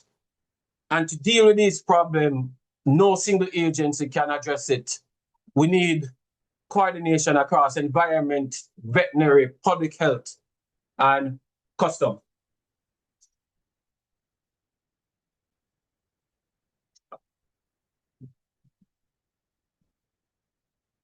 Now, just some definition before we go. When we look at poaching, we look like illegal capture and killing of wild animals. We also look at animal traffic, illegal trade, transport, or sale. It can be international, it can be domestic, and when we're talking about domestic within Ireland, the main drivers are pet trade. We like exotic bush meat in Jamaica. Some people like turtle meat, etc. The more exotic it is. Some of it is traditional, some of it is rituals. Others is ornamental, souvenir, and luxury good. When we look at our ecosystems are very sensitive to these stressors. Some of these animals, they disrupt seed dispersal, pollination. It reduces some of the services the ecosystem provide, as what Dr. Susan Coyne mentioned, food security, water regulation, and the control, pest control. And normally over-exploitation always lead to ecological change that might risk to the extinction of some species. And last but least to mention in that is the zoonotic disease spillover, risk of pathogen transformation. In this process, there is unsafe handling and consumption of wildlife. And during this is exposure during capture, transport, slaughter, and the preparation of the meat. All of this leads to some exposure. And last, stress amplified disease transmission due to overcrowding. Now for this presentation, we're going to use Jamaica as the test case. And one of the things why it matters so much on islands like Jamaica, our islands have exceptional endemism. And when you have so much endemism, wildlife trade, any form of it, whether invasive species come in or people being removing, it run a high risk of extinction. A number of these populations, they occur in small size. And when even if you remove some of them, the small number, it might slow down possible. It might affect, you remove a little of them and it might affect the population. And why is it so attractive here is that on the islands we have beautiful birds, butterflies, you name it. Now I'm just gonna, if we are gonna talk about what can happen, I need people to get an understanding of what we have. So for example, in Jamaica, we have about 326 birds reported on the island. Depends on which authority you use. We have between 29 to 31 endemics. I like to use the 31 endemics. And as you can see that poster here that say 31 more reasons to be proud Jamaica, a fluey bird. So we have from the black-billed streamer tail to the red-billed streamer tail there. And many people don't know we have 2 streamer tail hummingbirds. We move to our reptiles. We have about 50 species, high level of endemism, and majority of them are on the IUCN threatened species list. Many species, their population is small and it's very fragmented. When we look at our bats, we have 21 species of bat. 15 are known to use cave, 5 species found nowhere else in the world. And this one that looks like pig to your left is Phylonectaris sapphira, one of the rarest bats in the world. And what is so special about this bat is there's no other animal in the world that metabolizes sugar like Phylonectaris sapphira, which is endemic to Jamaica. And you can imagine what can be done with this bat if we can find out the secrets for dealing with stuff like diabetes. How does this bat metabolize sugar? No animal on earth metabolize sugar like this bat. We move to our land snails. We have 600 species, 95% are endemic. We have this one, a freshwater that we call busu, that many people here eat. We have here an invertebrate, that's the rarest, one of the rarest invertebrates in the world. There are 2 cave invertebrate velvet worm. One is found, I believe, in South America, and we have this in Jamaica, make it one of the rarest in the world. And then we have the butterflies. We have 134 species and 30 are endemic. This here is a giant swallowtail butterfly, Papillohomerus, which is the largest swallowtail in this region. And a lot of this butterfly, we have seen it on trades. How it come out of Jamaica, we don't know. And then when we talk about amphibians, excuse me 1 second, Damien. Is it possible for you to expand the slide that you are displaying? Can we see the next slide on the side? And so the one that we're seeing is kind of smaller. Can you? Sorry, my apologies. My apologies. Let me just reshare. Thank you, Dr. Kuduban. You should have told me. Okay. One of the audience members was commenting. Okay, sorry about that. My apologies. Let me reshare. Slide 2, share. I am fixing it. Give me a sec. All right. You seen it bigger now? Yep, that's better. Okay. Much better. Right. Thanks. So let's move on now. So, yes. So in terms of plants, we have 3,000 species recorded in Jamaica, 28% endemic. The one to the left is Isoates jamaicensis, one of the rarest plants in Jamaica. It's found in 2 temporary ponds in one of the driest areas in Jamaica, making it one of the rarest plants in the world. So just to mention, we have high levels of endemism. So put this all together. Why does this affect Jamaica? Birds and parrots are one of the pet species that are targeted. Reptiles, amphibian, invertebrates, and plant. Most islands like Jamaica and the Caribbean have special plants and animals, and this makes it very attractive. So one of the ways that we get information to do on wildlife trade is that people are very sketchy. So we have to get a lot of this information is generated from experts, social media, online database, email, television interviews. We all get all of this information from these networks. And let's tell you, so most of this, the wildlife, illegal wildlife trade that enters our water, it's mainly, as in most other islands, is normally by freight, air freight, small fishermen boat, private yacht, and even the cruise ship. You have people who come on the cruise ship just to set up these to get the animals out, or also make these to get the animals in. Now we're going to be doing some case study here. We're looking at our parrots. Why parrots are targeted?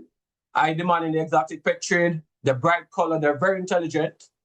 In the environment, they're great seed dispersers and they play a part in the forest regeneration. When they're removed from the system, it affects how it works.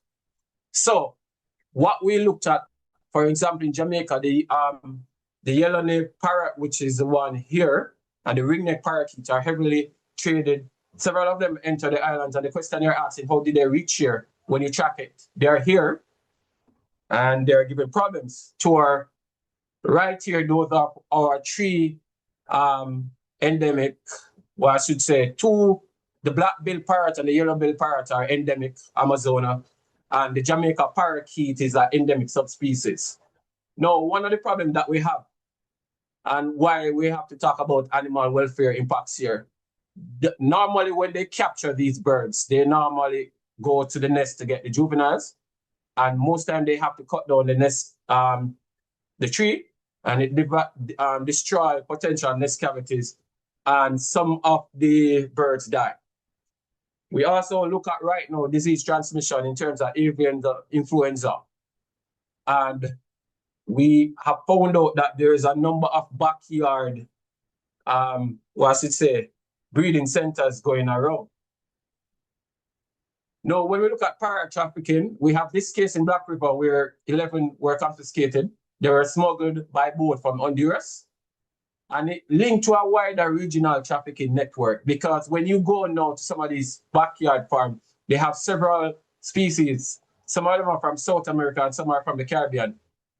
This highlights that Jamaica has a destination and transit point, and it demonstrates cross-border wildlife crime in the Caribbean.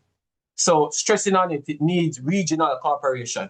And there's so much disease concern in terms of, because they didn't go through the proper thing, they weren't screened, there was no quarantine requirement. And one of the problems that we have when you're looking at our domestic trade now, when you confiscate these birds and they have been in interaction with so many different animals, you cannot put them back in the wild.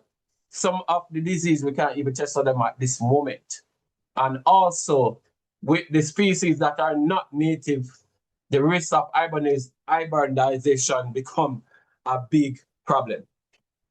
So during Hurricane Melissa, a lot of trees got damaged, and some of these birds came for people for help. And at this time, we find out that a lot of people are using social media. This guy were advertising the parakeets that because they were not they didn't have much food, he catch them and was selling them for between 10 to 15,000 Jamaican dollars. Why social media is attractive? It is rapid connection, and you can advertise your good, you can have private messages, and it's very difficult to monitor. Now, there's zoonotic risk associated with illegal birds.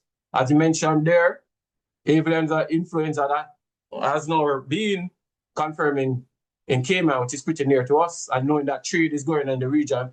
There are several other diseases that you have to think about. What's a big concern for me, there's so much unregulated backyard rearing and informal market going on, and this is one of the places where all of these diseases is a problem.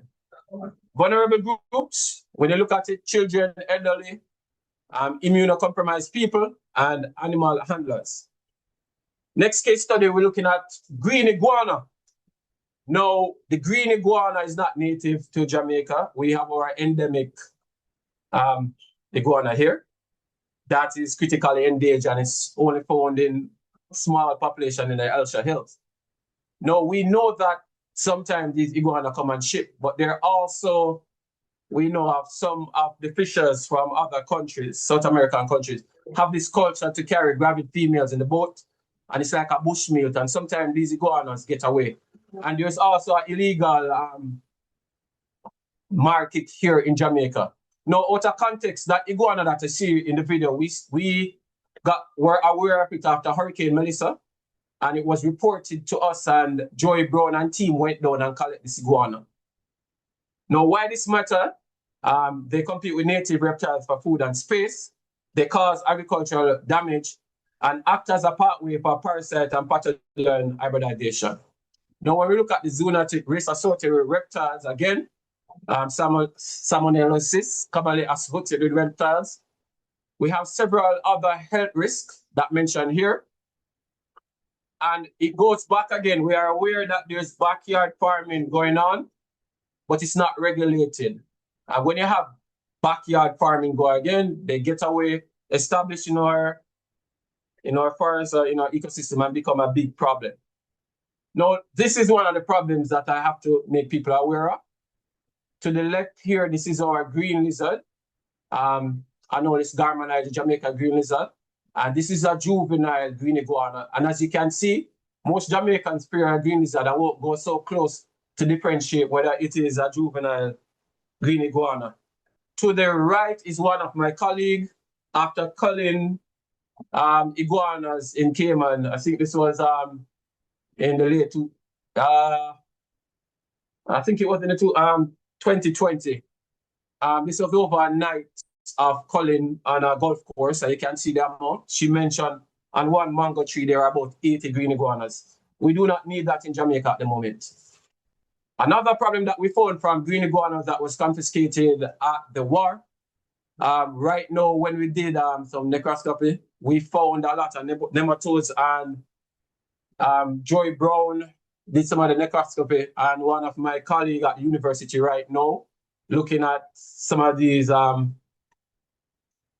parasites that came out, and we can tell that majority are not Jamaican. So you can imagine iguanas can bring in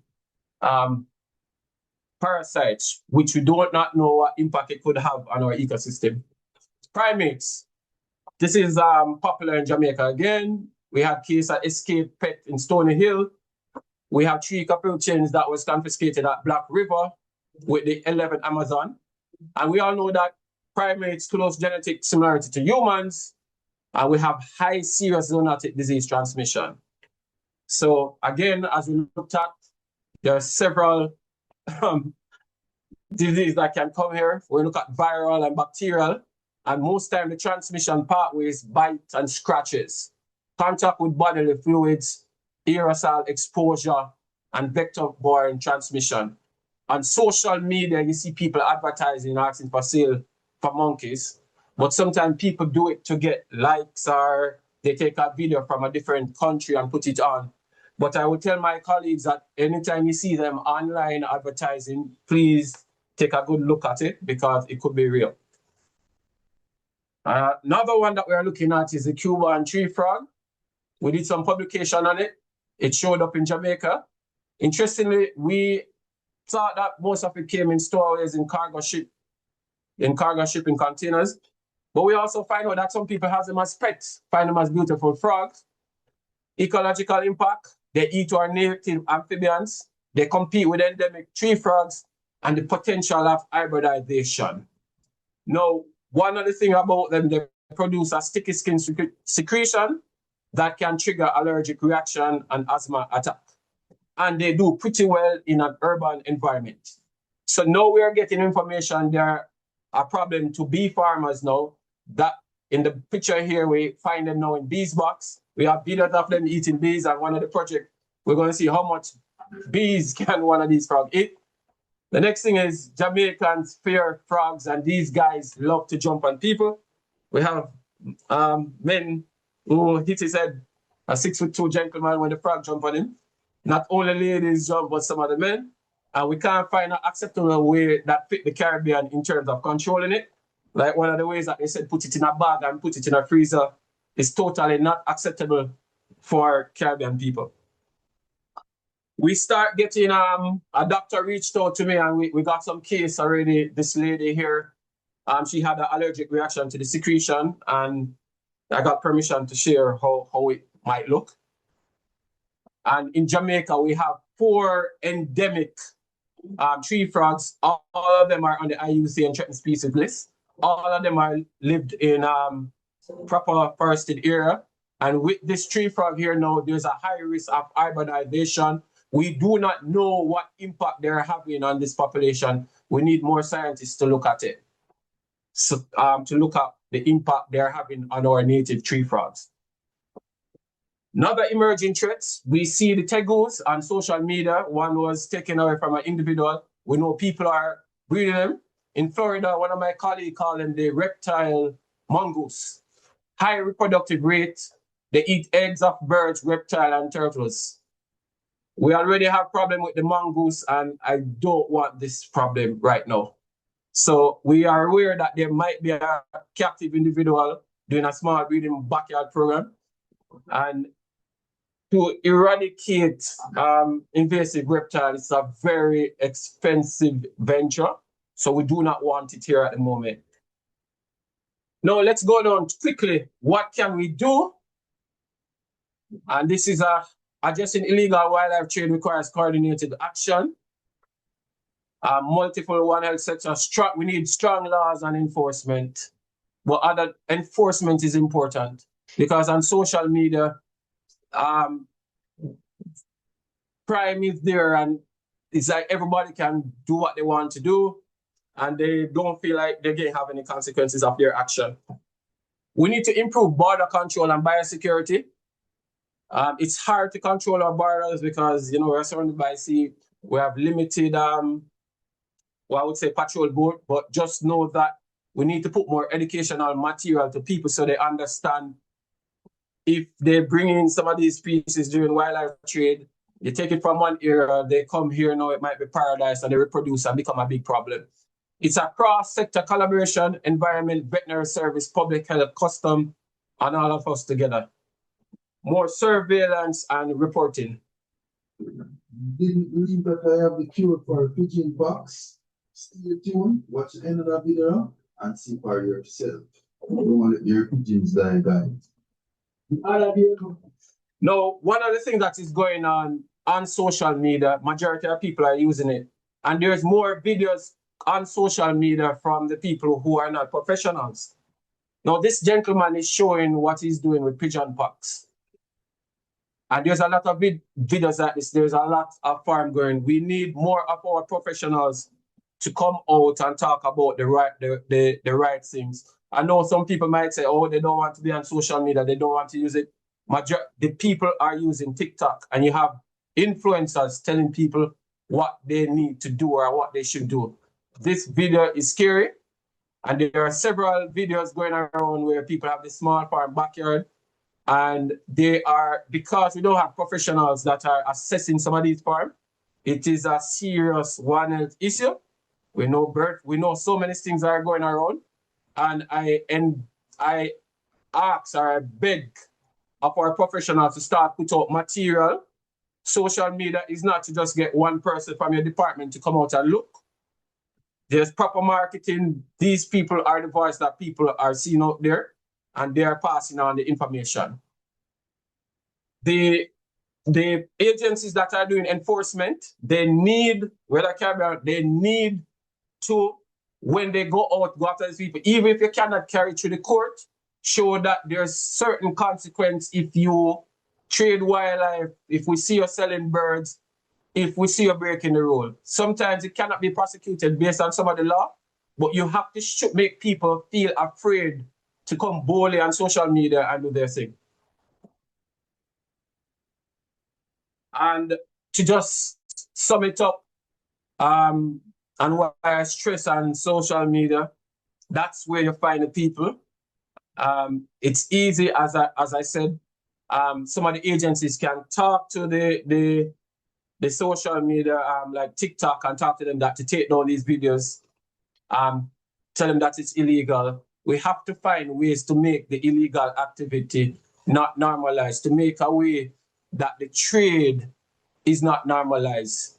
To the left of here, this is me doing a post telling people how legal, and you'll be surprised how many people don't know that it's illegal to trade both local and international parrots. And this gentleman was here on social media selling the parrot and also getting likes, lions, or whatever, which is monetary value on social media. So this is the new, what I would say, the main interface that is used now with wildlife trade. And I should stress, after COVID, a lot of people do not really believe the professionals anymore. You have to go out there and put material to tell why certain things is right. Now, key message, wildlife crime is not just about animals. Ecosystem loss, biodiversity and ecosystem service, animal welfare, endangered species accelerating extinction risk. We talk about human health. It's all about protecting wildlife, protect ecosystem, protect communities and human health. Just want to tell people that are here that our sago palms and our cardboard box palm, we have the Asian cyclad scaled insect here. We got it identified at the university. It is killing off a lot of our sago palm. If you don't treat, the sago palm will die. So it's in Jamaica. I don't sure if it's in the other Caribbean island, but it has killed off a number of them in Kingston. And I just bring this out to bring awareness. If you do not treat it, your plant will die. So I would like to give acknowledgement to Joseph Brown from Hope to give me a lot of pictures, the university colleagues who gave me some of these slides, and to the Roosters World JA social media family that were so comfortable to share information when people are doing wildlife crime about the trade, and we're going to put out a publication on it. And thank you, and this is how I can be reached. And we will do all our part to bring information about what's going on with wildlife trade, and also what is so special with our plants and animals in Jamaica. Thank you. Thank you, Mr. White, for this very comprehensive, interesting, sad, frightening presentation in which you have shared with us essentially about an illegal industry. From everything from start to finish is illegal about what you have shared with us, and how wide this industry is. It was also kind of lovely to hear how many endemic species we have. We are blessed with a variety of animals, insects, whatever, plants, flora. We have its beauty. It's beauty. It would be nice to have a garden where we could actually see these. I think has the Hope Zoo, Hope Gardens tried to do a little bit on this sort of thing, where they have some of these species for us to view? Yes, Yes, the Oak Garden have done a job in it, but to do such conservation work needs money. They need funding. So some of these species that I mentioned, the ISO 80 jamaicensis, which is one of our rarest plants in Jamaica, it is found in 2 temporary ponds in one area in Ari Savannah in Jamaica, and that means it's the only place in the world. No work has been done to it. We know nothing. Just that it exists. Yes. So the thing is, we have a lot of special stuff, even some plants and animals that we don't know, but what we do know already, it needs support in terms of other scientists doing work. And yeah, we have the names, but there's no work going on with it. There's so much to do. And I can guess it's a similar problem that we have in most of our other Caribbean islands. And that's why I said for this presentation, we just use a case study, Jamaica. But wildlife trade is a big problem. And people must know that I have seen Caribbean parrots, other islands parrots in Jamaica here, that has not gone through veterinary division, but they're here. And people are talking that this year I didn't spend a lot of money. I just bought $8 million worth of bird. Yes, just $8 million this person spent. Do we have people like that? That's plenty of money. Oh, yes. Yes, that's plenty of money. And what we have here, of course, is it's like a wild life, wild land. It's like the old West. Anything is going and everything is going. And you are at the forefront of this. You are young and new, and you have years of, I hope, committed to this, to getting this under, because it sounds frightening. Yes, the way and people. And one thing I will ask my colleague here, and I will stress on it. I know a lot of government agencies have, when they're dealing with social media problem, they put the work on one officer. It is not a one officer. The way we reach out people, it's not about making a pamphlet. It is changed. It's frightening to see the videos that are out there they are not hiding. You go there and you see different animals. And some of these videos where the guy have a live and he's showing you what he's doing. With the crocodiles, this one said he had a monkey, you can buy this. Anything can be sold on social media. It is easy. And they're sharing information on how to do it. Oh no. And there are social media vets. I want people to understand there are social media vets out there that get the medicine and everybody doing what they work. That guy that was cutting the packs, there's so many of these stuff, and they're not doing the precautionary methods that how we were formerly trained. And when you go and talk to these guys, they hear that, oh, you're fighting against the people not understanding the reason why we were trained on how for biosecurity. So I just want to stress, take some time. I know some people might say, oh, I don't want to go on TikTok, don't want to go on Instagram, but just go and look. It's unregulated and it's a problem. Before I ask Dr. Paul Cadogan to ask his question, can you please tell us how to treat that Chinese scaly fungus on our plants? Okay, no, it's a scale insect. The literature showed that when it hit further, I think it wiped out 40% of the cycad of the cycad that we call it cycad palms here. Queen sago and Queen sago. A systemic pesticide has to be used. The scale insect have a coating on it. If you put a contact pesticide, it won't go through. Some of the people are using home remedies by using neem oil. If the trees is big, it won't work. And right now, we don't find much biological enemies of the scale insect here because of that tick coating. So for example, now in Jamaica, I've been documenting several of the trees have died. And why it's not a big issue because it's an ornamental. But however, we have a group of cardboard box plant that are called zinnias. We haven't found it attacking zinnias yet, but it's something that we have to be watching. And we believe 3 out of the 5 are endemic. So systemic pesticide, please, and it is sprayed by people. Like you have one, what they call him again, gardener. He goes and chop. You have a stage that they call the crawlers, and it goes on his clothes. and it go on the other way. So it is spread easily like that. We saw it in 2023. It's a big problem, and I'm just bringing it to the attention of the people here. So literally you have to wear aprons and gloves and perhaps even dispose of them, disposable? Yes. And when you part of getting some of our gardeners, give them the knowledge that you have to clean your tools, clean your clothes before you go to another plant. Especially when you're dealing with the pests. That's hard to tell them that, oh, I'm not going to do it. That's too much work.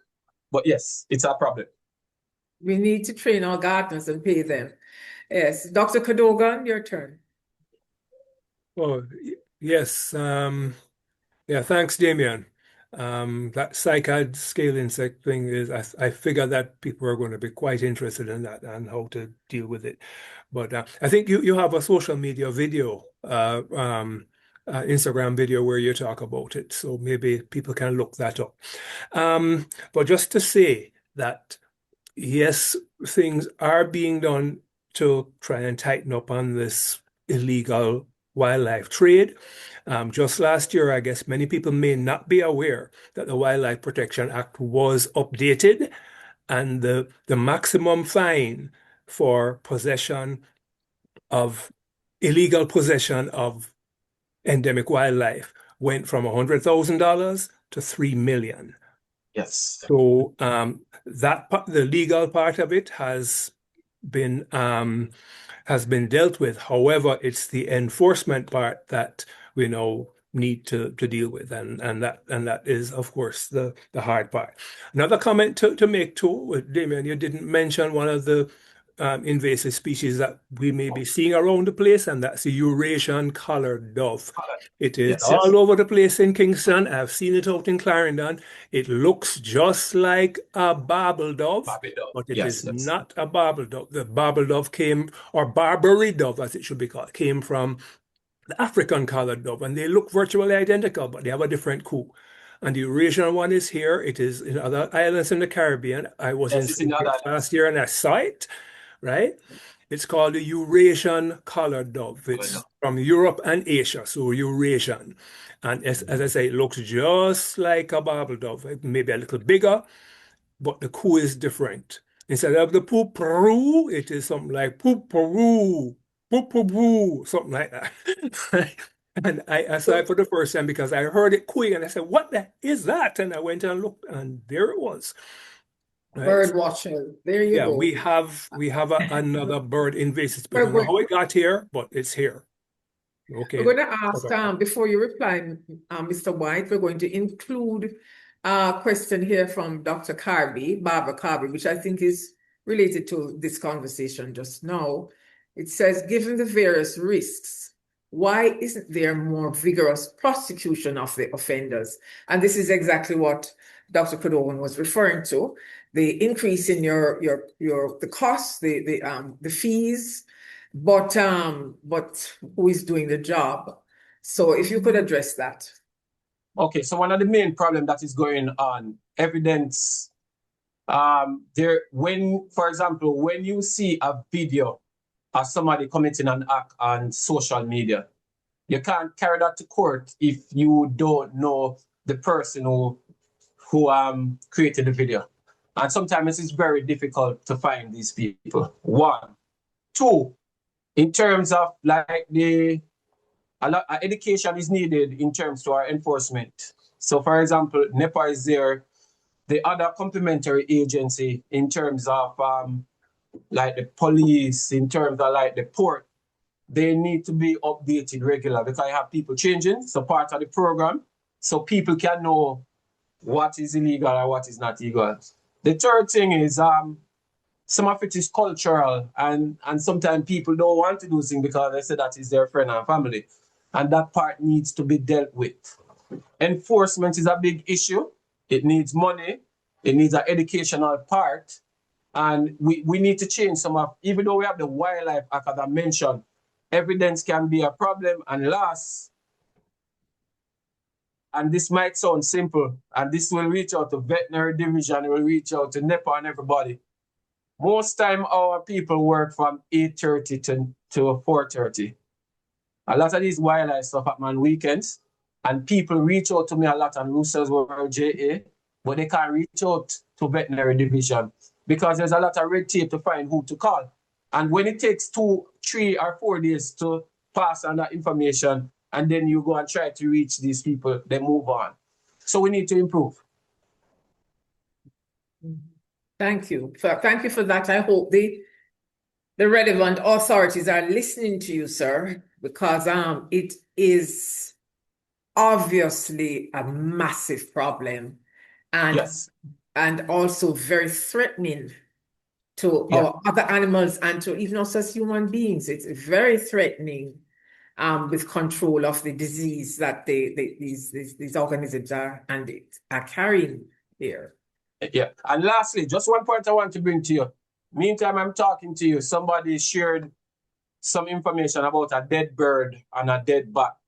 And they're asking me, how do I get this information to the right people? We have bird flu, we have different things going on. There's no proper channel for the normal person out there to find who to contact when something happens. And I'm stressing that because we heard a lot going on in Cayman with the bird flu. For example, even though I know a number of the people, if I get some information, I'm going to bother Dr. Kadugan. I am one of the persons who know a lot, and I struggle at times who to call because I know the network. What happened to the person out there who has this information and reaching out to say, who should I give that information? That needs to solve, and that's a regional, that's a Jamaica problem. Just have a proper network of who I contact, and the world is not a 9 to 5 again. Yeah, we need to hear a lot more. There's a lot more PA needs to happen. A lot more sharing of information, a lot more public relations and so forth. So there's one other question quickly before we move on after such a scintillating presentation. We have Dr. Carby also asking, given the various risks, why isn't there more vigorous prosecution of offenders? Well, you have more or less said it, but yeah, there you go. Why is it not really happening? Why is it not happening? What is the holdup in the system? And Dr. Carvey, the two of us share the same view. I mean, I can give an example. In December, NEPA finally catch one of the guys who have been selling parrots at the end of the highway in Miami Bay for years. For years, it has been difficult to prosecute because right now, with the Wildlife Act, the fine have gone up. But I don't know what's the internal red tape of why sometimes these prosecution. And it's not even the end product, you know. It's to just put the information out there that we went and catch the guy. Because information like this now will make somebody feel, I could get in trouble. But one of our system is wait till it reach the end after it passed to the court before we start talking. And boy, our court system right now. So long, yes. Oh my. Yes, so I agree with you, Dr. Carb. It's something that I've been having discussions with some of the committee. It's a good point. I'm still wondering here myself. It takes long, and agencies, I know they have to follow certain rules, but they have to find a way to put the information out there so we understand that what you're doing is illegal and there's a consequence to it. Thank you so much, sir. To the point, scintillating, thought-provoking, very much need to know much more on this. I'd like to move us forward to our final presenter tonight, who is Dr. Sheena Francis. She is a senior research fellow at the Caribbean Center for Research in Biosciences at the University of the West Indies, where she also lectures and supervises students in the areas of molecular biology, entomology, and vector control. Over the past decade, her research has focused on arthropod vector control, with particular emphasis on Anopheles and Aedes mosquitoes. Her work investigates multiple dimensions of vector biology, including mechanisms of insecticide resistance in mosquito populations, development and evaluation of plant-derived bioactive compounds with insecticidal potential, molecular and biochemical pathways underlying resistance, phenotypes, and advancement of integrated vector control tools, including the sterile insect technique, SIT. The overarching goal of her research program is to identify and develop novel, sustainable approaches to reduce arthropod vector populations, thereby lowering the transmission risk of vector-borne diseases through decreased human vector contact in high-density communities. Through both her research and teaching, Dr. Francis contributes to capacity building in the Caribbean by training the next generation of scientists and public health professionals in molecular biology, bioassay design, and integrated approaches to vector control. So she will now present on mosquito control, the sterile insect technique. Dr. Francis, please, it's late, but you know, we always leave the best for last. So here you are. Your turn. Over to you. Welcome. Sorry, thank you very much. Am I sharing my screen? I do hope so. Yes.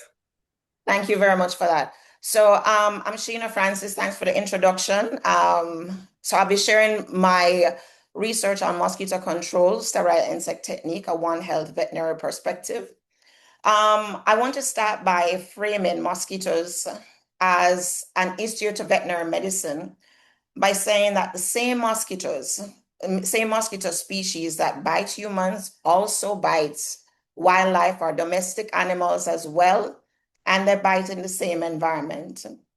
As a result, veterinarians routinely deal with mosquito-borne disease, mosquito exposure, and downstream effect of mosquito control itself. This makes mosquito control a One Health issue where animal health is not peripheral, it's central. So, thanks. Yeah. So, as I mentioned before, the same mosquitoes bite humans, bite animals as well. And therefore, any approach to lower population of mosquitoes also affects animal veterinary control. And we have insecticide risk exposure, wherein many of these insecticides, they're not really working at the dosage they're supposed to work at, so they're increasing dosage, and sometimes our animals are indeed affected. Therefore, looking at other means to suppress populations of mosquitoes is necessary. One mosquito-borne disease that many veterinarians are aware of is the heartworm disease. And heartworm disease is important in that it can affect our cats and dogs more, but it also affects humans as well as an intermediate host. So many vets are familiar with that. Other vector-borne disease that also other veterinarians are aware of is the neurological diseases, the West Nile viruses, which affect birds mainly, and some pigs, but humans and horses and other wildlife can be affected. And you also have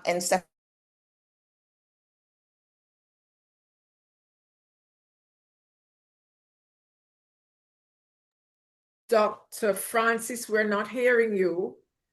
What? Yes, go ahead now. Sorry. Yes, you're in and out a bit. Go ahead. Okay, I'm sorry. Yeah. So mosquito abundance and better drives risk. Mosquito bites aggressively, and therefore reducing the population lowers the potential risk pressure of disease transmission. The sterile insect technique is rather straightforward. It's species specific. It relies on little to no chemicals, and the purpose of it is to reduce a specific vector. It's a complementary tool. It's supposed to be used in integrative vector control. And the success of the SIT program depends on the biological quality of the male mosquitoes that are released. Now, why male mosquitoes? Because we can capture these, we can rear them in captivity, we sterilize them, and by sterilizing these male mosquitoes, when we release them into the wild, the aim of the game is for them to mate with wild-type females. Because their sperms are sterile, the females, even although she's inseminated, when she takes a blood meal, she can lay her eggs, but the eggs are not viable. Okay, so today I'm presenting on ongoing research that I'm doing with myself, my students, and a few colleagues, Dr. Dwight Robinson and someone from the Vector Control part of the Ministry of Health, Mrs. Shireen Jones. So we're looking at the rearing effect conditions on male Aedes aegypti mosquitoes, but specifically sexual competitiveness. So we want to ensure that, as I said, we want to ensure that our mosquitoes that we release are resilient in comparable to the wild type mosquitoes. One would expect mosquitoes growing out in the wild have to deal with a lot of environmental stresses, heat, humidity, lack of food, lack of water. While those in the lab, for example, they're coddled. They get light when necessary, they get water when it's absolutely necessary, they get fed regularly. So they may not be as resilient as the wild type mosquitoes. And if there is a release to occur, we want them to be able to survive and to be able to mate with the wild type females. So the factors that I looked at in this study is the diet of the Aedes aegypti larva.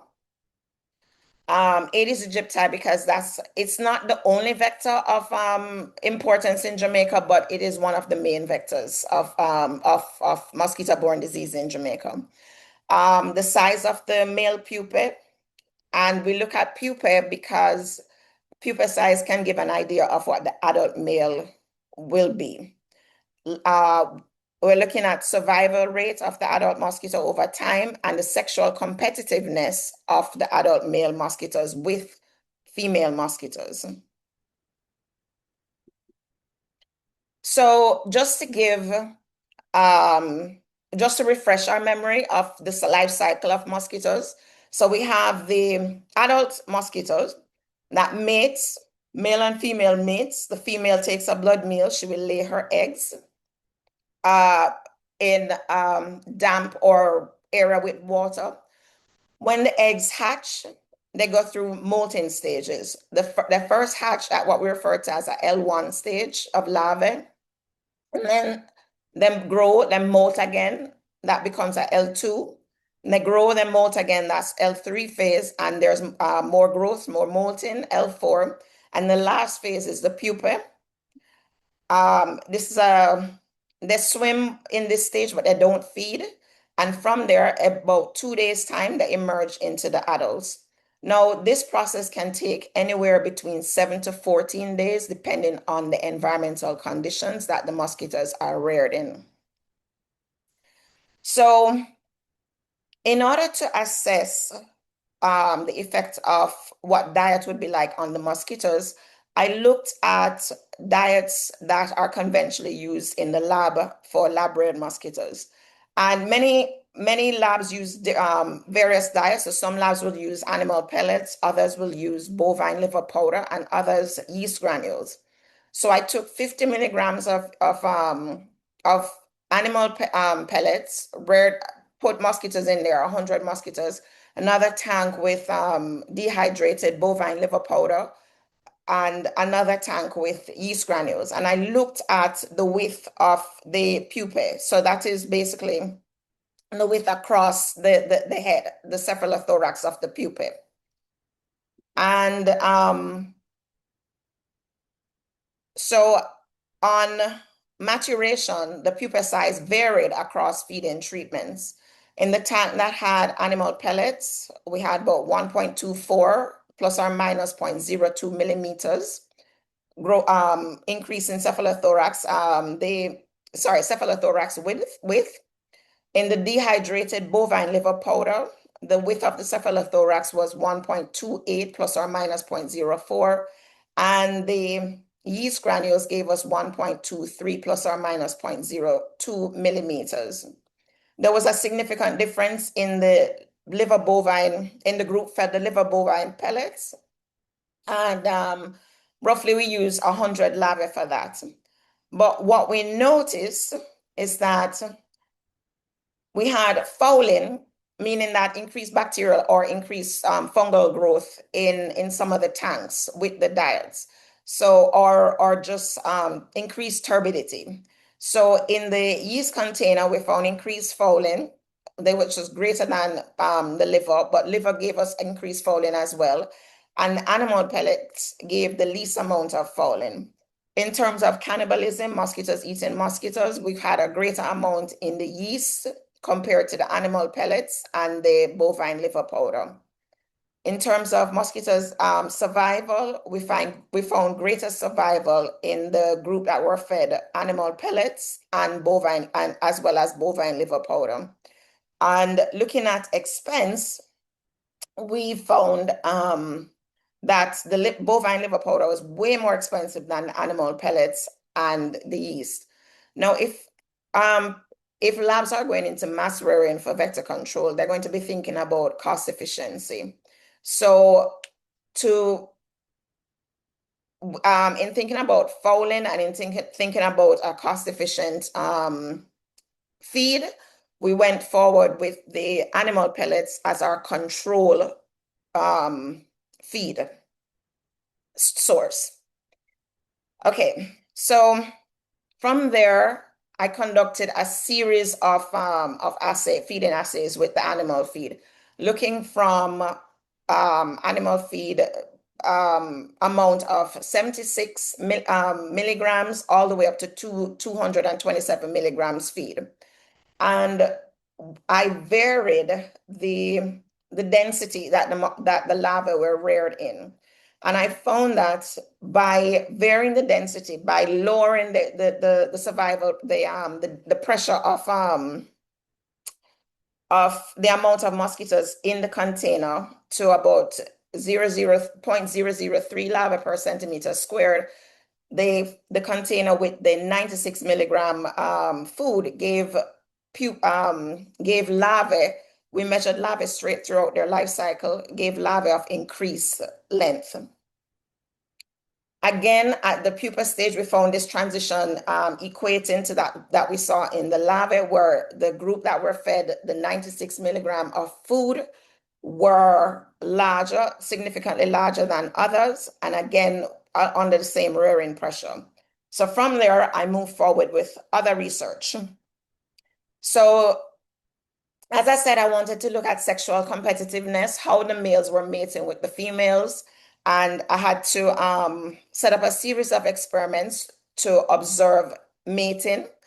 So I observed them under natural lights. So we looked at mosquito mating for roughly 2 hours, and we timed them to the first interactions and beyond for 2 hours. We looked at whether they mated in natural light compared to an ambient light. We looked at the effect of the container size that we were observing them in to find out if we were giving them any bias, because mosquitoes mate naturally in the wild. So if we're going to contain them and observe them, was there some amount of discrepancy in the size of containers that we use? And we adjusted the ratio of males to female, whether it's a 1-to-1 ratio, a 2 male to 1 female, and the replicates were 10 observation. So on the natural lighting, we went out and we allowed the mosquitoes to mate on the natural light and observed them in a falcon tube. We found that on the natural light, the days that we went out, the temperature was extremely high and the humidity was extremely high as well. we found that our 70% of the sterile male mosquitoes died, and 30% of the fertile mosquitoes died. Now, it shows the vulnerability of the sterile mosquitoes at this point, and we figured that even if mosquitoes do mate in the wild, they probably mate at lower lighting level, ambient lighting level, and a lower temperature. So we try to observe what's happening in the wild and replicate that again in the lab. So on that particular ambient light that we found to be adequate, we repeated the experiment, and we found that we had increase of mating interactions. So time to mating for the fertile group, 17 to 27 minutes, we had mating. First time of mating in the sterile group, it was very delayed, 68 minutes to 117 minutes out of the 120 minutes, we're finding that the sterile mosquitoes were mating. We found that the attempts were increased in the fertile group, wherein 6 out of 10 attempts were done. And in the sterile group, only 2 out of 10 attempts were observed. And mating success, we found that after 24 hours, we observed mating success. In the fertile group, we had 1 mating success. In the sterile group, 0. So with this, we increased the size of our containers. Again, we found that our fertile group were mating way more than the sterile group. Fertile group mating within 30 to 37 minutes. And when we checked for the red bar represents confirmed mating after 24 hours, we were getting increased confirmed mating in the fertile group.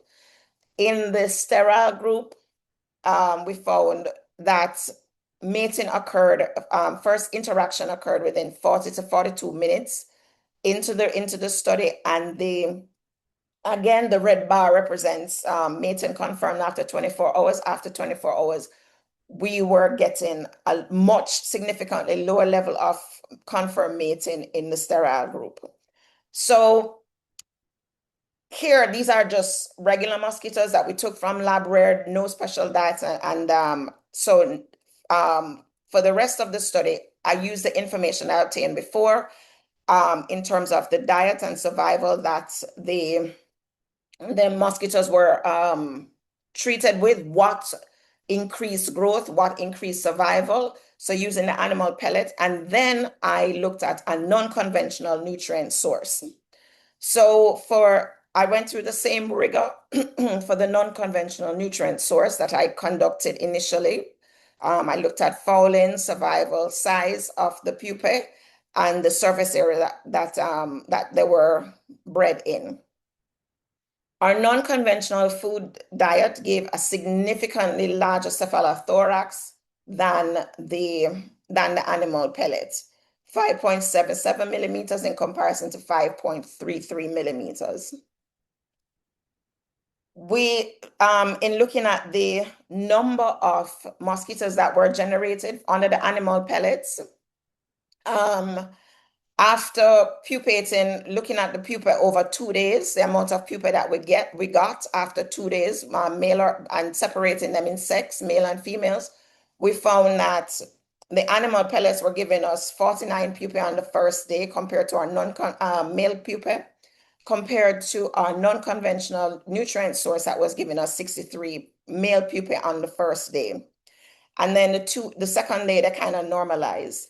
At the end of the over 2-day period, we obtained roughly 68 male pupae in the group that were fed animal pellets, and 80 male pupae in the group that were fed the non-conventional nutrient. Now, there was no significant difference across the group in terms of the survival. However, we did find significance in terms of the food nutrient that generated male pupae. And again, if you're going to conduct a mass rearing to select for a particular sex, then you want a diet, a cost-effective diet that will push or drive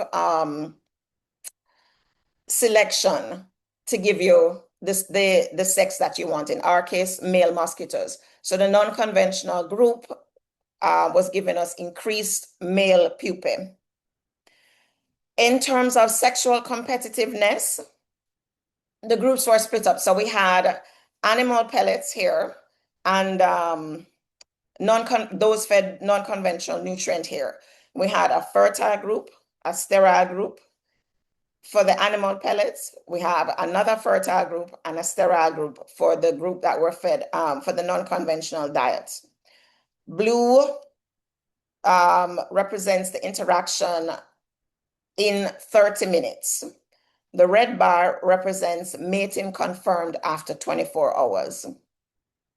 So for all groups, whether they were fed animal pellets or non-conventional non-conventional food, interaction increased after 30 minutes in the fertile group. What we found in this study is in the sterile group, the non-conventional group were more active in terms of their mating interaction than the group that were fed animal pellets. And after 24 hours, the group that were fed animal pellets, no mating, we could not confirm presence of sperm in the female. While in the sterile group of the non-conventional food source, we had confirmed mating that was equal to that of their fertile counterpart. So this is promising for us in terms of interaction and what we're seeing and what we'd like to see in the field. So I did another experiment where I took the same mosquito feeding treatment, looked again at the non-conventional diet, and I mated females with fertile, males. And then after 24 hours, I removed those fertile males and inserted some sterile males, also fed the non-conventional diet. This slide basically shows sperm moving in the female. So that's basically how we look at the sperm confirmed mating, just to find out whether we check the female for presence of sperm and sperm motility. And we found that usually females mate once. Literature has shown us that females mate once, and we found that the females, she mated with the fertile females, the fertile males initially, and as such, we didn't find much of the sterile sperms in her. We conducted another study wherein we switched the experiment. So we did females. We first put her with sterile males that were fed the non-conventional diet, and then removed those sterile males and placed fertile females in the cage. From this, we saw that sperm were present in the females. Sperm motility, we saw that sperm motility was there. Of course, sperm motility is much slower for sterile sperms than they were for fertile sperm, which we expect. But the promising note is that the females did not reject the sterile males. She mated with them. So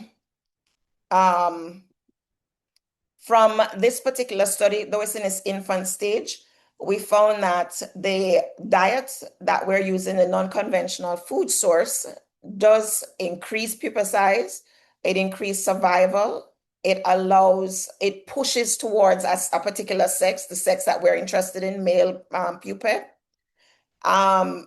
Mating interaction is increased in these mosquitoes, and sexual competitiveness is increased. So by optimizing nutrition, it's essential for sterile insect technique mass rearing to enhance integrative vector control strategies. So what's next for us? We plan to explore these same study in a semi-field condition and to look to see whether we're getting the same type of interaction between the mosquitoes. And it's extremely important to carry out these studies prior to field release. Now, many countries conduct sterile insect technique on insects, whether it's mosquitoes, whether it's the screwworm. The release are being done. However, it is essential, it's absolutely important to conduct studies prior to release, because that way you can have an idea of what you're going to be getting and whether your technique is going to be successful or no. So these mini studies are allowing us to answer certain questions on sexual competitiveness and how the mosquitoes behave, how our mosquitoes will behave, and the behavior of our mosquitoes might be different than, say, other mosquitoes in Mexico or anywhere else doing sterile insect technique. So thank you very much for inviting me on this conference. And if you have any questions for me, I'll take them now. Dr. Francis, we just want to thank you. You have presented to us your research, obviously a successful outcomes research, very, very hopeful to control of this vector spread, some of the vector spread diseases that are tormenting us here. And we really hope that this work, man. We really hope it works because it looked good. So I'd like to thank you for your presentation. It was clear to follow your footprints of how you moved from one point and how you did your what next. Of course, you're not sharing with us your ingredients. Not yet. Not yet. Well, we will hear one day, I guess. I'm going to ask Dr. Kodogan to go ahead and ask his question. Yes. Hi. Thank you, Dr. Francis, for that presentation. The sterile insect technique has been utilized here in Jamaica with the screwworm, and it never worked. So we hope that things will go better with the mosquitoes thanks to what you're doing. But one question I have, which I didn't hear you mention, and I'm still not quite clear. I've read about it, but I'm not quite clear on how it works, is the role of the bacteria, the Wolbachia bacteria in the mosquito sterile insect technique. Of course, Wolbachia is involved in heartworm as well. It's one of the symbiotic bacteria in the heartworm that helps its survival, but it has something to do with the mosquito reproduction as well. So I don't know if you can speak to that a little. Okay. All right. First of all, thank you very much for your question. And I'd like to say, which I probably should have said, I'm very sorry. There are different types of sterile technique globally. So the one that I'm using is the conventional sterile technique that does not incorporate the Wolbachia. So we just irradiating these mosquitoes and sterilizing their sperm. We have other sterile insect technique that utilizes the injection of the Wolbachia. Now, the thing is that Wolbachia is it's normally found in other insects. However, its presence in Aedes mosquitoes, Aedes aegypti mosquitoes in the wild is not as abundant as those of other insects. And so scientists have found that by injecting the Aedes aegypti male mosquito with the Wolbachia strain, they can interfere with sexual competitiveness. For us in Jamaica, we didn't want to, as my colleague Damien said, we don't want to introduce what we don't really have. So looking at a safer method, which is just to irradiate the mosquitoes, that's the main target here. They have other sterile insect technique as well that also use gene drivers. And this was done, gene drivers were done in Brazil and Cayman Islands, and there were some previous studies on it, and even although the gene driver technique was supposed to be stable, some studies found that after, I think they did, there was one that I read out of Brazil that after 10 years, they found that some of the genes, sections of the genes were being shown in the native population of the mosquitoes. So this particular technique that I am looking at only looks at sterilizing the mosquito. It doesn't use for, there's no injection of Wolbachia, and there is no gene driver interference with it. Safer, much safer, it sounds like. Yeah, great. Thank you. Yeah, we have a question here from Eric Stoll, and this is a general question. Is this method of vector control a Caribbean practice, or is it only in Jamaica? Well, seeing as it's just being worked on and it's being worked on in Jamaica, I don't know. Let me ask you.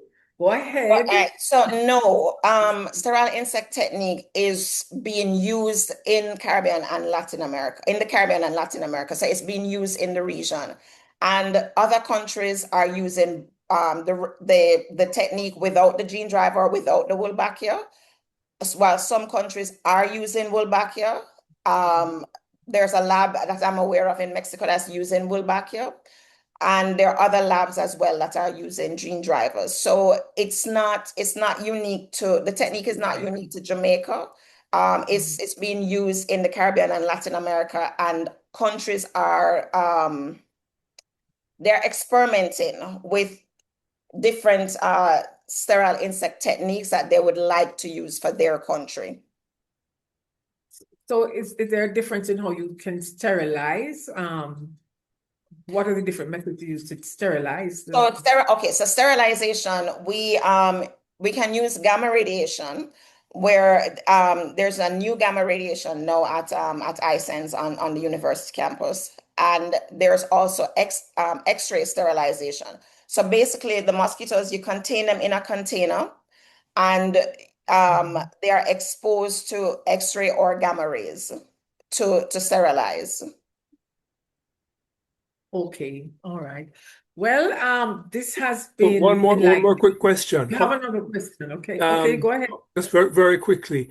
Has any implementation of this started in Jamaica yet, or when do you envisage we'll see some implementation?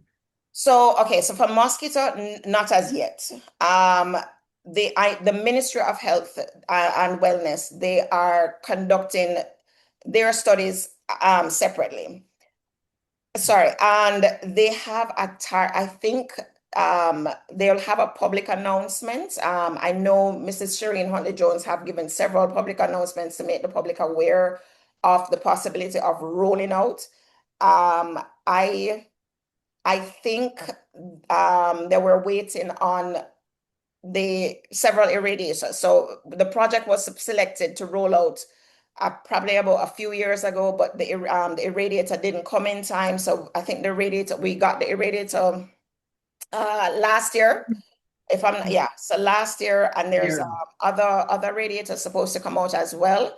So that held up the project, and now we're in the experimental phase. We don't want to just and I'm very happy that the Ministry of Health, they're really trying not to just push to just put this thing out like that. They're going through their due diligence to ensure that they're monitoring vectors in the wild, looking at population counts of the mosquitoes that they were getting, looking at the species, looking to ensuring that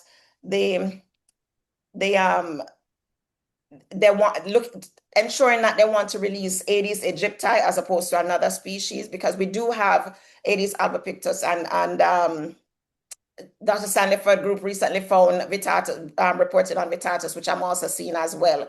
So they're doing their due diligence. They're looking at the population, looking to see what's prevalent, and then just go slowly ensuring that they roll this thing out properly to ensure that we have success.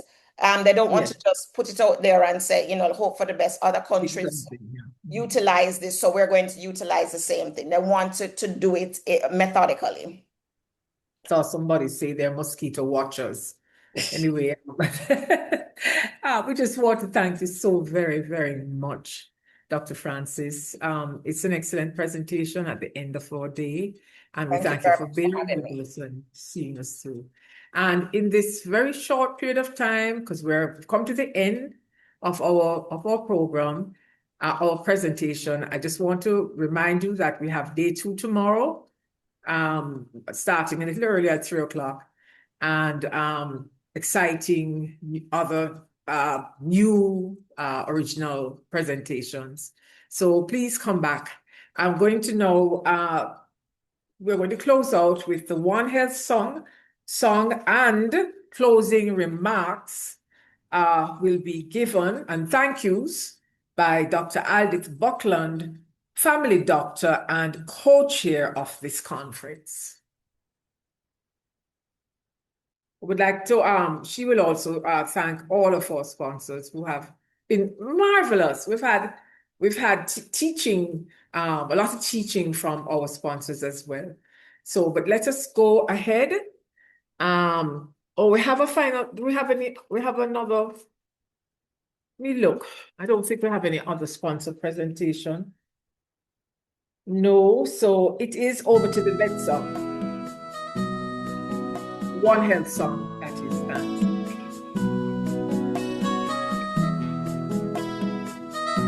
Guess who? Earth, our home, a living, breathing planet.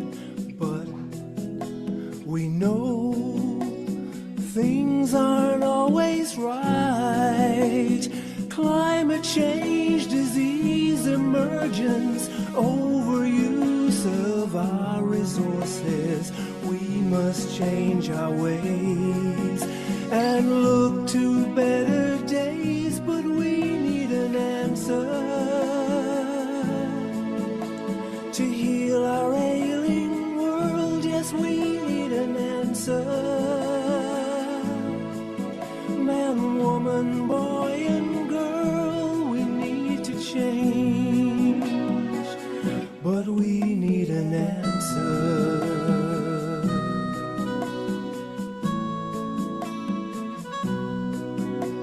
The health of all is so interdependent. We'll rise or fall on choices that we make. Physicians, vets, and virologists too can't isolate the things we do. We must understand health rests in all our hands. One Health is the answer.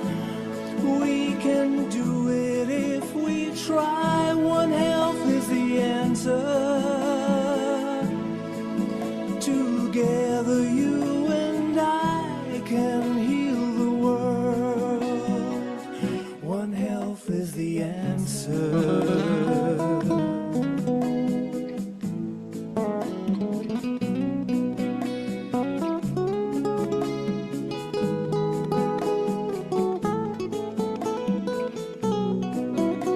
We live again when we come together and understand. United we prevail for people, animals, and plants too. The land, the air, the water blue.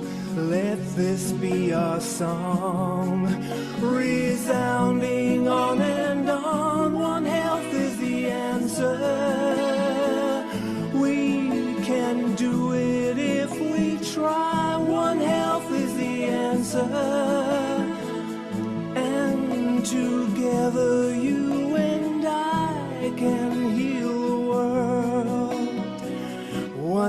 health is the answer. Yes, One Health is the answer. We can do it if we try. One Health is the answer. And together you and I can heal our world. One Health is the answer. It really is the answer.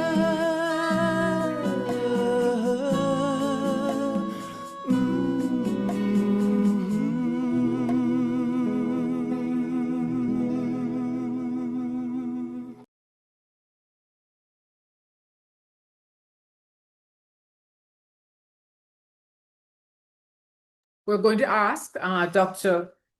Aldith Buckland, our co-chair of the One Health group, please, to Jamaica to come on and do her presentations, her thank you, and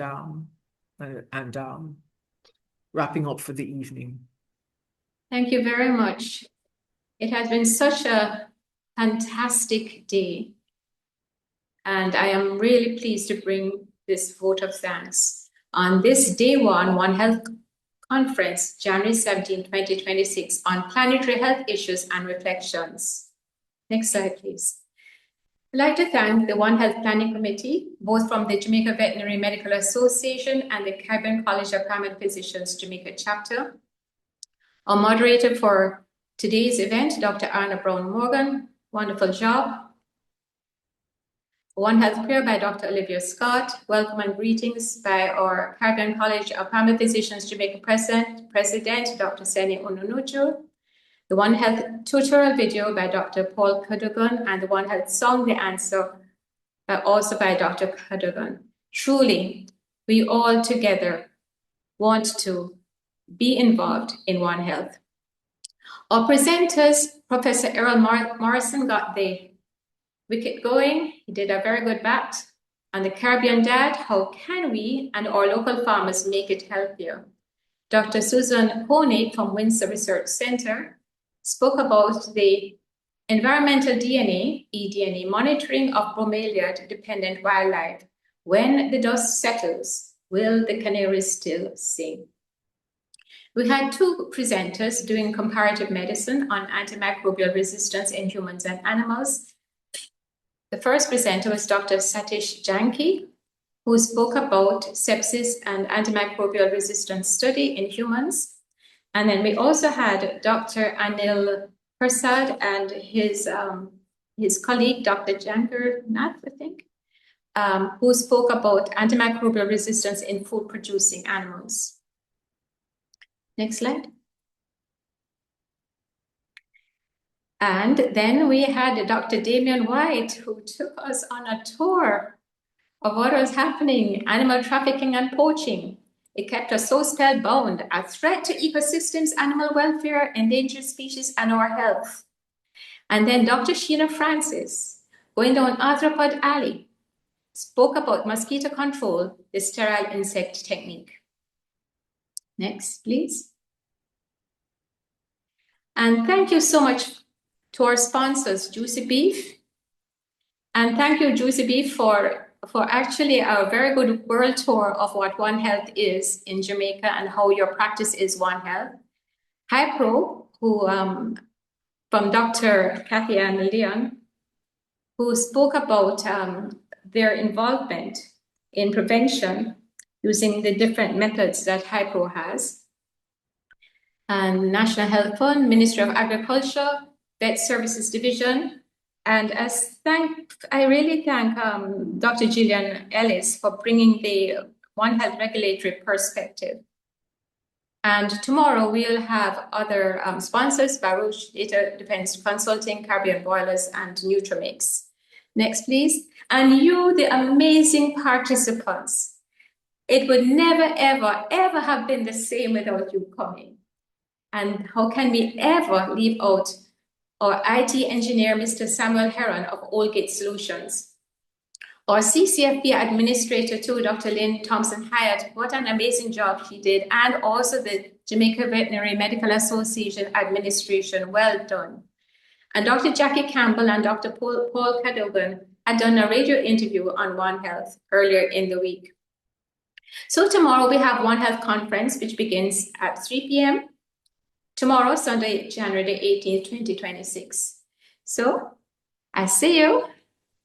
We're going to have a good night's sleep and good night. Thank you again. Good night, everyone. Tomorrow.